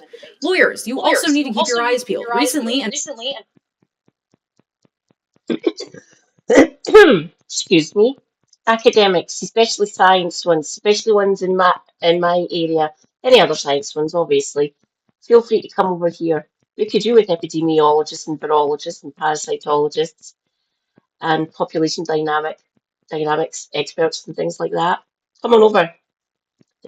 I will set up a Discord channel for you specifically, and I will show you the reserve list of occupations that we are looking for here in the UK. Trying to get into this country is going to be difficult, but if you've got all your documentation and say, I am this, I have done this, I used to work here, now I've been fired by this administration, you can come over here. We could do with you. In fact, anyone in STEM, we could do with all of you. And if you can get additional education, if you've already got your BSc, you have to pay for your PhD or you can sell your soul to someone. The British government aren't currently funding for PhDs at the minute, but I will be keeping an eye on that. So if that changes and they start funding for PhDs again for scientists and engineers and things like that, to come on over. If you're in tech as well, this government seems to be obsessed with AI. So if you want to come over here, I guess, not that I trust AI, of course, still nowhere good enough to be implemented in a major government rollout, in my opinion. But feel free, come on over. I'll set up a general one for most academics and the other categories as well. But there'll be a one specifically for scientists, especially health-based science. So I will get that set up over the next couple of days. Okay? An attorney representing pro-Palestinian protesters was detained at an airport in Michigan. He falls into other higher risk categories on this chart, but it's not unreasonable to wonder whether his work played a role in his detention. Your places of employment are actively being targeted. Whether you work at a large law firm, at a nonprofit that relies on government funds, or for the government itself and you're not willing to fall in line, it is not unreasonable for you to consider whether your ability to freely practice your profession might be easier elsewhere. Journalists and news commentators, ditto to you. Trump and his cronies have made it very clear that they are hostile to journalists who don't fall in line. Your places of employment are being actively targeted for lawsuits. Trump is very willing to name and shame journalists on social media and elsewhere, which has led to credible threats against journalists' lives if you fall into Trump's crosshairs. There are no signs that journalists are being actively targeted by the regime such that their bodily safety is actively at risk, but it is not unreasonable to be keeping your eyes peeled for the first sign of more active crackdowns against journalists. Known communists, you're on the keep your eyes peeled list as well. You know that despite the fact that MAGA people don't actually know what the definition of communism is, this country is not above actively targeting people on communist membership lists. That historic marginalization, combined with this regime's open hostility against communists, means that while you're not actively being targeted and your physical safety isn't... Because I'm on social media and I actually be considered broadcasting, essentially, and I'm a known communist, I'm a member of the Green Party, which they'll probably see as communist anyway, or leftist. So, America, sorry, you've been marked off my bucket list. I would never get in. I'd probably be detained. And I ain't going through that. My health is far too fragile for that, even when I'm back up to like 85 or 90%. Not that I've been up that high. So, no. Sorry, America, can't visit. Anyone that wants to see me, come over to Glasgow. You can join me here. You can have a lovely holiday in Glasgow and the rest of Scotland. I can show you all the lovely sights, brilliant restaurants as well. So I can't make it over now. I couldn't make it over because of the medicines I'm on, but the ones that are watched for, I'm no longer on them. But, oh, wrong arm. This, my buprenorphine patch, not allowed in. So even if I wasn't a communist, this would prevent me from getting in. So did my HRT, but I've been taken off that. That's what's been causing the blood clots in my legs and on my lungs. So I'm off my HRT now, but this will still stop me from getting in. Plus, obviously, the other reasons. So, sorry, America, you're never going to get to see me. The internet does exist, of course. I can still check out America online. Currently at risk, it's not unreasonable for you to be on alert and considering whether you might be able to openly express your political views somewhere else. And then women are on the keep your eyes peeled list as well. Threats against our autonomy are not new to this regime. We've already seen our rights eroded through the end of Roe v. Wade, but this new regime is giving Iliad. It's giving Handmaid's Tale. There are active threats to our rights in the form of proposed changes to marriage laws that would get rid of no-fault divorces, as well as the SAVE Act, which Congress could vote on this week, which changes the voting rules and would require people to to show proof of citizenship in order to vote. Showing proof of citizenship requires either a birth certificate or a passport, and many married women change their last name so the name on their birth certificate doesn't match their legal name. For women who don't have a passport or ready access to their social security card, a notoriously fragile and tiny piece of basically tissue paper that you're expected to keep safe and keep track of for your entire life, that creates a number of new barriers to voting. Not to mention the open disdain for women generally shown by this regime. Their supreme leader has literally been found liable for sexual assault repeatedly. It's not unreasonable for you to consider whether existing as a woman might feel safer in another country and to be on alert for any changes that might make you feel more at risk. Okay, and finally we get to the you are fine category. You're wanted. You're safe. Donnie loves you. You are the preferred category of person, the purest of the pure, that the white Christian nationalists want populating our great nation. If you're white, if you're a MAGA believer, if you bleed red, white, and blue, brother, if you're a practicing Christian, congratulations, you got nothing to worry about. Now, how to use this chart, because again, this is not meant to alarm you. It is meant as a tool to evaluate the actual risk you face with a clearer frame of reference. I'll use myself as an example because I find myself often spiraling when I read about infringements on the due process rights of immigrants, of people being detained by ICE off the street. It can make it feel like I am personally actively under threat right now at all times. So I'm a white, cisgender, bisexual woman who is a lawyer and a news commentator with 5 years of online evidence of my open disdain for the regime. The only one of those identities that puts me in the high alert category is that I'm a member of the LGBTQ community. That being said, I'm married to a cis white man, so I move through the world undetected, secret bisexual. I don't consider myself to be in the high alert category because loss of rights won't really affect me. So that means that despite all my panic and fight or flight responses, I'm at the bottom rungs of this alert graph, with the strong mitigating factor that I'm white. But there are a number of things that are strikes against me, namely being a woman who's a lawyer and not a journalist but a public-facing news commentator, which often gets conflated with journalism and is probably just as bad in the eyes of this regime. And I'm not a communist, but I've certainly frequently and with much fervor expressed very public dissent of this regime, of which there is excessive public record. So I'm keeping my eyes peeled, okay? First sign of journalists being whisked away to El Salvador in the night, or people having their citizenship revoked because they're lawyers, I'm elevating myself to get the fuck out and I'm leaving, okay? And since that is not the case at this point, taking a deep breath, I'm calming the fuck down. I'm staying put. I'm learning to be more self-sufficient. I'm fighting the good fight in whatever way I can. But this is, of course, little solace to those of you at the top of this list, and there's not much I can say to you at this point because I'm not trying to make you feel better. I think that that's condescending in the face of very real threat. There is very little that you can do to stop what's happening at this point. If you have a country you can go back to, do that. But I know that's not always an option. If you are a national of a country in Latin America, Andorra, the Philippines, Equatorial Guinea, Portugal, you can get citizenship in Spain after 2 years of residency.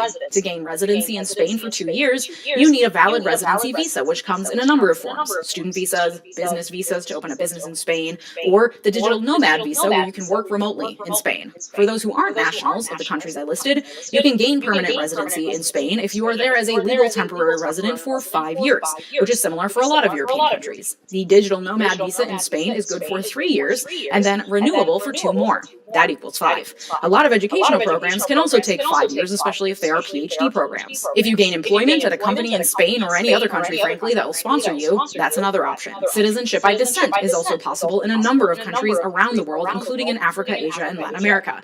I'm most familiar with citizenship by descent in Europe because, look at me, but I know that non-European countries offer it as well. Within Europe, Spain, Italy, Poland, Luxembourg all come to mind as countries that offer citizenship by descent under varying circumstances. If you're white and live in the upper Midwest, the likelihood that you have Luxembourgish ancestry is pretty high. Both of my grandparents had grandparents straight out of Luxembourg. Because of that, I actually obtained Luxembourgish citizenship last year. Like, I'm telling you, this is actually possible. People talk about leaving the US like it's a pipe dream, and it's certainly hard and not for the faint of heart and requires some money and investment of time for sure, but it's not impossible. The Netherlands has a great business visa where if you open a business there, and it could just be transferring your existing LLC. One of my friends and her family, they came back over. She's Glaswegian, she's Scottish, so she came back home essentially. Her husband, she met here. She's a nurse, and he was doing his degree at Glasgow, so that's how they met. So they're back home now. He's loving living in Glasgow. I helped them. We helped them find out a house for them for them and their two girls. So they're loving it here.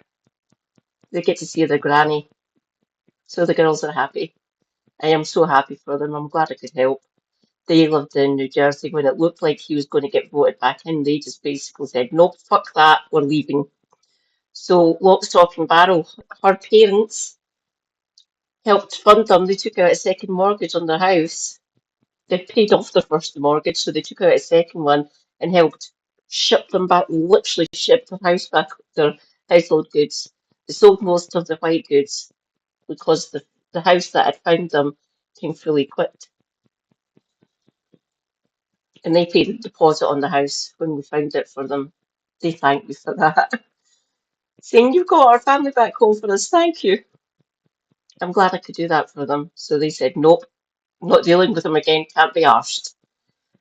Plus, my friend had got burnt out through the pandemic, being a nurse in New York. Don't blame her, Christ.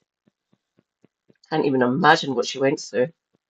So they're back home now, and she's working in casualty in the Royal. Brilliant, good for her. And he's now a social worker. And he's doing his PhD to become a child psychologist as well. So he's back at Glasgow. He managed to get funding rather easily, oddly enough. Good for him. So they're here. Glad I could help. It cost quite a lot to get back over the Atlantic, but they decided nope, not doing it, and they just sold their house, came back. To the Netherlands, you can obtain a visa to live there. If you have a highly sought-after profession, especially in tech, you can likely get in as a highly skilled immigrant. Most countries have that as an option and usually provide lists of professions that fall into that category.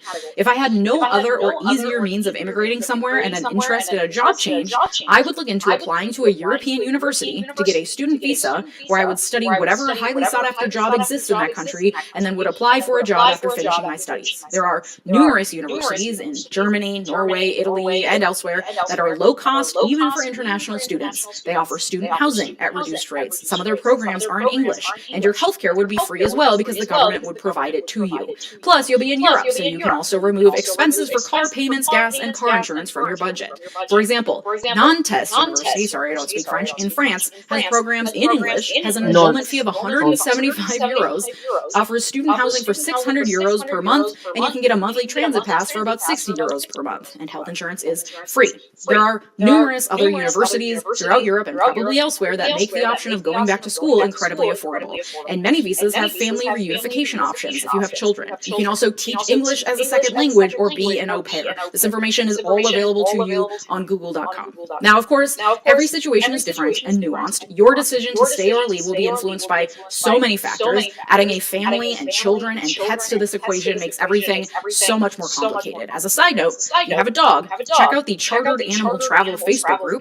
Also, Bark Air offers flights for dogs, and they're expensive for now, but they're working on expanding offerings and lowering costs. Or you can sail from New York to Europe aboard the Queen Mary 2 with your dog on board, if you don't want to fly with your dog in stowage under the plane, which is incredibly unsafe for flat-faced dogs and cats. And I can already see the Europeans in my comments. There are going to be a lot of people from other countries telling you they don't want you to come there. The reality is that anti-immigrant sentiment is not unique to America. Every European will tell you their city is experiencing an unprecedented housing crisis. That's true everywhere in Europe and the US and elsewhere around the world. As a white person, I'd rather take up space in the land where my people came from than gentrify a neighborhood in Mexico City, for example. It's hard to stay in the US under the current regime. It is also incredibly hard to leave because everywhere is experiencing instability right now. And being an immigrant, no matter how white you are, is an incredibly difficult experience, made all the more difficult if you have additional intersecting identities.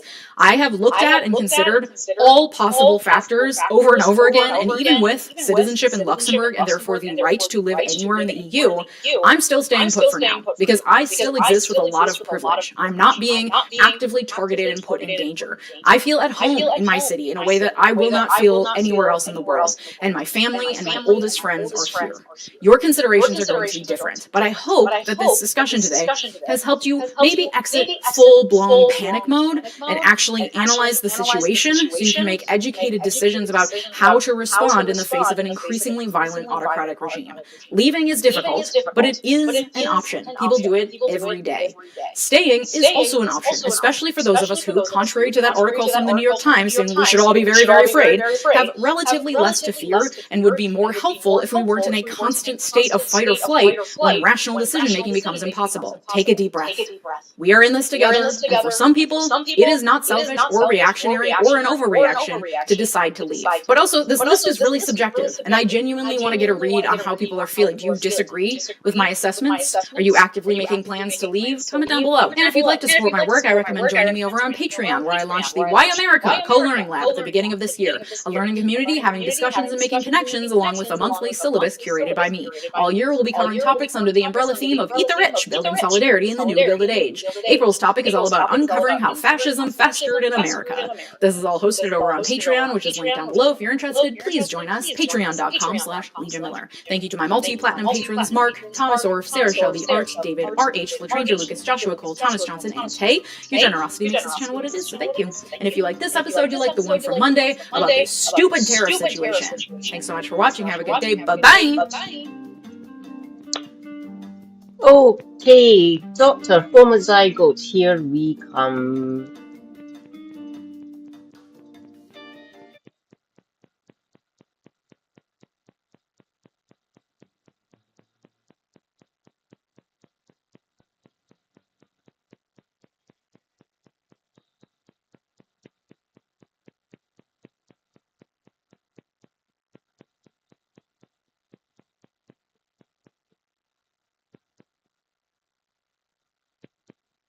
Sorry, YouTube people, I haven't figured out how to read there yet.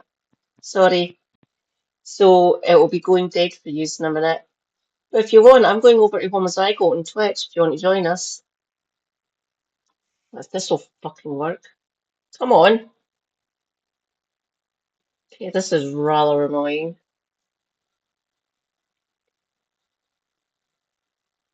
Dr. Homozygote.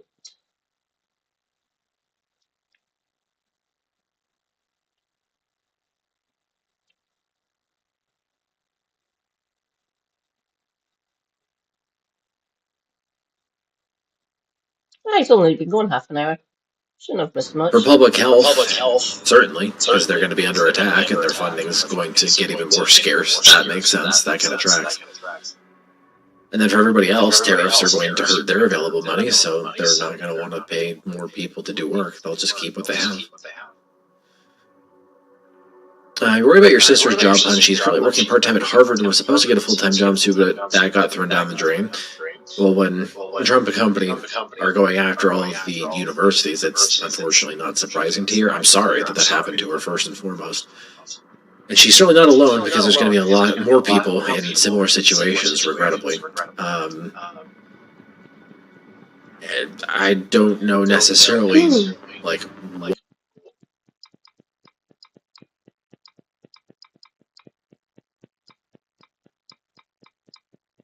to say anything.